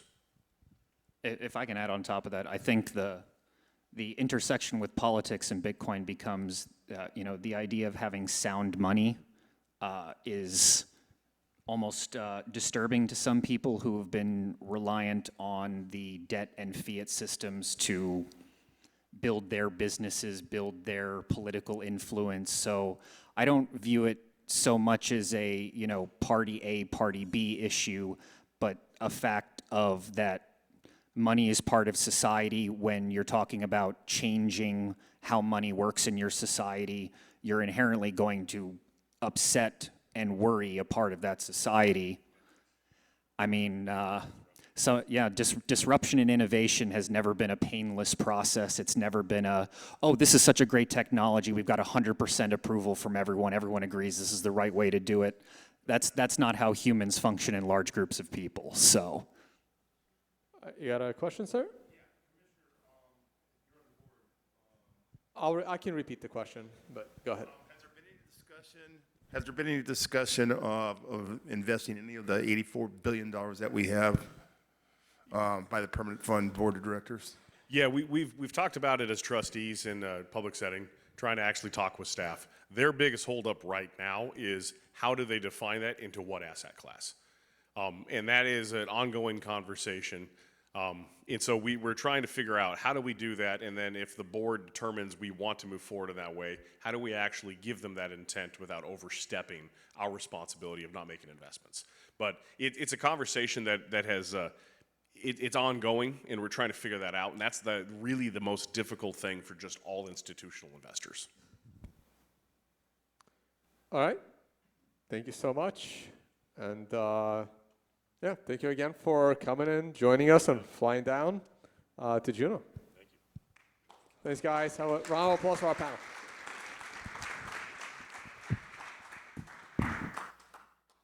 That was awesome. Get ready, ladies and gentlemen. SRO from the Human Rights Foundation.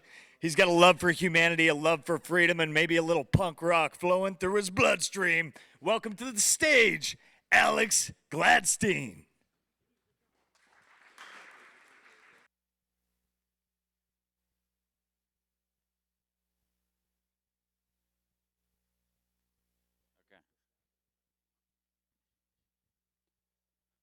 Awesome. Happy to be here. Thank you all for your time. We all know time is the most precious resource, so thank you for sharing it with me today. So we've covered a lot of topics the last few days. We've talked about energy, policy, regulation. I want to talk to you about freedom, human dignity, and I want to talk to you about how the wider world has completely ignored or not really quite understood a very important aspect of Bitcoin, and that is, again, its use case as freedom money.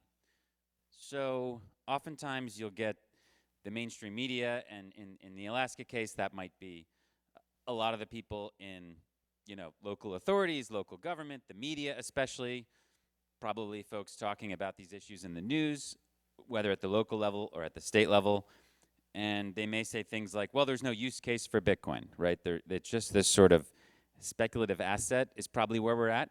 They will maybe grant that at this point. 5 years ago, they wouldn't. 5 years ago, they said it was, going to go to zero. They don't usually say that anymore, but the most they'll admit is perhaps that it's a speculative asset, right?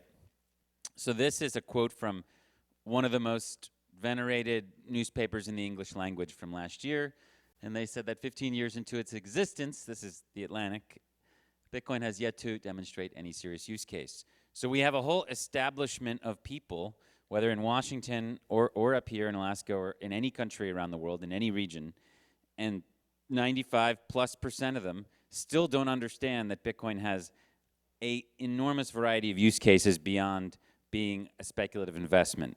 Now, I should just preface this talk by saying that the speculative investment or savings aspect of Bitcoin is probably still the most important use case, and inarguably where it shines the most, given that it's been quite literally the best financial investment in the world since it was created. So that alone should suffice. That is a use case. Savings is a use case. Don't let anyone tell you otherwise. But beyond savings, this thing has a lot going for it. And I think the reason why people refuse to see the other use cases that I'm going to talk about today, that a lot of them are going to be relevant here historically or even in a contemporary sense, is that we have, and I speak as an American here, this thing called financial privilege.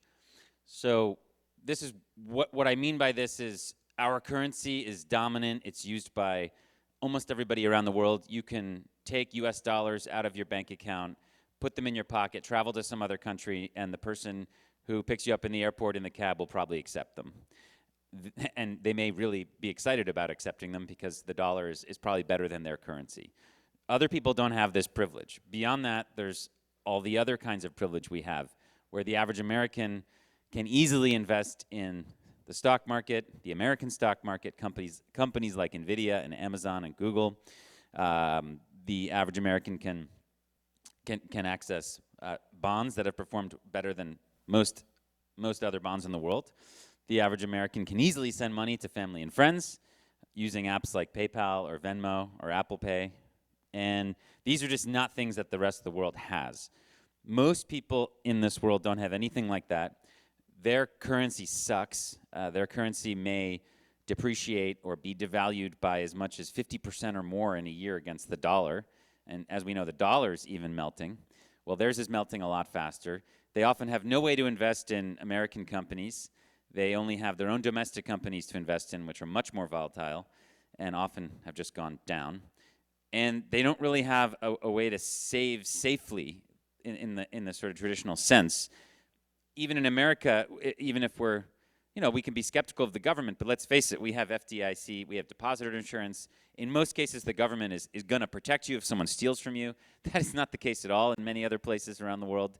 The government is actually the one stealing from you in a more literal sense in terms of confiscating your wealth overnight through schemes like currency devaluation.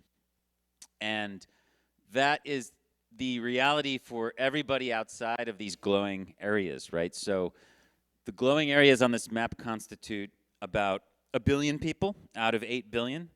And the people in these areas, for the most part, have strong currencies that are reserve currencies, meaning other countries would be willing to store their value in them, right? These countries also respect, for the most part, property rights and free speech and rule of law. But everyone living outside of these glowing areas either lives under an authoritarian regime or an obviously collapsing currency. This is a photo I took about 1.5 years ago in Malawi, which is a country in southeastern Africa. And in this country, most people don't have bank accounts, and most people save with either collapsing stacks of kwacha, which is the local currency, which about 4 weeks before I got here to this place was devalued overnight by 44%.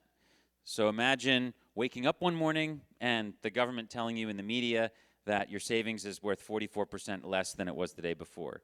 It's going to get you 44% less real estate, dollars, basic goods, basic food than the day before. And these people had no recourse to that, right? And this is the way money has worked over the last few hundred years around the world for most people. It is beyond their control. They don't have anything else to save. It's not like they have an option to invest in Amazon stock, right? So generally speaking, they're looking at saving in collapsing currency, stacks of paper, literally, potentially cattle, maybe sheet metal. These are the technologies of saving for many people around the world. It's very hard for them to transact and share money and commerce with each other, given that they don't have bank accounts or things like Venmo, PayPal, things like Square readers, they just don't really exist. So the potential, the human potential, it has really been diminished in a huge way. And the potential for them to empower the world and enrich the world is diminished in a huge way. And that's all because of the technology of currency, which is something that most people don't like to think about. So you just have to reflect on the amount of privilege we have to be living in this dollar system. 4% of the world, is American. So 4% of the world's born into the best currency. And the other 96% are in some sort of like triage, essentially. Again, there's a few other countries that issue good currency and have good property rights, but it's not very many. 87% of the world lives under, again, a government that issues bad currency that performs so much worse than the dollar even does, or is not in any way pretending to protect your property rights. And that's the situation we're in, and that's the situation where Bitcoin was created into, to create a different way of doing things. But again, this is daily reality for so many people. 44% drop in value against US dollar overnight. No one was informed. No one was asked about this. No one was polled about this. There wasn't a moment where they said, hey, let's do a town hall. Who wants to lose 44% of their purchasing power next Wednesday? This has never happened. It's ridiculous. Now, of course, the IMF and the people who run Malawi, the essentially unaccountable leaders who run this country, they basically said, we need to do this because our exports aren't competitive enough. We need cheaper exports, therefore your labor and your goods have to be cheaper on global markets, or else we're not going to have a good enough balance of trade and we're going to go bankrupt. So therefore, what we're going to do instead is we're going to borrow from entities like the IMF, and as part of that deal, we're going to devalue the currency. So they have their own agenda, and I generally think their agenda is inaccurate, but even if it's accurate, these are the people who pay the cost, right? They pay the price, not the decision makers. And again, this happens time and time again all over the world in many, many different contexts. So here's an image that a friend of mine gave to me, essentially, in the data she showed me. This was her wage in a country called Venezuela in South America a few years ago. So what was happening is she had a well-paying job, but the currency she was being paid in was collapsing. And this is the case in most places where the local regime might get a bailout in dollars, but the people have to use a different currency. As Lynn Alden puts it, these are essentially casino tokens. They're not worth anything. Like if you leave a casino with the casino tokens and you try to go somewhere else, to a McDonald's or a Starbucks or even another casino, no one's going to accept them. And that's the same thing with currencies worldwide, with very few exceptions, the dollar being one of them, right? So here, they trap people in this bolivar, right? And 450 bolivars for a cup of coffee in 2016 turns into 4,500 in 2017, turns into 1.4 million in 2018. So this is how governments steal from people, and what ends up happening is the savings of the lower and middle classes get vaporized, and the 1% figure out a way. And here what they did is they actually borrowed from the Bank of Venezuela and immediately bought property in Miami, and then watched as the loan went to zero. So that's how the 1% were able to get out of this, but the average person wasn't able to buy a property in Miami. they were just completely screwed, with the exception of the people who knew about Bitcoin. And I know a bunch of these folks. They were able to save, and not only were they able to prevent their wealth from being stolen, but it was multiplied many, many, many, many times over. So that's why when you hear people say that this thing is a lifesaver, this is what we're talking about, right?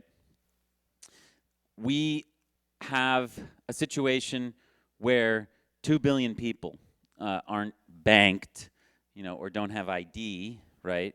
And maybe they'll never be banked in that sense, right? Hopefully they'll never have to go to a brick and mortar bank. That's a nightmarish experience for anybody. Hopefully they'll never have to deal with a bank wire. Hopefully they get to leapfrog that into something just better.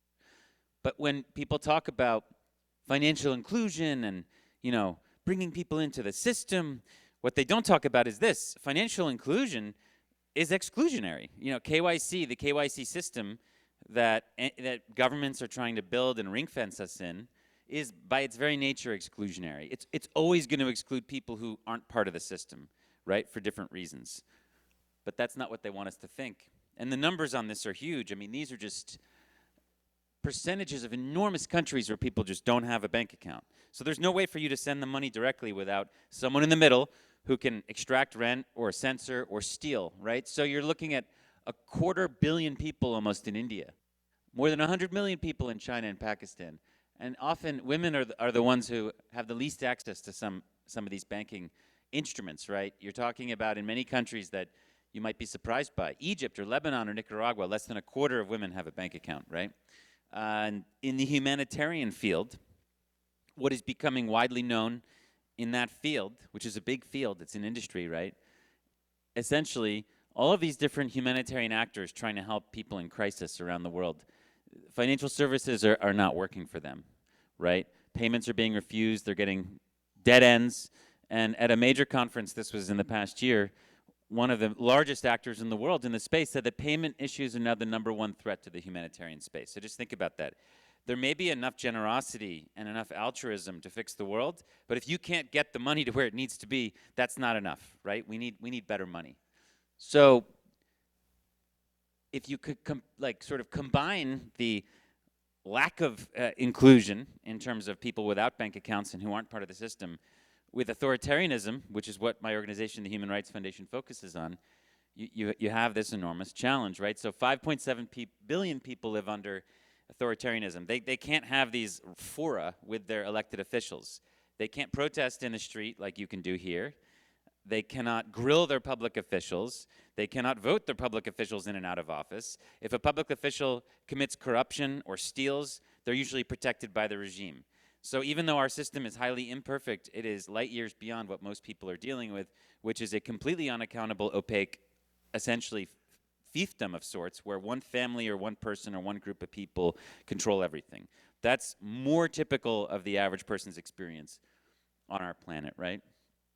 And in that system, the evolution of money has been a bad thing for freedom, right? It's been a good thing for many, many, many aspects of our lives, but not for freedom, right? So if you have bearer instrument money, which is what we used to use, right? And whether it be paper notes or coins or shells or anything like that, the privacy of the person paying, the merchant, was pretty well protected.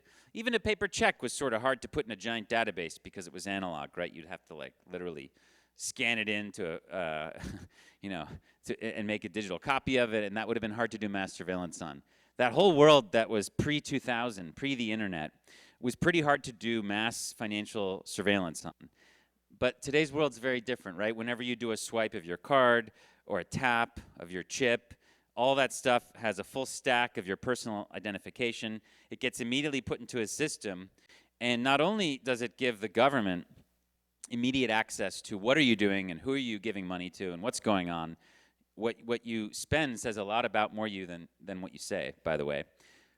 But it also sells all your information to these unaccountable brokers, right? So I actually experienced this. I mean, we've all experienced this, but when it happened to me a few years ago, I wanted to sort of dig into it a little bit. I was at a pet food store buying toothbrush-shaped dog treats for my dog with my credit card, my Chase card, and I paid at a physical terminal in the store. So this was not an online purchase. And I walked out of the store, And about 2 minutes later, I was checking some social media and I got an advertisement for toothbrush-shaped dog treats.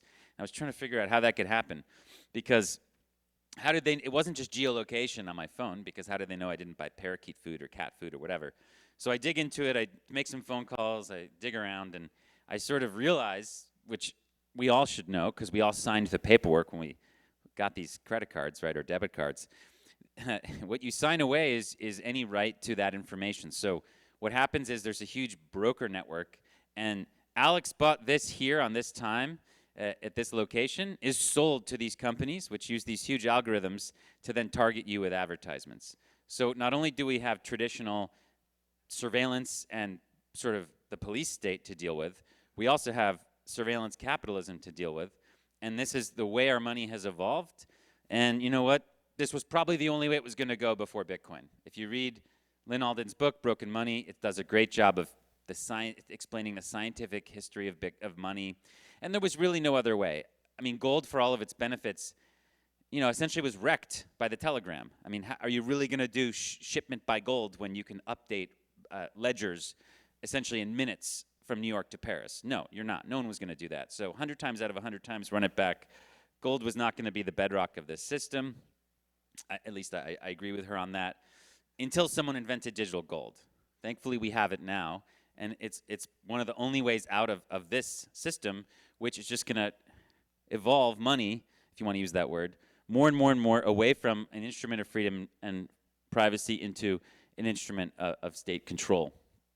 And governments are well aware of this, and they're now using this as a first method of attack against dissidents or critics. So again, 40 years ago, they couldn't do mass micro financial surveillance. It just didn't work. They didn't have the technology for that. But today, it's sort of the first thing they do, right? Whether it be in Hong Kong or Nicaragua or Russia or Iran, or in India, where the Indian government is kind of at the frontier of this, going after whether it be environmentalists or labor leaders or human rights groups, Amnesty International. They freeze bank accounts and they declare any sort of foreign donation to be a violation of a foreign agent law, right? So they basically prevent the global charitable movement from donating to local activists, and then they freeze the bank accounts of those activists, and that's kaput, that's the end. I mean, it's very hard for these groups to do anything from that point forward. So that's why something like Bitcoin is so, so important. And someone who vividly pointed this out about 6 years ago, this is our friend Zia Sadr, who's an amazing Bitcoiner from Iran. There used to be an account called Buckcoin that would make fun of Bitcoin. And it says there's not a single goddamn thing that Bitcoin can do for retail that Apple Pay doesn't already do 10x better. And obviously that's just loaded with financial privilege, because most people in the world, the overwhelming majority of people in the world don't have Apple Pay or don't have something like Apple Pay. So this person says, I can't use that or anything like that. I'm from Iran, but I can use Bitcoin. What do you have to say about that? And of course, crickets, there was no response because this person hadn't thought about that, right? And very, very, very, very few critics of Bitcoin think about this. And the reality is, from a human rights and democracy perspective, with Bitcoin, you know, all of these baddies can't really do these things to you. It doesn't fix everything. It's not a panacea, but it's a critical tool, because it means they can't do this sort of thing so easily anymore. You know, they can't micro-track, they can't freeze, they can't delete your identity. They cannot hyperinflate you so easily. I mean, in some cases, it basically fixes it. In the case of the hyperinflation, if you know what you're doing. In other cases, it just makes you a harder target, right? But in all cases, it's a technology to be celebrated from the point of view of activism. And I think something to remember is that Bitcoin is bad for dictators. This is something, when I was in DC the other week talking to many elected officials and policymakers, I tried to really underline this, that Bitcoin is bad for dictators. If you think about what dictators need, they need the ability to control you and your life, and if you are in control, well, that's not good for them, right? At Human Rights Foundation, we first started learning about this, let's say, broader set of use cases for Bitcoin around 2013, when friends of ours in Ukraine made this campaign to help folks who had been debanked in Ukraine under the Yanukovych government. And I'll never forget the title of this Reddit post here. Only Bitcoin can reach them, right? So, and that's you know, I think to me that's the first use case of Bitcoin, was basically was the political use case from WikiLeaks, right? Only Bitcoin can reach them. it was the first time we got involved, and I think to today it's a nice mantra for what is Bitcoin. Well, it goes where nothing else can go. And it does a lot more than that, but that's kind of it continues to be its sort of core use case, right? And then over the years, we watched as this one or two or handful of use cases of activists who had kind of figured this out, right? If you listen to Wences Casares, who ended up kind of orange-pilling a lot of Silicon Valley, there's a good interview with Reid Hoffman where he talks about this, and they talk about how essentially they needed to move money from Silicon Valley to Argentina. They couldn't figure out how to do it. This was 2011. Someone suggested Bitcoin, and he was like, what? Okay, fine. And he met this really sketchy-looking guy who he says looked like Gandalf, and he gave the guy $2,000 for a bunch of Bitcoin. And he walked out, and he says, I just got scammed. But hey, it worked, and his friend in Argentina got it, and then they were able to get everything going, and that's what got him on this train, was the idea that this could reach where nothing else could reach, right? It's open when bank accounts are closed. It's available to people who've been frozen out. You know, it's money for anyone, which is so important. So activists started figuring this out in the same way that human rights activists helped Twitter go from this niche microblog in San Francisco to a global force through the Arab Spring. They're doing the same thing for Bitcoin, right? So in Russia, activists who had been frozen out by Putin were using it. In Nigeria, activists who were being shut down by the government have been doing it. In Belarus, the protesters there, the pro-democracy protesters there have been using it. In Venezuela, people escaped with their families, they escaped with their wealth, and now they're helping other Venezuelans with this. There's a guy named Mauricio from Leiden who has an amazing story about this, and now he's helping other people with Bitcoin services. In Afghanistan, it was helping people who didn't have bank accounts get paid. Notice, 2014, this thing's been happening for a long time. And then, of course, when Russia invades Ukraine, Ukrainians are very connected. They had some of the highest per capita Bitcoin, basically, usage rates in the world, and they were able to leave the country with their money.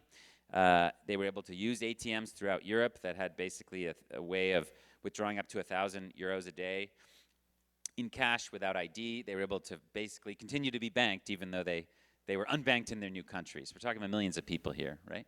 And even in the darkest places, even in northeastern China on the border with North Korea, basically people get trafficked out of North Korea, trapped into these sort of brothel-type schemes, and then they have to be rescued. And it's very hard to use US dollars to rescue people. Bitcoin makes it easier for the rescuers, something that Yeonmi Park said on stage with me a few years ago at the Bitcoin conference. And that's become like a currency of saving and rescue for these folks, giving a kind of a new meaning to savings, right? Just some sort of high-level items here that I think are good takeaways that help underline why this thing has so much more use cases than just a speculative investment, which it is the best one. That it can't discriminate is so huge. I mean, even when people talk about, in the last 18 months, Monster Energy drink or this particular stock or whatever has outperformed Bitcoin during a period of time. Like, for example, someone posted the other day, since its 2022 high to today, Meta has outperformed Bitcoin. It's like, yeah, but how many people in the world can buy Meta stock? Everybody can buy Bitcoin. And guess what? Bitcoin's outperformed Meta by a lot in the last 15 years. The fact that users don't need an account, they don't have to ask permission. You're born with certain rights. You're born with inalienable rights, and Bitcoin is an instantiation of that. It allows you to actually access those rights and act on those rights without asking anybody. That's why it's so powerful. You can't be denied because of your political opinions, no matter how detestable.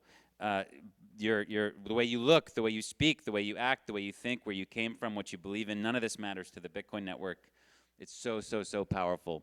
And maybe it's not for everyone, but again, it is for anyone, and that makes it so powerful. You don't have to use it. It's not going to be for everyone over the next decade. Not everybody's going to want it. A lot of the same people who don't want nuclear power or who don't want certain modern innovations, who don't want AI for whatever reason, great, they don't have to use it. But you don't have to use Bitcoin. It's which is one of its beauties. It's voluntary. If you try to force people to use it, it doesn't work out so well.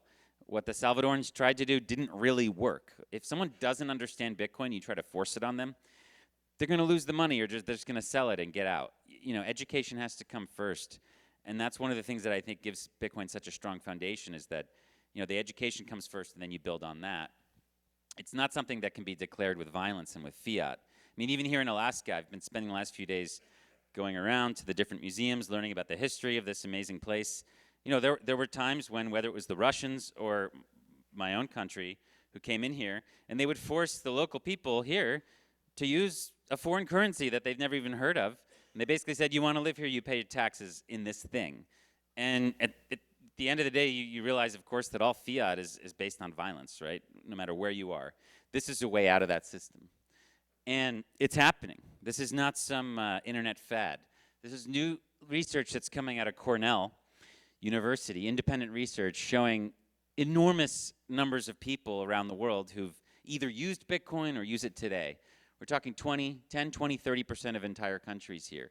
We're talking tens, if not hundreds of millions of people. And we can debate about, like, well, what does using really mean? Is it self-custody? Is it, buying sort of exposure to the price on an exchange? We can debate that all day. But the fact is, this thing's undeniable. We're probably, again, as I said the other day, around the year 2000 in terms of adoption. There's a long way to go. And I really, thank God for that. It's amazing. It's again, it's a light in the darkest of places, where nothing else is willing to go, where no other alphabet soup organizations can go, where Red Cross can't get to, where the foreign policy of certain governments won't permit it to get to, where other people don't want to get to. There are many places in the world where, sadly, there are millions of people stuck in a bad system, and no one wants change. North Korea is a great example. Obviously, the North Korean government doesn't want change. The Chinese don't want change. The Americans don't want change. The South Koreans don't want change. Everybody just wants it to be the same, which, of course, is fine for everybody else, but totally sucks for the people living in totalitarian North Korea, right? So the fact that this thing can penetrate places without permission and sneak in carefully is extremely powerful. But it'll even help us in the West in a big way, as we're now starting to struggle with the idea of CBDCs, central bank digital currencies, which will give governments massive new powers. Now, look, they may not work, hopefully. Americans seem to be rejecting CBDCs pretty strongly. But who knows? In Europe, they're pushing them hard, and they're pushing them hard in many other countries. Bitcoin is a way out of that system. It's a way out of the, citizen, you've used too many calories today system. It's a way to actually, decide how many calories you'd like to buy, right? Freedom money. And, I think when it really comes down to it, we just have to think about, what do the world's most famous dictators, how do they feel about Bitcoin, right? All right, well, the Chinese government has banned Bitcoin as a means of payment. You cannot exchange it for RMB inside the country. And a couple summers ago, Putin signed a law banning anyone in Russia from using Bitcoin as payment. So they may experiment in other ways with Bitcoin, maybe mining, maybe using it as a trade thing. I mean, who knows? But they don't want their citizens using it as money. That's for sure. They've made that very clear. And that's something I think we should look at very carefully because, again, they need censorship, confiscation, and closed capital markets. That's what a dictator needs. That's its lifeblood. But I really think Bitcoin, in the heart of the American spirit, and what makes me so proud to be American, are these ideas, these concepts that are so powerful: free speech, property rights, open capital markets. And they resonate perfectly with Bitcoin. It's really, I think in many ways, it is an American technology in that sense, except it's open for everybody and it's being built all over the world in an uncoordinated way by everyone. So it's like even better than the original thing. It's like even better. And again, this is history. It's already happening.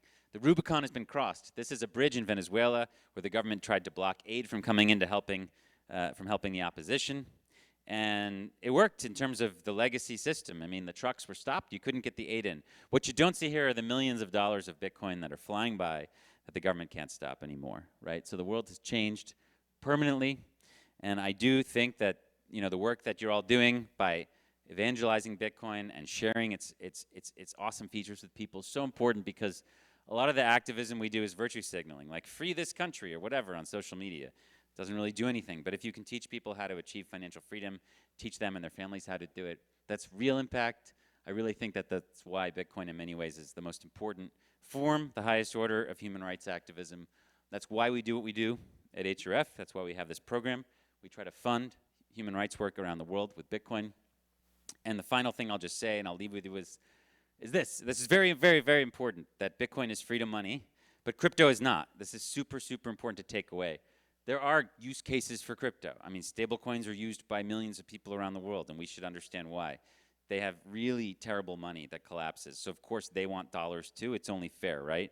But those are not freedom money. Stablecoins can be frozen, they can be rugged, they can go to zero. And ultimately, they expand the dollar network. They expand the power of the dollar. So not really what we're trying to do here. We're trying to have one open network for everybody that can't discriminate. So while even probably, again, the most use case friendly crypto would be a stablecoin, even that is kind of diametrically opposed to what we're doing here with Bitcoin. And everything else is pretty much a scam. So remember this. Keep doing what you're doing. Thank you for having me here, and hopefully Alaska can lead the way in the next Bitcoin decade. So thank you very much.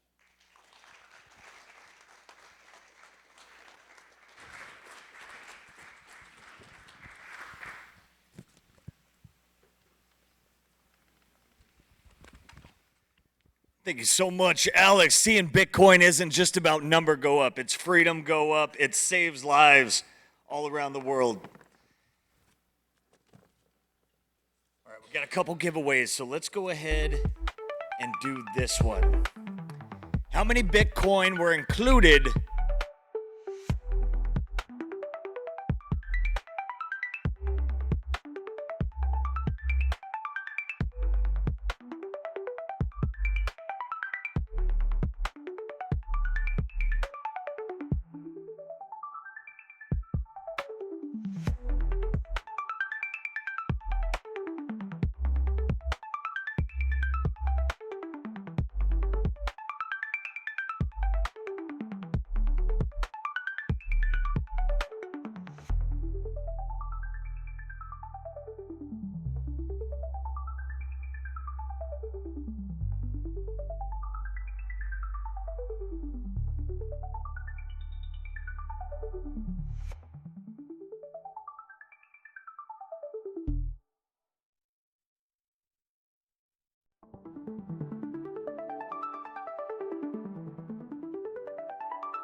Bitcoin University with Scott Lindbergh, Michael Kelly, Matt Skorillik, Ashlyn Brooks, and Cameron Carlson. Here we go.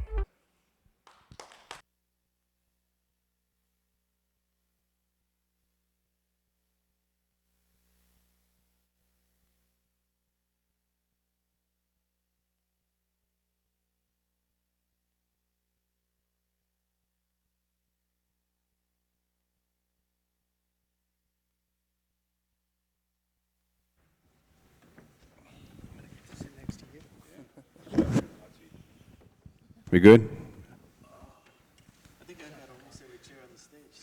All right, welcome everybody. I felt like we were kind of in a class there, right? Because they're like teachers giving away little candies to people who can get the right answer. It's me. Sorry. All right, so Bitcoin University, we got an amazing amount of experience and knowledge, and with all four of you up here and limited time. So the hard part is like how much we can get out of your brains. Real quick, let's just kind of go down the line. I'll give you like 30 seconds, just so people know your background, because we have a wide variety of experiences. When we start here, we'll just go on down. Good afternoon. My name is Cam Carlson. I am the Dean for the College of Business and Security Management at the University of Alaska Fairbanks. I'm well into my second career, being a 25-year repeat offender within the U.S. Army, and so a lot of the things that have taken place here within the conference have resonated incredibly well. I'm Matthew Skurlak. I work as a Bitcoin mining lead at the University of Wyoming Center for Blockchain Digital Innovation, also an Army veteran, and originally an Alaska native as well. Hi again, I'm Ashlyn Brooks. I grew up in Fairbanks. I attended UAF, and I was student body president for a year. Michael Kelly, not an Army veteran, but not because I didn't try, because they didn't let me in, so because of asthma. And instead of going to the Army because of not going in because of asthma, I'm a professor of Bitcoin studies, and I run the Bitcoin mining lab, the only mining research lab in the U.S. at a university on campus, and I'm also a senior fellow at the Bitcoin Policy Institute. So you're like, she's Army, right? Satoshi's Army. I didn't realize we had like Exactly. 3 Army guys up here. It could be Army panel. All right, so here's where I want to start. So I have some very strong opinions. I'm just going to lay out something you guys can tell me if you agree or not. Still good? You guys tell me if you agree or not. And more importantly, I want to hear why, like your experience, why. So especially with Alex just talking about freedom, the idea of free people, if you don't have an educated base, you can lose that freedom. So what I'm saying with Bitcoin is we can have this amazing tool. It's this freedom technology. If we don't educate people on what it is, we're going to lose it, even if we can get to the maxi state. So the fate of Bitcoin and education are linked. They either succeed together or they fail together. So, Michael, why don't we start with you? What do you think? But more importantly, let's get some thoughts as to why you think that. Yeah, sure. I'll just start actually to respond to something Ashlyn said on the panel right before Alex, when you were asked if, is there anybody who strongly supports Bitcoin or strongly opposes Bitcoin in Alaska and government, and you said that it's kind of neutral, and I think you said that it's a lack of knowledge and education, and I was like, wow, because that's exactly what I experience on campus. It's that in New York, right, which is very overall anti-Bitcoin, and the only states in the country where you can't use a lot of Bitcoin services like Strike, literally the only state out of 50. So, but mainly it's from lack of education. When I actually sit down and I give seminars and workshops just to faculty sometimes, and they had no idea what Bitcoin is, none. And I actually had, and I won't, okay, I'll just say a professor in economics who told me that he doesn't want students in his department taking our Bitcoin classes because Bitcoin has nothing to do with economics, right? So I want my money back. Right. I'm like a decentralized currency that with all, I mean, I don't even have to explain it, how ridiculous that is. So, and I don't know, maybe education wouldn't really help that person, but, and it doesn't help everyone, I guess, but no, the real problem is lack of education. These are mainly what I encounter is the same thing as you, Ashlyn, on campus, is that people just don't know about it. They hear, all they know is what they hear in the news, and that is really nothing. If we can educate, then I think, once I have educated fellow faculty, they've been onboarded quickly. Like I said in another panel, that our Dean of Humanities, again in New York, is now mining in his office with a little bit axe. And I was told that when I first started doing this that it's illegal and it will never happen in New York. And it didn't take a lot. It took one meeting with him, sitting him down with a node, with the terminal, showing him how you actually run it, how you mine it, how you get raw transaction and he's like, oh wow, that's actually really cool. And so I can just put data and I can like generate currency and I can verify my transactions and now he's doing it, and it wasn't that complicated, just sitting down and talking with people. I want to be that dean. I'll be honest with you. I think that sounds great. For anybody that's been through higher education, are you really surprised that it's not taught out there, though? I mean, the higher education is a juggernaut, and it is worse than a battleship that you're having to turn on a dime to get it going in a different direction. So it really does not surprise me, and that they're in preparation for this. In looking at curriculums that are out there, very few schools are actually actively teaching about Bitcoin. Right, and connect it to what Ashlyn is saying, the people who go into government, the people who become professors, all the future, most of them, the way our society works, will go through university, right? I mean, so all these things are really connected. It's just where you are on that time scale. But if we don't, I know today we're going to focus on university, but it impacts education in all levels. Yeah, so 100%. All right, Ashlyn, let's hear your perspective on this. Sure, yeah, so education is obviously the kind of the backbone of all of this, and I was kind of just thinking, you know, that whole idea, like, the more you know, the more you realize how much you don't know, and I think that's super important in this space because people, you know, they might learn a little bit and they suddenly form all these opinions, either for or against.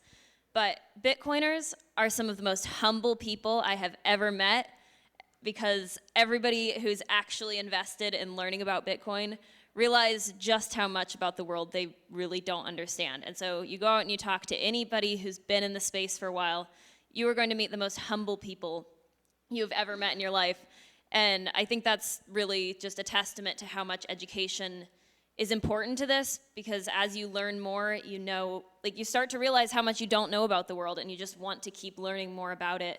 And so the more we can educate people, the more they're going to want to be educated, and the more they want to, you know, start investing and understanding more. Could I just respond to that just real quick? Just wanted to say to that, it's so true.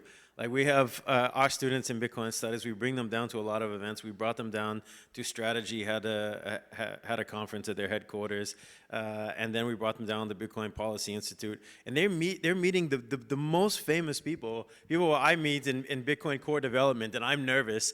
And the students are like, wow, I see them over there talking to them, and they tell me all this. Like, they're so friendly, they're so humble, and it's such an environment of sharing and learning. So I just, Fantastic. Matt? Yeah, I think education is vital here. And we've been talking a lot today about how to open up Alaska as a state for mining and the different aspects of the industry. I think Wyoming's probably a good use case of that, or a good case of that. And the University of Wyoming's really kind of been at the lead of that. We do annual briefings with our state legislature. We have a standing blockchain select committee. We've ended up passing 45 pieces of legislation, and actually last week, Kraken decided to relocate to Cheyenne, Wyoming. So we're seeing it actually impact our state in a pretty meaningful way. And I've been working on mining projects and such, but certainly universities can really act as a touchstone for state legislatures, executive regulators, and state agencies across the board. That university label kind of gives them some comfort. You're able to produce research, but also like land-grant universities, such as like the University of Wyoming, we get tasked with economic development and things like that. So we're directly touching our communities. We're providing jobs. We're bringing in industry. So I think that's huge, and certainly opening up states, but also with students. You know, like Michael was saying, it's a great opportunity to get students out to events like this, and they get to interact with some of the biggest players in the industry right away. That they get immediate access to it, and they can do some great work, and hopefully they'll be the future leaders of this space. It's really boring for everybody because we all violently agree on like this education, right? I assume you're going to pile on too in your turn here.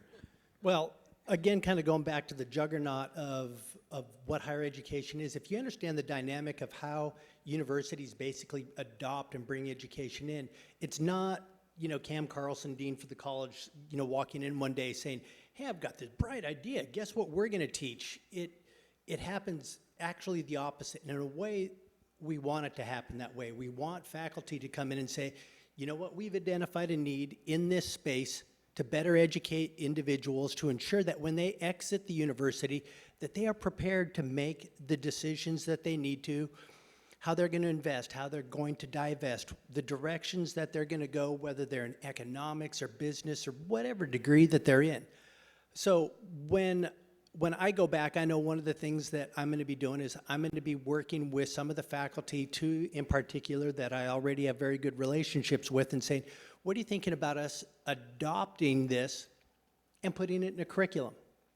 What do you think about a class that then stands alone that starts to work on that? And I think the big thing that's going to feed into that is having a relationship, for instance, with Mike, and is bringing in the research side, because it's one thing to teach it, it's another thing to have experience in it, which legitimizes what you're doing in the classroom so the students believe you and that it's valid and it's something that they're going to be able to take away with them. Got it, right on. So 100% passion for education all the way through. So now we're going to poke the bear. So passionate people will get riled up. So I've read John Taylor Gatto's Dumbing Us Down. You read Rothbard's Education, Free and Compulsory. And those are old books. Things have gotten arguably they have worsened significantly since those were written. So let's reverse directions. Let's pick up where you just left off there. This time, where are the gaps? Like, what's the current state? Like, we all believe that this is something that education is good. We have a lot of challenges ahead of us. So you have to list them all. We don't have all day, but like list your top pain point, your top frustration in the current state. I think one of the biggest pain points at this point is our failure to basically transform and identify what the changing landscape is for us within higher education, and Bitcoin is perfect for that. You're talking about the administrators and professors, or where? I'm not sure I understand. Think academia as whole within higher education. You know, what we used to teach, and many of those topics are not as relevant today. Students now are taking a look at, you know, where they're going with their education. They're going, I want a more experiential education, and I want something that's applied that's going to translate into employment. I want to know at the end of the day, when I've paid tens of thousands of dollars and I've put a significant amount of effort forward for an undergraduate and graduate degree, that it's going to benefit me. So I'm going to have gainful employment or a promotion. What holds it back? Right. I mean, it's easy to point and say those bad administrators in there, they have their ulterior motives and propaganda. There's part of me that says most people who go to work don't go to work thinking they're going to be stopping education. Most people are going to go to work thinking that somehow their job matters and they're contributing. What's stopping? Like, what in the cause of all that is stopping it from closing that gap? Well, I think part of it is the funding structures for universities. You know, being so publicly funded, either from the state, but you know, obviously a lot of federal grants, and so universities aren't exactly incentivized to build these career-oriented education, things like that. So that's kind of where maybe I'm seeing an opportunity with the current administration and kind of closing down some of these funding avenues for universities, and particularly like Wyoming, we had a unfriendly state legislature this last year because of different social issues like DEI, things like that. So it resulted in some funding shortfalls, but there is an opportunity in there for industry engagement. So I think universities probably need to start looking at pivoting to more of these public-private partnerships where they can work with industry directly. The industry is the experts, so we don't have to build everything from the ground up. We can work with industry and create experiential programs, things like that. But that's kind of where I would like to see it go, but that's certainly a pain point right now is we get a lot of research money, but that comes from different elements like Cardano, XRP, things like that, because they want the university label. But in terms of, I would like to see more engagement from the industry side. Yeah, I'm really close to making an auto pen joke here. So what is, who is the decision maker in the university that's not deciding on the right things then? Is it these, who's making the decisions? Like I'm just trying to follow you up. It's a bureaucratic nightmare in a lot of these. It's, you know, each individual center gets their own funding sources, faculty can get their own funding sources, and really it ends up coming down to funding. It's what funding can we bring into a university, and then if there's enough, then they'll roll any program out. That's kind of how it goes. Okay, Ashlyn, what do you think? What's your biggest pain point? What's the current state? What's your biggest frustration as you see it with regard to education? Sure. So I'm actually going to tell a really quick story because it's not very long ago that I was a freshman in college, and and so when I first, and by the way, this is no This is not to diss on my alma mater. I loved UAF. But when I first walked in, I went into a little economics class. They were teaching us, you're coming into college, here's what you need to know of how to be successful with your money. And I was like, okay, this is great, And one of the first things they told us is you should go take out any loan you can. Student loans, car loans, credit card loans. Take out a loan, but pay it off. And I was like, okay, no. But it just struck me as such strange advice that they would recommend to a bunch of 18-year-olds to go take out any loan just so that you can pay it off to get a credit score. And it just seemed like such irresponsible advice to me to give to young students. Okay, so let me follow up on that, or interrupt you rather. So, young student goes in there. What I read that though is part of the problem is the people who are delivering that message, whether they understand they're doing something stupid or not, the intent side. My wife was just talking about character building, and I'm thinking of a student going in and not even having the critical thinking skills to recognize. So again, this is my view on it. I haven't been there recently, but there's this conformity mindset that's pounded into people. You got to look for the authority. You go in, the authority says get a loan, and they just follow without critical thinking. So just agree or disagree. What do you see in terms of the mental state, the mental frameworks that the students are bringing in as well? Yeah, they're obviously young. Young adults, but still quite young and inexperienced. And a lot of them, unfortunately, the reality is a lot of kids don't grow up with good, sound advice from their parents. There's a lot of people who aren't good at managing their finances, and so I think that a lot of students who go into college, they don't come in knowing good principles of money management, and so they're looking to the school, because this is their education, this is who's, educating them and telling them how to be successful adults, and so when they come in and they hear this kind of advice, they just kind of take it at face value, and they go, oh, this is a good way to utilize my money and to take care of myself going forward.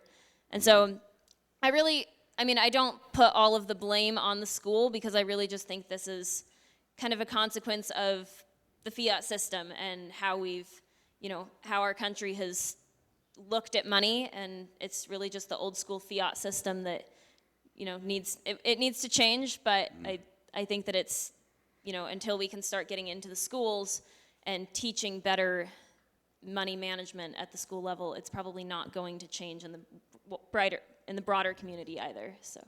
Okay, Michael, let's get your thoughts. You're shaking your head. So many things. Oh, you're like, I'm like, he's going to explode. I'm watching you. You're like, you're going to. So many things to talk about there. But like Ashland, it's amazing. I won't say exactly how old I am, but I'm old enough that when I was in college, we got a class on what is email. And I was taught exactly the same thing you were. Exactly the same thing. And that goes back to what you were saying, Cameron. Like, I think like the university moves so slow. It changes so slow. It adapts so slowly. Like, why are we still teaching that exact same thing? But the question, right, is on the pain point. And there's this old, story, urban legend that I was told early in my PhD by someone. I'm sure it's fake, but it's funny, that when they asked Kissinger why he left academia to work in government, he said he got sick of politics. And I think that sums it up. There's that, and then the fear of change in funding that Matt was also talking about. There's a big fear of change, especially in the humanities side. The humanities is very much afraid all the time, and it's always in the position of fear, and it's always trying to say, how do we compete with STEM? How do we be like STEM? While at the same time not answering the question of so what. When you ask colleagues, okay, you're producing this historical research or other research, so what? What does it contribute to society? And I think it does. I am a historian, but let's talk about that more. And because you're in a position of fear, you can't lead from a position of fear, and that goes across campus. in New York, we're crying all the time when the politicians are in charge that we don't like and they're cutting all of our funding. And I'm saying, I just gave you a proposal to hash rate heat to earn about $20 million a year by moving over to hash rate heating, but you won't even listen to it because what you just want to keep the old system in place instead of trying something new.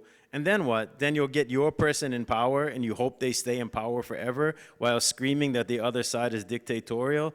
And so, anyways, yes, I don't want my head to explode here. I don't want to explode. Can I jump in real quick and just point out a little bit of an irony in that universities are kind of intended to be, you know, the frontier of education and innovation, and yet it seems like they're often one of the last things to actually change.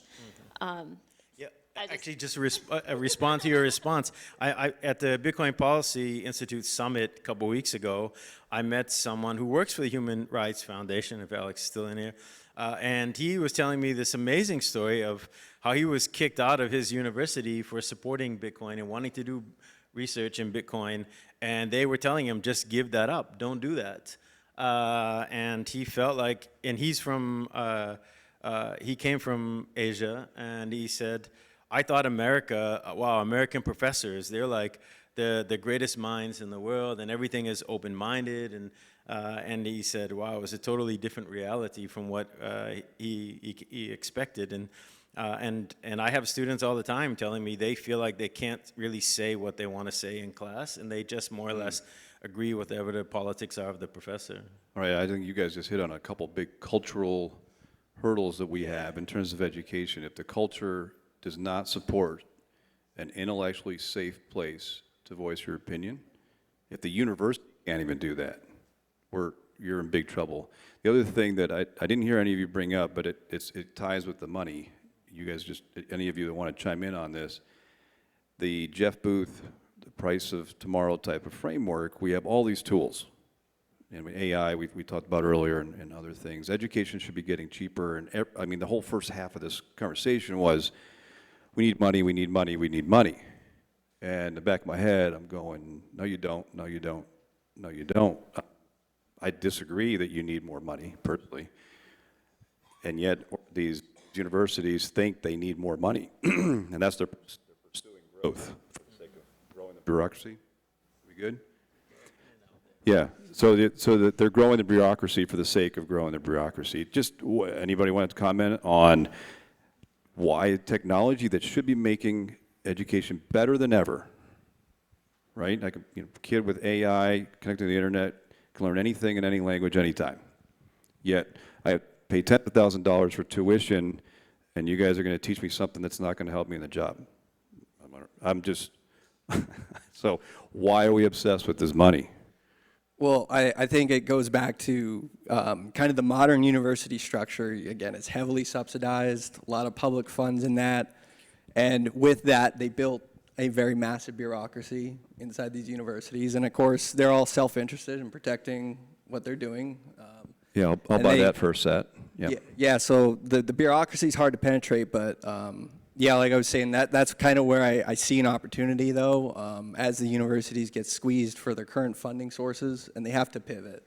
I think they're going to have to get more responsive, to students, so that'll be one component of it. Tuition will have to drop. Yeah. Some degree programs will disappear that people don't feel like there's enough value out of. And then I think the universities could probably pivot to more public-private partnerships, being a little more career-oriented, like you were talking about, technical education, so that the students are getting what they want out of it, which is to get a job later on. Yeah, I'm gonna switch to more optimistic stuff, but I think you would actually, if you bring it all the way back, the fact that Fannie, Freddie tied to government, the incentives with the money, it's created its own little flywheel, the educational industrial complex, if you will, right? All right, so I will confess, I like to use generalizations, and I'll talk about how broken the education system is. The truth of the matter is, some of you have probably met Ella, right? She's doing fantastic things. I listened to Peter St. Onge, he's a professor. There's others at Mises Institute. This panel, as an example, it's not true. We have people who understand the concepts of sound money and freedom technology and these things. What I'd like to do now is let's go the other direction. I want to know why you're bullish. What are you working on? What are you seeing in the university education that if I'm sitting in the audience, maybe I have something I don't know based on your backgrounds.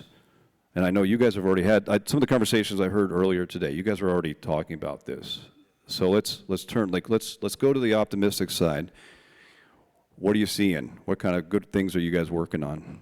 Can I start by just saying that I think it's really promising that, one, we have our Dean of Business and Security Management from UAF sitting up here, and we also have our Chancellor from UAS.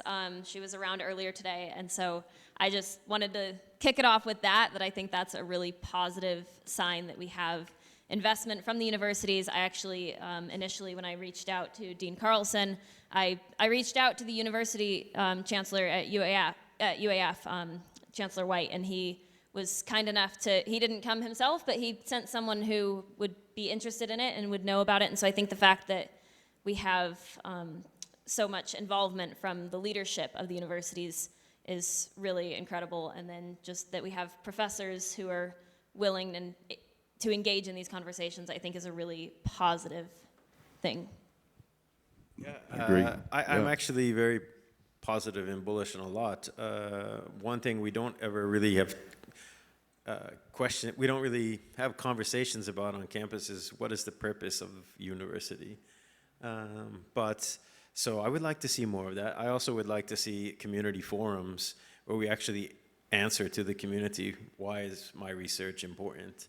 Where we sit down with the local community, for instance, in Binghamton, and say this is why it's important. But I think doing that on Bitcoin is very easy, because then we can tell them, well, why did you install a bunch of Bitcoin miners for hash rate heating on your campus? Well, it stabilizes your grid, lowers your energy costs, and lowers your tax going to the university. Oh, thank you. So that's great. But I think any faculty member in here and maybe anywhere might say the same thing, that why are you so bullish, is the students. The students are the best part of being a professor, absolutely. Whatever, all the other stuff that goes on in academia, the students are the best, and the students are so excited. Now give an example, help share an example of something that you're talking about here that stands out. I get students who tell me that they've taken a lot of classes, especially in humanities, and we have students in engineering, because we run actually a Bitcoin mining lab, and we have students in computer science and in School of Management and Finance, all taking our classes in the humanities, and they say that they just have never gotten as much out of a class, and they've never gotten as much entrepreneurial spirit, and they're very excited. Like the fact that we bring in CEO after CEO of the Bitcoin industry, and they're like, wow, I'm sitting down with CEOs. But also the energy to innovate. We have students that are creating. It's like when you do a PhD, the job, your aim is to create original research. And when it's in the humanities, you write a book, and that book is supposed to be an original contribution to your field after 1,000,000 years of studying. And we have students now in the Bitcoin lab who are creating brand new products in mining that are a contribution to the field while they're just students, undergrads. And they just keep growing and they keep expanding. And probably last semester, the most exciting thing was that I now have students from other campuses who are running blockchain or crypto clubs, but they have no one on their campus who knows anything about Bitcoin. And they're just saying, can you come and teach us about Bitcoin? And I'm just packing up the car with the mining equipment, setting up a workshop, and just onboarding them and teaching them about Bitcoin and the separation of money and state and bigger issues related to that. So are you seeing job placement? Because a lot of recent college grads are going into kind of a messy environment, right? It's a huge, we didn't even cover that part of the discussion. However, on the flip side of that, you're in the Bitcoin space and you're saying, hey, the whole energy discussion and the mining companies in particular, hungry for people who understand and can make a difference. What are you seeing with your students? Are you seeing an increase in job placement? There's no such thing as no job placement in Bitcoin studies. Doesn't exist. Every single one of our students, we had about 100 Bitcoin studies students last semester. Everyone who wanted an internship for the summer got one. There were more internships out there that I could find for them. And we graduated about 12 students in Bitcoin studies, and all of them who wanted a position in Bitcoin got one, and that's about 7 of them, including one Bitcoin MBA student who was actually, there were companies competing over him.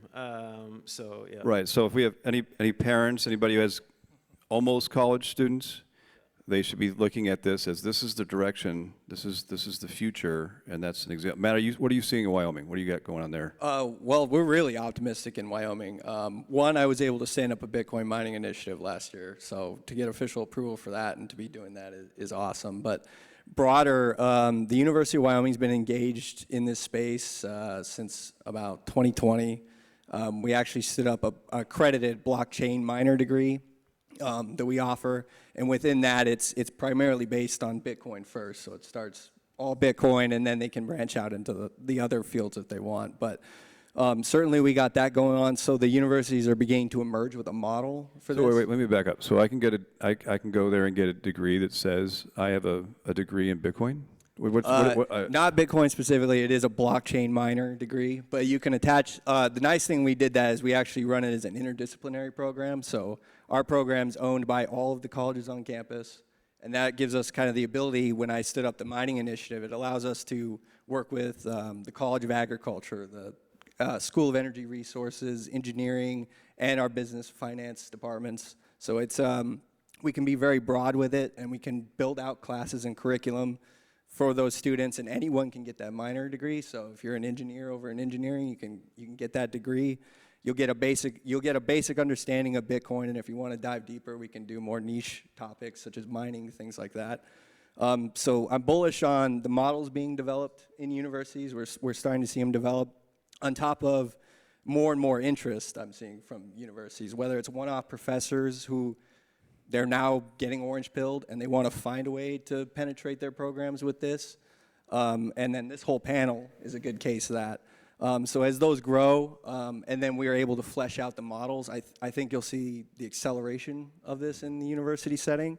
And that's just great for everybody around. Right, and how your grads doing? Are they similar to what Michael said? Yeah, we've had great job placement. Like Michael said, if you want an intern in this space, you can get one. It's just a matter of you wanting to do it. And we've had plenty of MBAs who've gone on to do some great work. So yeah, so not just mining technicians then, right? You're saying you've got other things that people are getting. Yeah, and I'll just add to what Matt's saying. We also a little dual plug, I guess. University of Wyoming and us, we launched the first ever Bitcoin Student Research Prize. Yeah, tell everybody. Yeah, so if you are a student or know any students who are university students that are interested in or doing any work or research in Bitcoin, just ask me and I can send you the link. Yeah, you can apply and you get paid directly in Bitcoin. And we're hoping that pool goes up larger and larger. We created a nonprofit mining pool, so we're hoping that companies will start to donate to that more, and that will go, and the prize will get larger. But for now, think of beauty. Yeah, go ahead. But also, I was going to say, outside of research too, that's kind of what I'm working on is more of the technical and career-oriented tracks. And so it's given us, the University of Wyoming, we're in a unique position to kind of be a thought leader throughout the state. And so we're looking at working with programs like WyoTech, our community colleges, even down to the high school level, about whether we can implement like technical mining education and things like that. So I think in the future, we'll be seeing some good things coming out of the universities, hopefully. Oh, this is great. I love all the bullish stuff. Cam, what do you got? I'm still optimistic. I mean, hopefully I didn't come across as Daisy Downer when we started and say, no. I really have to say that in our university system, especially post-COVID, COVID really changed the landscape on a lot of different things. And one of the things that leadership-wise I'm starting to see is that our Board of Regents that basically oversees the university system is being more exacting in the questions that they're asking. The campus leadership is in turn asking individuals such as myself, is this necessary? Are you being prudent? How entrepreneurial is this? Is it innovative? I mean, you work with a finite number of dollars in terms of what you're doing. Well, I think, again, when you're looking at bringing students in and getting them out the door and ensuring that there's a degree of satisfaction about what they're, BDO and KPMG came to our school and said, hey, you're just not doing enough for me. I need more. Individuals that are doing research for us in the national security space, the Department of Defense, West Point, Air Force Academy are now asking some of our faculty to come out, hey, we want you to lecture to our students who in an applied way are going to be going out into this field and exercising leadership here very, very soon.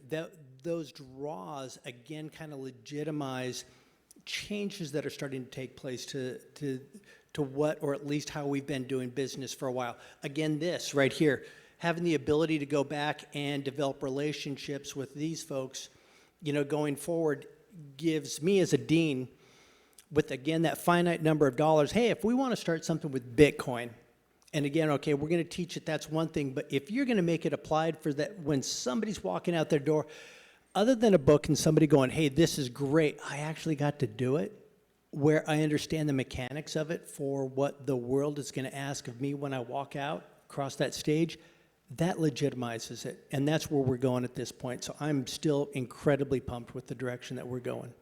Oh, I love it. So what was the, I mean, I have a million things, but we don't have time for all. What was the thing that you and Michael were talking about outside? And I said, let's bring that up. I don't even remember which subject it was. I told them, well, A, we're going to bring him out, and B, I want to leverage the research and what he's already doing there because it's such a small space at this point. I want to import that.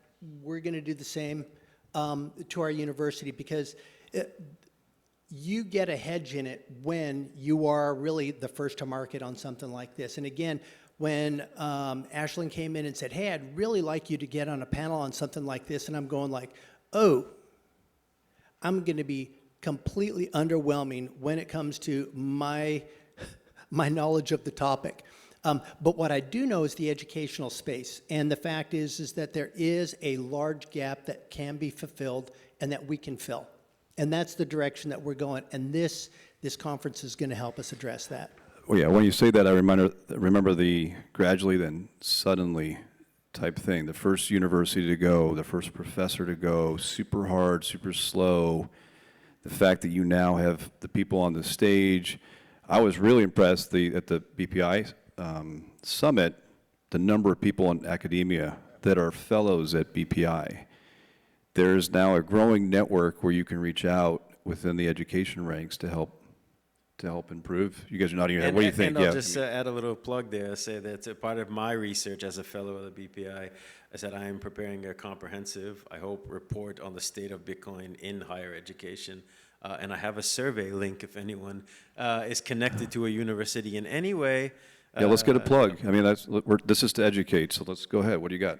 Well, I guess just reach out to me. I don't have the link. I should have it somewhere, but yeah. yeah. Is this a hard stop, or is this just questions? Where are we at?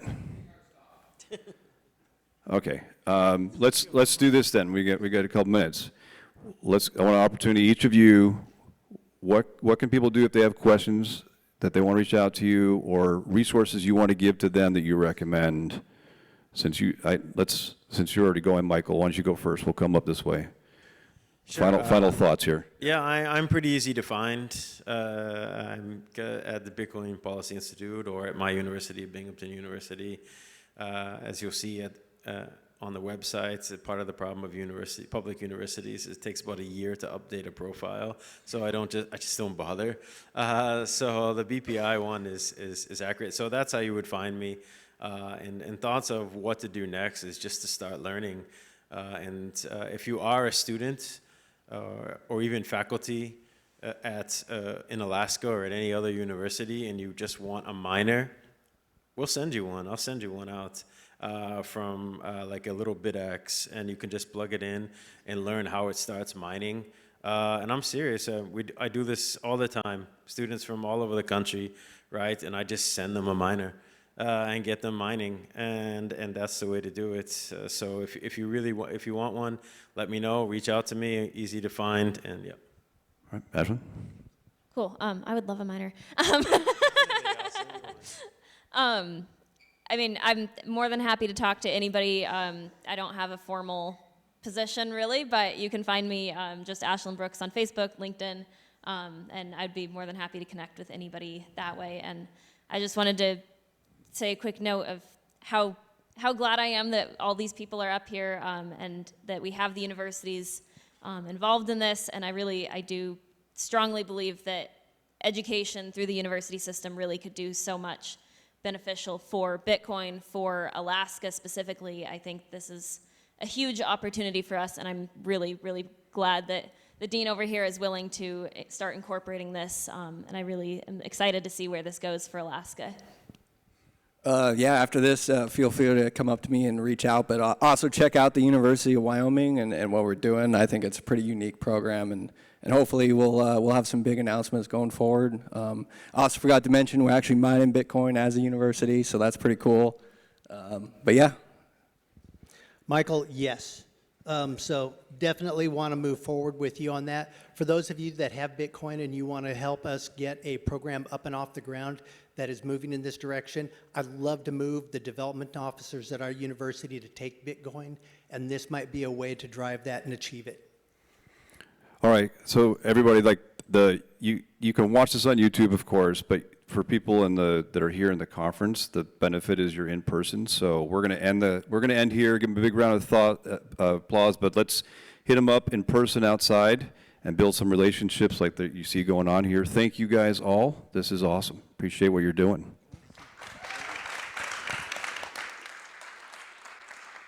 Give it up, Signal, off the charts. All right, next up, we got a couple heavy hitters coming. Mr. Commissioner, straight out of Alaska and the Department of Revenue, welcome to the stage, Adam Crum.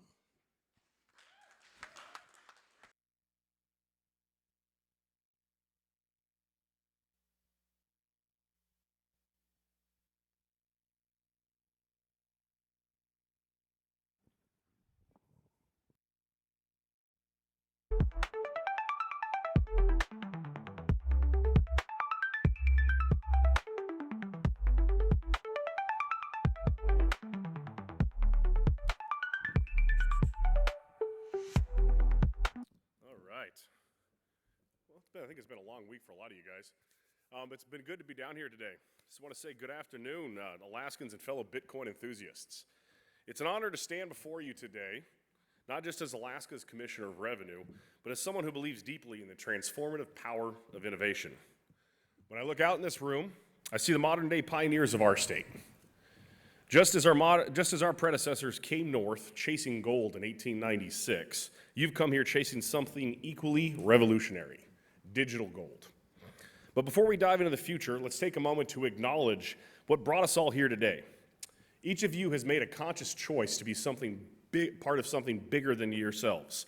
You've chosen to embrace a technology that challenges conventional wisdom. You've chosen to believe in a future where financial sovereignty isn't just a dream, but a reality within our grasp. That takes courage. That takes vision. And frankly, that takes the kind of independent thinking that has always defined Alaska. Now let me start with a fundamental truth. Alaska has always been a place for bold thinkers and risk takers. We're the state that built the Trans-Alaska Pipeline when others said it was impossible. 800 miles of a civil engineering marvel across tundra, permafrost, mountain ranges, fault lines, and hundreds of water crossings. But yet we got it done. We're the state that courageously saved resource wealth to allow for intergenerational wealth through the Permanent Fund. We're the state where individual liberty isn't just a slogan, it's a way of life. Alaska's connection to revolutionary monetary thinking harkens back to a time where grit and determination were of equal value when placed alongside the very metal that breathed life into sourdough's dreams. I speak, of course, of the gold rush era. Alaska was quite literally the place where raw forms of money were being discovered. In many ways, Alaska's monetary system during the gold rush was an echo of where we find ourselves today, a clash between legacy practices and avant-garde theory. We've always been a place where necessity breeds innovation, where distance from traditional power centers forces creative solutions. It's for these reasons that Alaska is uniquely positioned to play a key role in the global wave of digital asset transformation, and why I believe Alaska can become the Silicon Tundra. So what is Alaska's potential in the cryptocurrency landscape? Our energy resources are a globally recognized topic as of late, with good reason.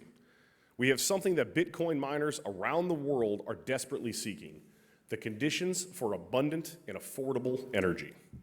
Our state produces more energy per capita than anywhere else in America. As mentioned by Congressman Begich earlier, we have vast natural gas reserves that could power mining operations for decades to come. We have renewable hydroelectric power from our mountain rivers and glacial systems. We have geothermal potential that's barely been tapped. And yes, we're even exploring how our oil wealth can power the digital economy in ways that are both profitable and environmentally responsible. Energy is just the beginning, and I want to spend some time on the advantages that people don't always think about. The first is the climate advantage. Our cold climates aren't just helpful for cooling mining operations, they're transformative. The energy costs of cooling mining rigs in Arizona or Florida can eat up to 30 to 40% of operational efficiency. In Alaska, Mother Nature does the cooling for free for most of the year. We're talking about operational cost savings that can increase mining profitability compared to warmer climates. Next, we have infrastructure opportunity. Alaska's landmass is well known by all. I have a pin here demonstrating how large Alaska is compared to the United States. We have vast spaces for large-scale mining facilities. We also have something even more valuable: the opportunity to build infrastructure from the ground up. We're talking greenfield. While other states struggle to retrofit old buildings and equitably distribute power across their grids, Alaska can design mining facilities and supporting infrastructure with 21st century efficiency from day one. We also have our location. Alaska's geographic location can be summed up in one acronym: UNPAC. That's the Alaska Pacific Arctic Corridor. Illustratively, this means an LNG tanker from Houston would take at least 16 days to get to Tokyo, but a similar tanker from South Central Alaska takes only 7 days. Our position between North America and Asia makes us perfectly positioned from a digital connectivity perspective. We're not just talking about mining, we're talking about being a hub for international cryptocurrency trade, a bridge between Eastern and Western crypto markets. Then there's the regulatory environment. We have something perhaps even more valuable than cheap energy: a regulatory environment that values freedom and innovation over bureaucratic red tape. We're a state that understands that sometimes the best regulation is less regulation, that sometimes the best way to foster innovation is to get out of the way and let entrepreneurs do what they do best. Before we talk policy, though, let's make sure we're on the same page about what we're dealing with. Bitcoin isn't just digital money. It's a fundamentally new way of organizing economic activity that aligns perfectly with Alaskan values. At its core, Bitcoin is about removing intermediaries. It's about peer-to-peer transactions without banks, without government permission. It's about mathematical proof replacing trust in institutions. Think about what that means for a state like Alaska. We've always been skeptical of distant institutions making decisions about our lives. We've always valued self-reliance and individual responsibility. We've always understood that the people closest to a problem are usually best positioned to solve it. Bitcoin embodies these principles in code. It's a monetary system that can't be debased by politicians printing money to fund their pet projects. It's a payment system that works the same whether you're in Anchorage or Barrow, whether you're dealing with someone in Fairbanks or someone in Tokyo. For a state where many communities are still underbanked, where traditional financial services often fail to reach remote areas cost effectively, Bitcoin represents an opportunity to leapfrog decades of financial infrastructure development. But the technology goes beyond just Bitcoin. The blockchain technology that underlies Bitcoin is being used to create new forms of digital contracts, new ways of organizing businesses, new methods of proving ownership and transferring assets. We're talking about smart contracts that could revolutionize Alaska's resource extraction industries. Imagine oil and gas royalty payments that are automatically calculated and distributed without bureaucratic delays. Imagine timber rights that are traded on blockchain platforms with complete transparency and immediate settlement. We're talking about decentralized finance protocols that could bring sophisticated financial services to rural Alaskan communities that have never had access to anything beyond basic banking. We're talking about non-fungible tokens that could create new revenue streams for Alaska Native artists and craftspeople, allowing them to reach global markets without intermediaries taking massive cuts. This isn't science fiction. This is technology that's working today, that's creating value today, that could be creating jobs and opportunities in Alaska today if we have the vision to embrace it. Alaska has long understood the value of alternative stores of wealth. And this is crucial to understanding why Alaska should be a leader in cryptocurrency adoption. Our permanent fund, now worth almost $84.5 billion, was created because our leaders had the foresight to know that oil wouldn't last forever. They understood the real wealth comes from saving and investing, not from spending today's resources. They understood that a responsible government should think beyond the next election cycle, beyond the next budget year, beyond even the next generation. The permanent fund was radical when it was created. Critics said it was fiscally irresponsible to set aside oil revenues when the state had immediate needs. They said Alaskans couldn't be trusted with dividend payments. They said the fund would be raided by future legislators for political gain. But our leaders understood something fundamental, that true wealth preservation requires systems that are resistant to political pressure, that operate according to clear rules rather than political whims, and that prioritize long-term value creation over short-term political gain. The parallels to Bitcoin are striking and profound. Just as we saved oil revenues for future generations, Bitcoin represents a way to save value that transcends borders, governments, and traditional financial systems. It's a hedge against monetary debasement and economic uncertainty, principles that Alaskans have always understood. The permanent fund didn't just preserve wealth. It created a new model that other resource-rich regions around the world have studied and copied. Norway's sovereign wealth fund, which is now worth over $1.4 trillion, was directly inspired by Alaska's permanent fund model. Alaska became a global leader in sovereign wealth management by being willing to try something new, something that other governments thought was too risky or too complicated. We have the opportunity to do the same thing with cryptocurrency. We can become the first state to formally integrate digital assets into our long-term fiscal planning. We can create a model that other states, other countries, and other sovereign entities will study and copy. But more than that, we can demonstrate that crypto adoption isn't just for tech companies or hedge funds. It's for any institution that's serious about long-term wealth preservation and economic resilience. So while mining has long been an opportunity, and it'll continue to be relevant, as a lot of speakers here have alluded, but additionally, what we're looking at is more towards data centers, energy projects, technology hubs that will attract talent from around the world. We're talking about turning Alaska into the Singapore of cryptocurrency, a place where innovation thrives and entrepreneurs flock to build the future. Consider the ecosystem that builds around major financial centers. New York isn't just home to banks. It's home to law firms that specialize in financial regulation, accounting firms that understand complex financial instruments, technology companies that build trading systems, and educational institutions that train the next generation of financial professionals. Alaska can build a similar kind of ecosystem around crypto and blockchain technology.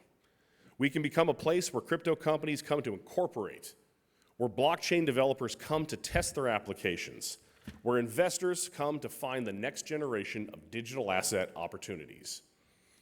To do this, we need to create AI, cryptocurrency, and blockchain education programs at the University of Alaska system that attract students from around the world. I love that previous panel and having the dean here to talk about that because that is an opportunity set we must pursue. Let's make Alaska the place where the next generation of blockchain developers, cryptocurrency economists, and digital asset managers get their education. This isn't just about computer science programs, though those are important. It's about programs that specialize in crypto regulation, business classes that understand decentralized finance, and economics programs that study monetary theory and digital assets. You know, when we talk about rural economic development, most importantly, crypto can bring economic opportunities to rural communities that have been left behind by traditional economic development programs. Starlink internet access is making high-speed internet available in many remote Alaska communities for the first time.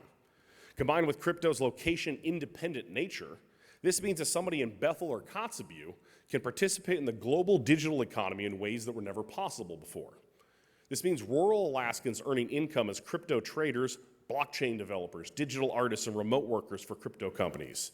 This means the opportunity for Alaska Native corporations to use blockchain technology to create new revenue streams from their land and resources.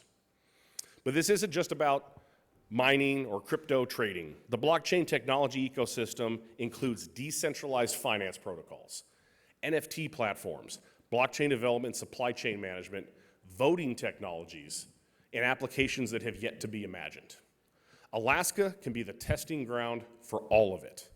And it's not just possible, it's probable if we make the right choices.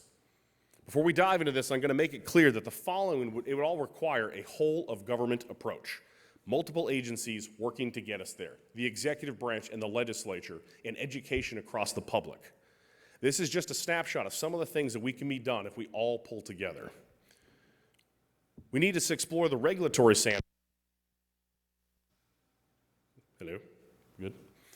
We need to explore the regulatory sandboxes that allow fintech startups to operate with reduced regulatory burden while they prove their concepts.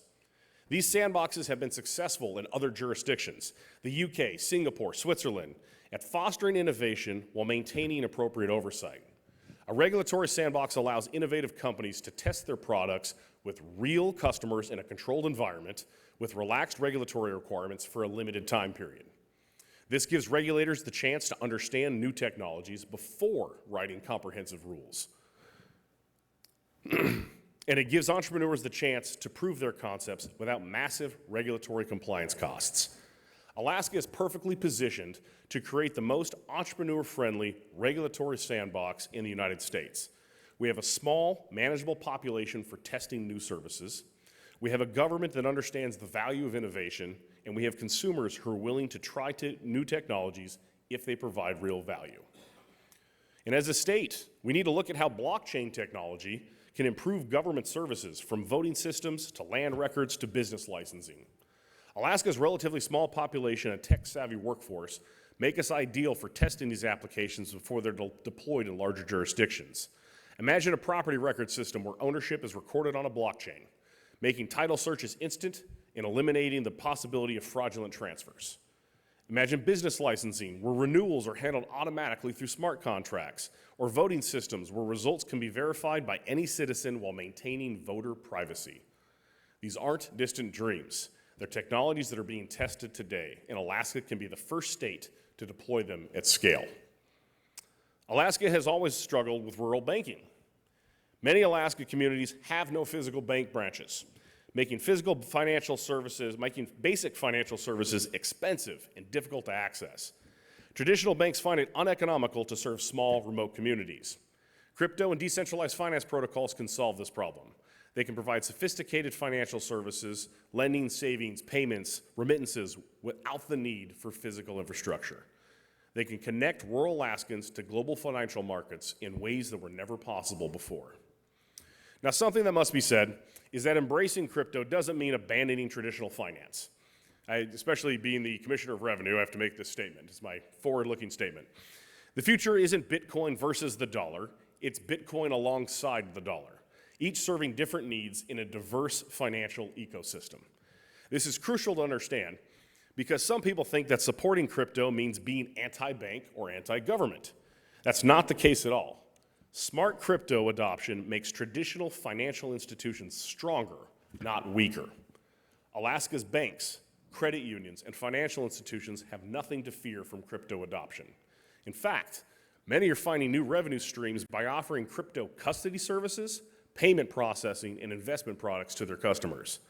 The key is ensuring that traditional financial institutions can safely engage with crypto businesses without fear of regulatory backlash. When banks can serve crypto companies, everyone wins. Innovation flourishes while maintaining proper oversight. Alaska's financial institutions need to have clear guidance about how they can serve crypto businesses and customers. We need to work to make sure that Alaska's banks aren't disadvantaged compared to other banks in other states that are more aggressively courting cryptocurrency business. Now, as we look at the future, we can't discuss Alaska's crypto future without acknowledging the global context and the understanding of where Alaska fits in the worldwide competition for these businesses. While some countries like China oscillate on the topic of banning Bitcoin to further their agenda, others embrace it as legal tender. While some states are driving away crypto businesses with hostile regulation, others are rolling out the red carpet. El Salvador made Bitcoin legal tender in 2021 and has been accumulating Bitcoin reserves ever since. These countries are small, but the Central African Republic followed suit in 2022. And while these countries are small, they're establishing themselves as a crypto-friendly jurisdictions that could attract international business and investment. Switzerland has become a global crypto hub through clear regulation and government support. The city of Zug, known as Crypto Valley, hosts hundreds of blockchain companies and has become a model for crypto-friendly guidance and governance. Singapore has attracted billions of dollars in cryptocurrency investment through its regulatory sandbox programs and clear legal frameworks for digital asset businesses. But within the US, there's other states that are aggressively competing for this. Texas has become the Bitcoin mining capital of America, hosting roughly 40% of US mining operations. The state has invested heavily in electrical grid infrastructure and has created favorable regulatory conditions for mining groups. Wyoming, which was just represented here, has created the most comprehensive cryptocurrency legal framework in the US, which is including special purpose depository institutions for digital asset custody and clear property rights for cryptocurrency holders. Florida has attracted numerous cryptocurrency businesses through tax incentives and regulatory clarity. Miami has positioned itself as a crypto-friendly city with its own crypto initiative. New Hampshire has leveraged its Live Free or Die brand to attract crypto businesses and has created favorable tax treatment for digital asset transaction. And yes, New Hampshire has a great state motto. But what about Alaska? Our state motto is North to the Future. What other encouragements do we need to take the steps to get there? Bitcoin and blockchain are incredible opportunities to enhance and embolden the values and the priorities that Alaskans hold dear: liberty, sovereignty, decentralization, and small government. I'm encouraged by those attending this conference and urge everyone to dive into the policy framework to encourage energy production and fintech groups setting up world-class operations in our great state.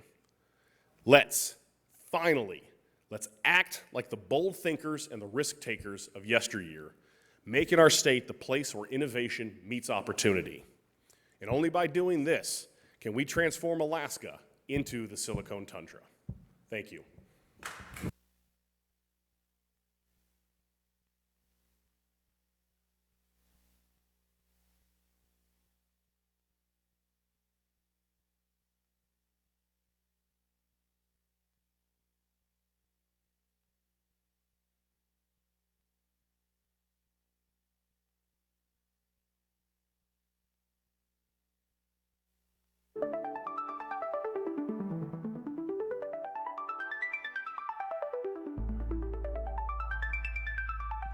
That was an incredible set of remarks from our Revenue Commissioner, Adam Crum. Great job, great work. Well, I'm just going to give some brief closing remarks. I know, folks, I'm standing between you and dinner and tourism plans and other things that you've got, so I'm going to keep this brief. But Adam really touched on so many of the key points about why Bitcoin is important, what it represents, what the opportunity is for Alaska specifically. But let's talk just briefly as we're wrapping up this conference about what it is we're really trying to do. We're trying to give people their freedom back. You know, there was a study that came out here just a couple of weeks ago that said if you give one high school student a class, a single class in high school on personal finance, it's worth $100,000 in lifetime value. That's the value of education when it comes to Bitcoin as well. That's what we're trying to do in this conference, trying to bring people up to speed, level set, make sure people understand what this is. And what Bitcoin really is, it's about making sure that you are in control of your own financial destiny, that you have the ability for self-custody, that you have the ability to store value over time. We talked during the conference, others mentioned it as well, how the US dollar has lost value over time. And in fact, the Federal Reserve has a 2% target inflation to reduce the value of our money over time. What have we seen in response? The market has responded and they've said, no, we're not going to accept that. We're looking for other stores of value besides the US dollar. And you've seen gold rise and you've seen Bitcoin rise dramatically because people value scarcity and the ability to hold their value over time. I think it's really remarkable that Bitcoin leadership from around the country has come to Alaska. They've recognized that, as our revenue commissioner said, Alaska does have values that are consistent with what Bitcoin is trying to do. We do have an entrepreneurial spirit. We do have a risk-taking spirit in Alaska, and we have some fundamental comparative advantages as well, with low-cost energy production, abundant energy, the ability to produce that energy in a cold environment, which is great for lowering costs. It provides advantages for Alaskans as well, the potential to lower our energy costs in state and the potential to develop new revenue streams from previously stranded assets. You know, what we recognize is that there is a fundamental paradigm shift when it comes to our monetary system. And it's going to happen whether we believe in it or not, whether someone wants to bury their head in the past or move forward into the future. The market is deciding for us. And as regulators, whether at the state level or the federal level, we've got to adapt to what is happening. So what we've seen is a tremendous increase in the level of interest in the Congress. We talked about that during the conference, and at the state level for adopting this emergent technology. One of the things that we need to ask ourselves, though, is even more fundamental than Bitcoin. And the question is, do you belong to your country or does your country belong to you? The way that the current monetary system has been structured, you belong to your country. Your assets are controlled by the United States government. What Bitcoin is a response to is to say, hey, no, your country belongs to you. Your value belongs to you. It does not belong to the federal government. You heard from one of the speakers earlier today that talked about in 1933 the government actually confiscating privately held gold. What's to keep that kind of thing from happening again? Bitcoin is an answer, one of many, to that question. One of the things that I'd like to touch on as well is just how important it is for us to, as Alaskans, start thinking differently about the resource wealth that we have been blessed with. Alaska has more estimated undiscovered oil and gas reserves than any other state in the United States. We know there's 35 trillion cubic feet on the North Slope, but the United States Geological Survey has told us that there are estimated 200 trillion cubic feet of natural gas. We haven't found a way yet, outside of the targeted pipeline project, which I'm a firm believer in, we haven't found a way yet to monetize that gas. Bitcoin mining allows us to do that and allows us to do it now. There's already work being done on the North Slope with Hillcorp as a pilot project to start Bitcoin mining on Alaska's North Slope. And it allows us to start monetizing that gas today. This is an opportunity for Alaska. It's an opportunity for our nation. I'm excited to be here as the co-author of the Bitcoin Act and the primary sponsor in the United States House. I believe that it's important for us to recognize that times are changing, things are shifting. It's important for us as a nation to have a diversified national balance sheet. We've had gold for many years. Let's add Bitcoin to the national equation. It's smart policy, it's good governance, it's an insurance policy on a changing world, and I'm proud to be the primary sponsor and lead sponsor of that bill in the House. As you leave today, for those who are not from Alaska, I hope that you'll spend the rest of your time enjoying the beautiful city of Juneau. We've got a big state, so if this is your first time to Alaska, I invite you to come back and enjoy the rest of our beautiful state. Tour Denali.